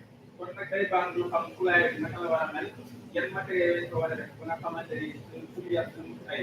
So it would be good to know how to use our poultry and what tools should we use. leneen li nekk boo yoree poulailler bu baax am poussière bu baax alimentation bi nga war a utiliser moom la docteur doon présenté kon alimentation bi xam naka la war a composé woon ak ñoom sax. Yes, what the doctor was presenting also is very important because when you have like a poultry, you should know which food you should bring in the poultry, and that was very interesting. ndax ci doole am nag ku koy adapté woo par rapport ak sa temps bi mu mel ak sa dëkk tamit li muy yàq li muy mën a produire ci côté agriculture tamit day am solo nga mën ko alimenter sa jur. And also, we also happy because we know how to adapt like the product in terms of like climate change and how to adapt these things. kon bi ñu def lu dul jaajëfal leen di leen ñaanal tamit yàlla dañ leen koy taxaw. We would like to thank you and praise pray God to give you whatever you would like in your life. Thank you, sir. Yeah, thank you. Please, the first question from me. Okay. So after this, we would like to have from the women. Mula yang kita tidak buat buat memang bahasa kita.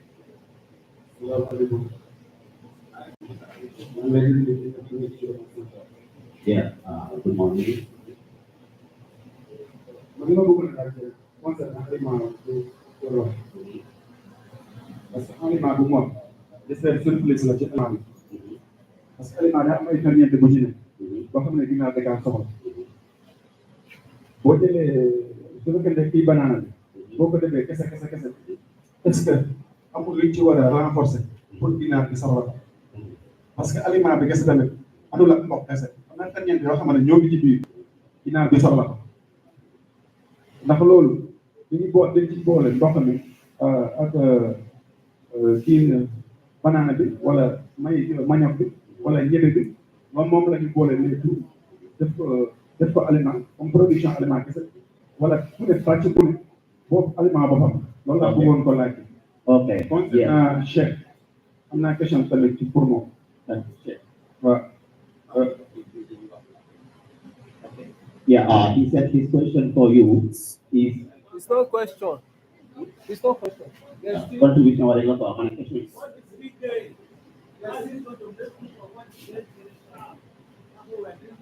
Muna amati wahaw ñu question rek après fatu question yi juste manam li nga jot ci ci jangat fi manam li ñu ci joxe c'est là. Merci beaucoup. Concernant cette contribution.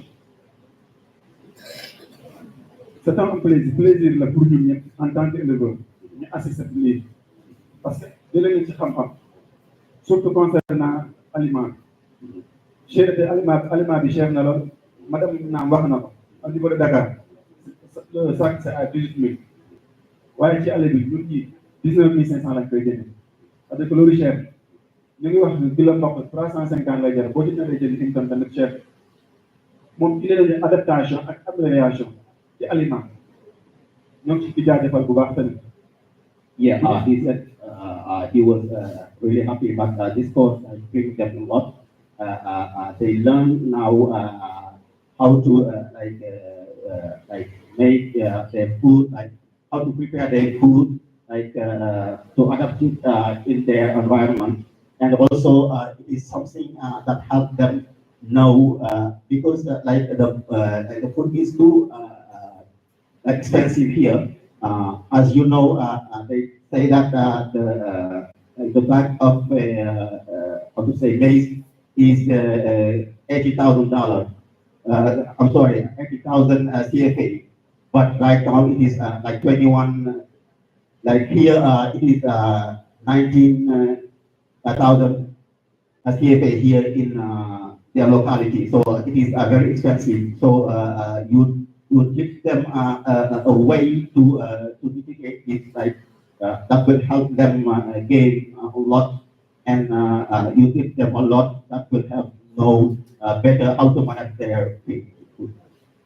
ñoo koy jaajëfal bu baax a baax tamit parce que bu ñu sañoon tey mu nekk 2 ou 3 jours ou 4 jours parce que temps bi dafa def lool lool lool ñoo koy remercier bu baax a baax a baax merci beaucoup. Yeah, they are also very happy, and they would like to have more time because this time is too short for them. If you can have if they can have more time for this, that will be good. Yeah, thank you. Please, as the review is ongoing, there are 2 evaluations on their group. They should be filling it gradually. Waaw mu ne dafa am ay évaluation yu mu leen jox yoo xam ne ay remplir quoi. Women. Jigéen ñi quoi jigéen ñi. 3 women. Waaw jigéen. All right.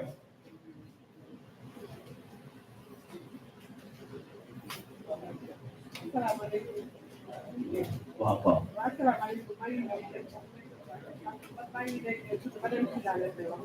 Yes, my name is Madam Sila.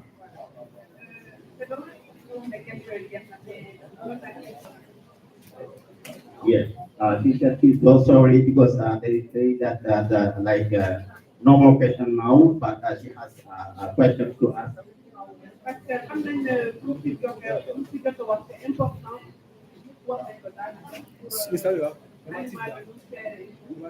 She knows that it is too important, like what you gave them, like as insight is very important for them because as you know, like food is very expensive.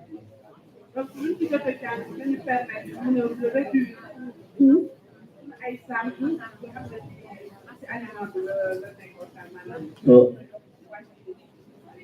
what we have learned here will help us reduce the cost that we are putting in our food.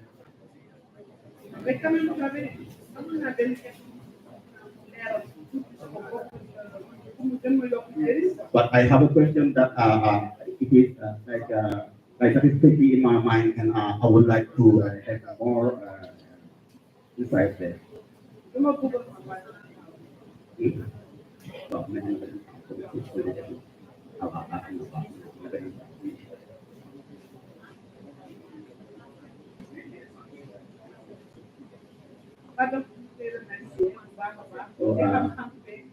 I say thank you for the knowledge and everything. Yes, we are very happy. Thank you. All right, thank you. Please let's make it short, so that we don't waste time because we still have question and answer section. Léegi après nañoo def beneen avant question boo xam ne question de réponse la donc. Second person for women. Okay, thank you.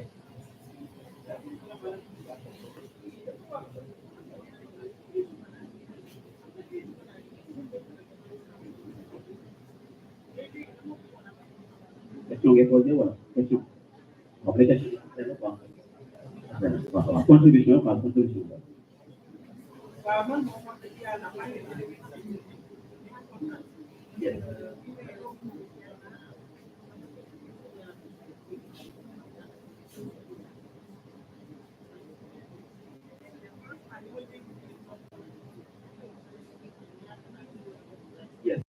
I'm very happy. I started not early, like working on poultry, but since I started working on it, I noticed that it is something that is very important. And what I learned here today will help me be more efficient in my work. All right, one more person. One. For Ube. One more Very person. contribution, very contribution. Yeah. For Ube. One Yeah, more person. juga. Kamu yang very contribution. Okay, thank you. Merci, Jerry.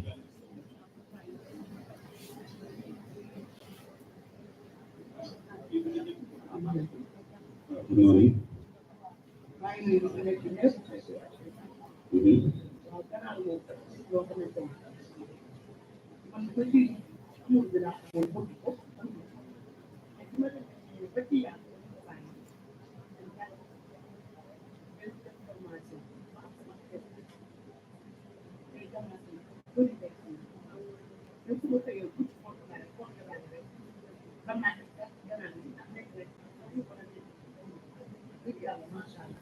Yeah, she said when we started like raising chicken, it was only for love for chicken. But she noticed that like she stopped this and went to learn more on it. And after she learned after she learned more, she can say now whatever happens in her poultry, she will know what it is because of the training that she had. But yes,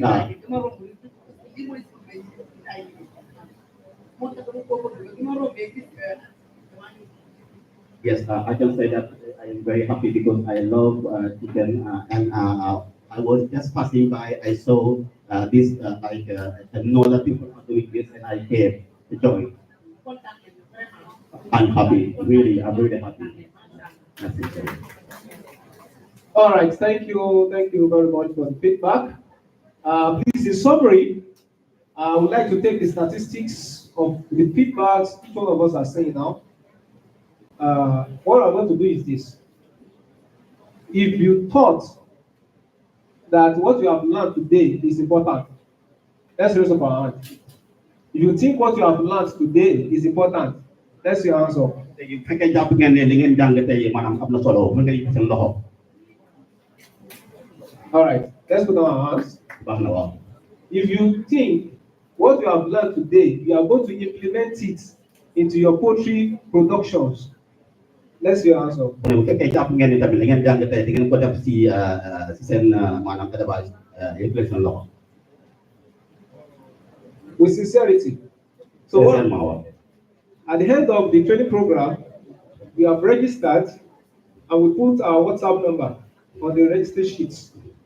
We are going to communicate on WhatsApp to know who and who has started implementing that alternative feeding in their poultry business. Waaw mu ne si bu ñu paree programme bi dañuy am benn groupe WhatsApp bu ñuy créé boo xamante ne ñëpp seen kii dafa nekk seen numéro comme ça ñu boole leen si comme ça dinañu xam si kanam kan moo maanaam def li nga xamante ne moom lañu jàngee fii ak kan moo ko deful daal. Yeah, thank you. Yes. And please, they will be coming to take the evaluation survey with us while we are going to be answering your questions. So the two speakers are seated here. You can ask your question. Wow, ñaar ñi toog bi mu leen poser question. One question for one person. Ku nekk benn question leen la may. And we're only taking 6 questions. Léegi 6 questions. waaw mu ne 6 questions lañ jël quoi ku nekk benn question lañ ko mën a poser. So if someone has asked a question you want to ask before, you don't need to repeat it. Waaw mu ne su fekkee am na koo xamante ne dafa répondre dafa poser question am ne jot nañ ko poser ba pare jarul mu koy poser waat parce que sinon répétition lay doon daal. So let's have 3 females, 3 males for the questions. Léegi dañuy def ñetti góor ak ñetti jigéen quoi pour question yi. So for questions, number 1.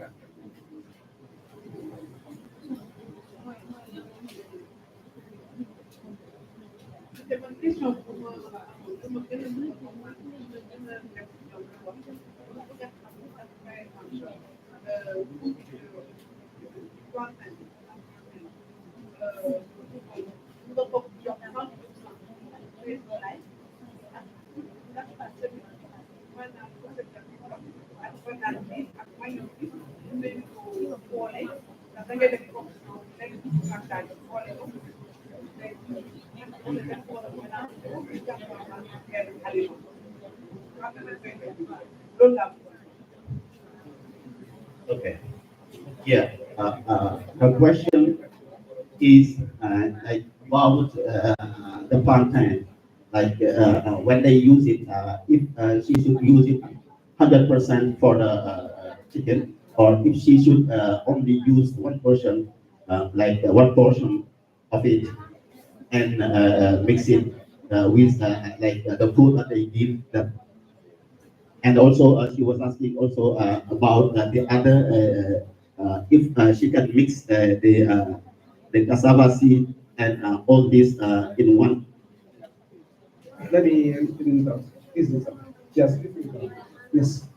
She said, what I want to know is whether that the product can be given to all animals. That is one. Secondly, I have chicken and cows on my farm. Because the question is that can these products that you suggested replace 100% of the industrial food that we buy?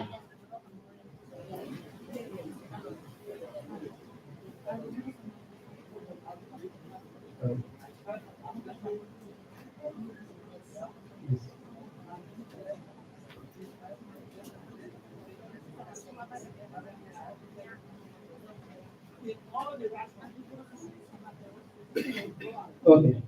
Waaw mu ne d'après li mu wax yow dafa mel ne suivre loo ko quoi parce que fekkoon si gën def waxoon na ni maanaam kii bi maanaam taux boobu noonu 10% day def ci ration bi yëpp daal maanaam comme par exemple plantain bi nga doon wax noonu soo ko mixé ba pare maanaam 10% rek ngay jël aliment bi quoi jaxase ko aliment bi.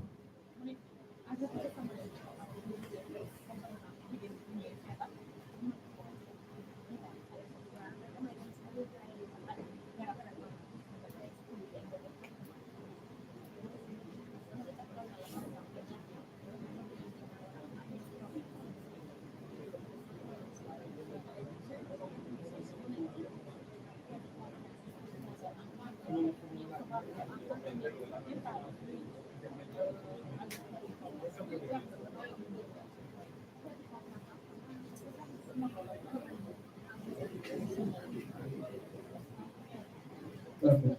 Yes. Please, number 2. Just one. Oh, yes, yes. Number 2. Question number 2. Any other question? Any questions? Okay.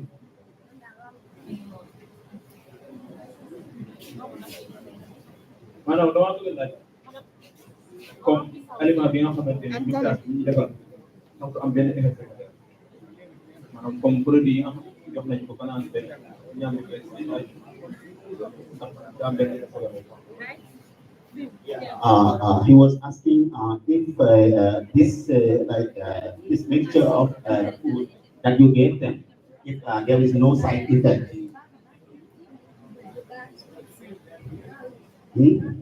Like the plantain that they should use and the cassava seed, if they use it, there is no side effect.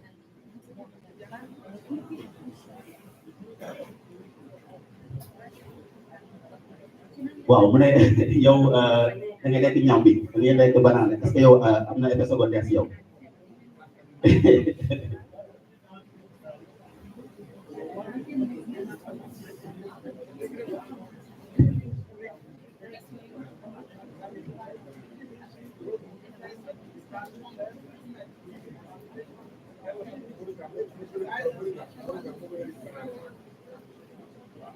Waaw mu ne fekkoon si boobu maanaam aliment yi nga jëndee si maanaam bépp maanaam est-ce que yow gis nga fi koy traité est-ce que gis nga ñoom nit yi def yan produits yi def gisoo ko mais bii yow xam nga ni lii ak lii moo si def.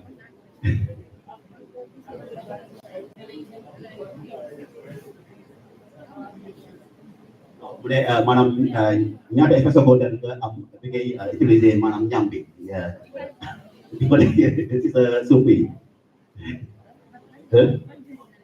no side effect. Thank you. Amul question bu jigéen right am question yeah he said question. maa ngi laajte Cheikh Tidiane maanaam ci bu mu doon projet de santé maanaam différence entre mangeoire premier âge bi ak deuxième âge bi nan lañ koy xamee wee daal. Okay, he would like to ask Chef Jan like the pot that they use to give food, how to say, the chicken. How can they know the difference, like from the starter, the growth, and the finisher?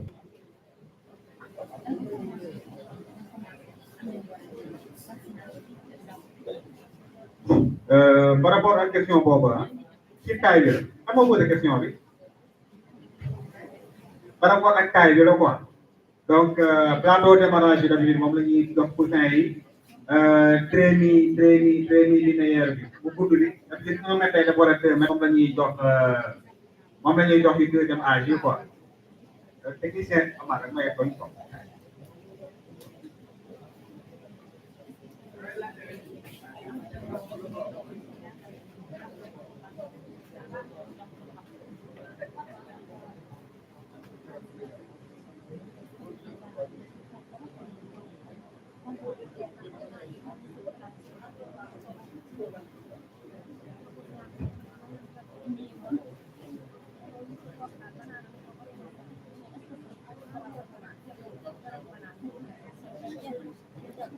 Okay. Any other question? All right. Chef. Chef, yeah. Okay.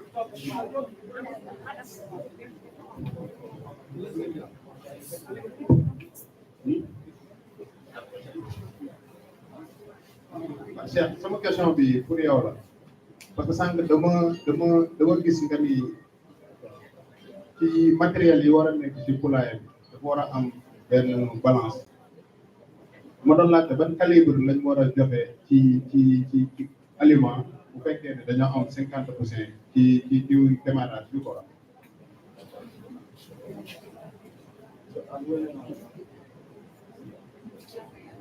bu nekkee da ngay def démarrage norme bi c'est entre 500 ba 800 grammes waaw 500 800 grammes maintenant il peut arriver que sa condition de production demee noo xamante ni xëy na balaa ginaar di lekk 500 grammes sax yow nga yegg 15e jour n'est-ce pas des fois tamit mën nga yegg 14e jour fekk yaa ngi 500 grammes wala nga yegg 13e jour yaa ngi 500 grammes nga war a dolliwaat aliment n'est-ce pas tout dépend yow li ngay rationné ak sa ginaar yi comportement bu ñu am quoi mais daal xamal ni norme bi c'est entre 500 grammes ba 800 grammes maintenant nag booy jënd aliment bul ñëw ne damay calculer pour 800 grammes sinon aliment bu desee sa loxo te mën na voilà te di xaar ba beneen bande bi te loolu gënul day calculer pour 500 grammes multiplier ko par ñaata ginaar ko 50 ginaar nga multiplier ko par 50 après nga diviser ko quoi bu jox la nombre de sac bi ngay jël après nag pour def ko dolli woon.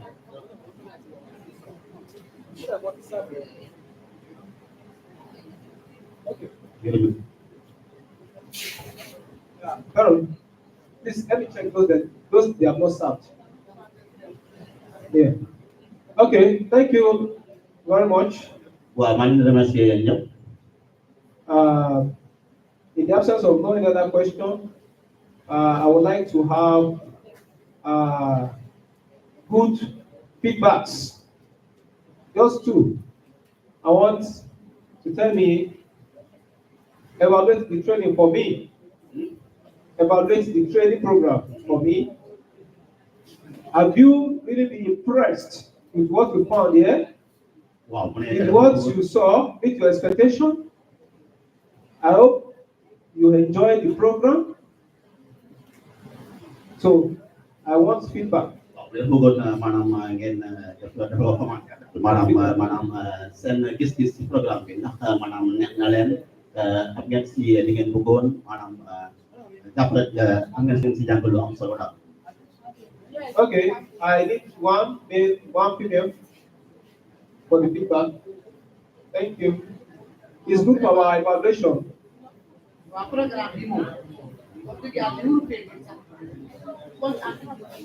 Yes, this program is very important and they should come so often. And we learn more from what we knew before.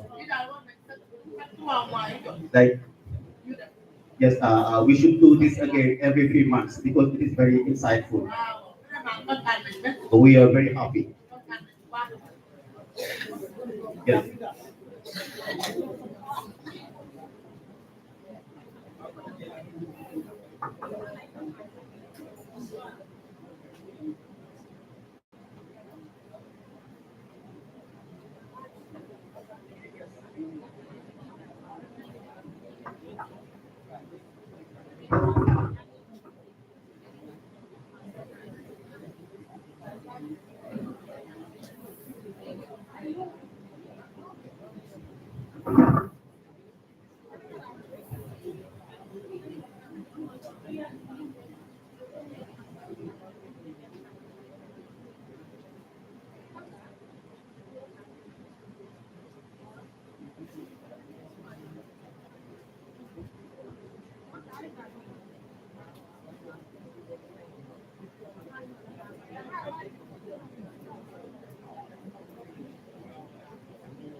Okay, thank you.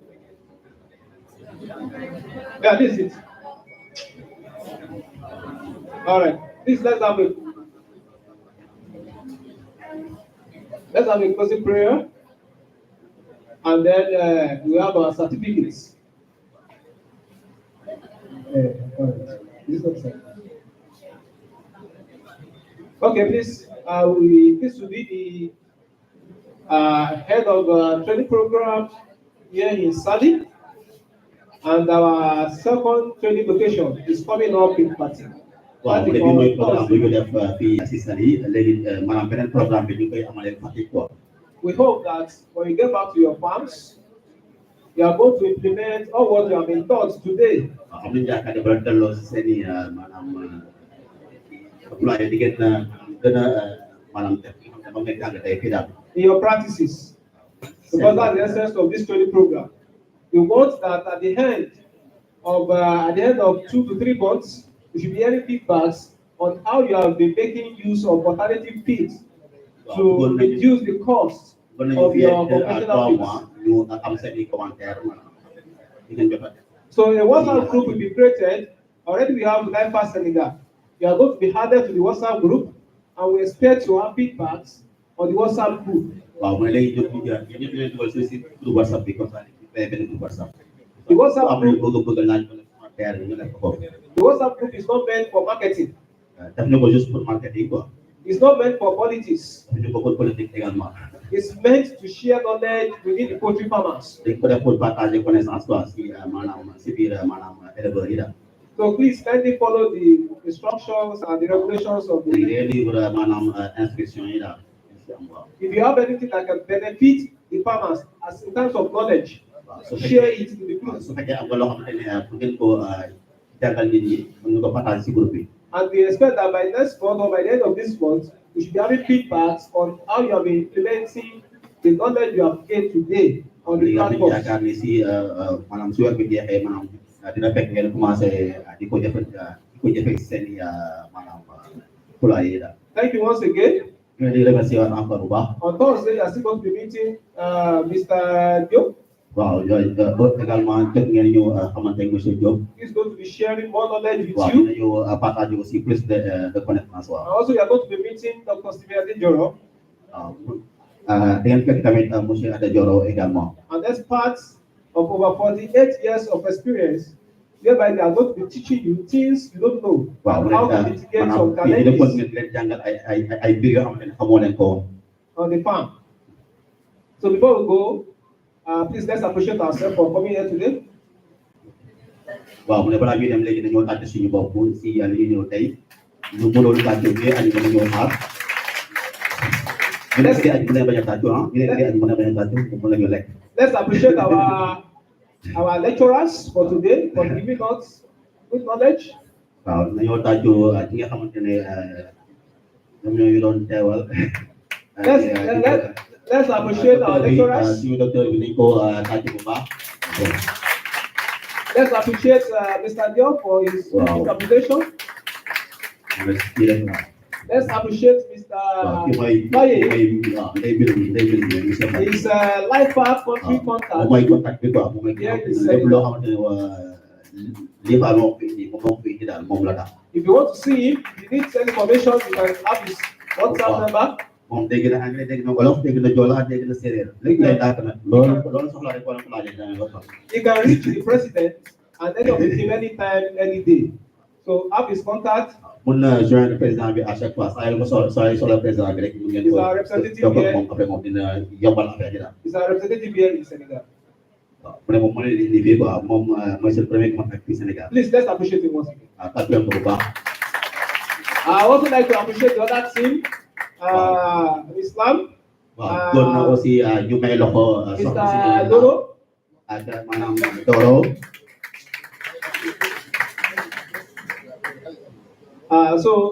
We appreciate everybody that have contributed to the training program. kontaan nañ si ñëpp ñu jox seen contribution si programme bi. And we wish you a wonderful journey back to your destination. te ñu leen di souhaité ngeen dellu bu baax ak jàmm si seen kër. So I will give Mr. Faye just 1 minute to also give his good message.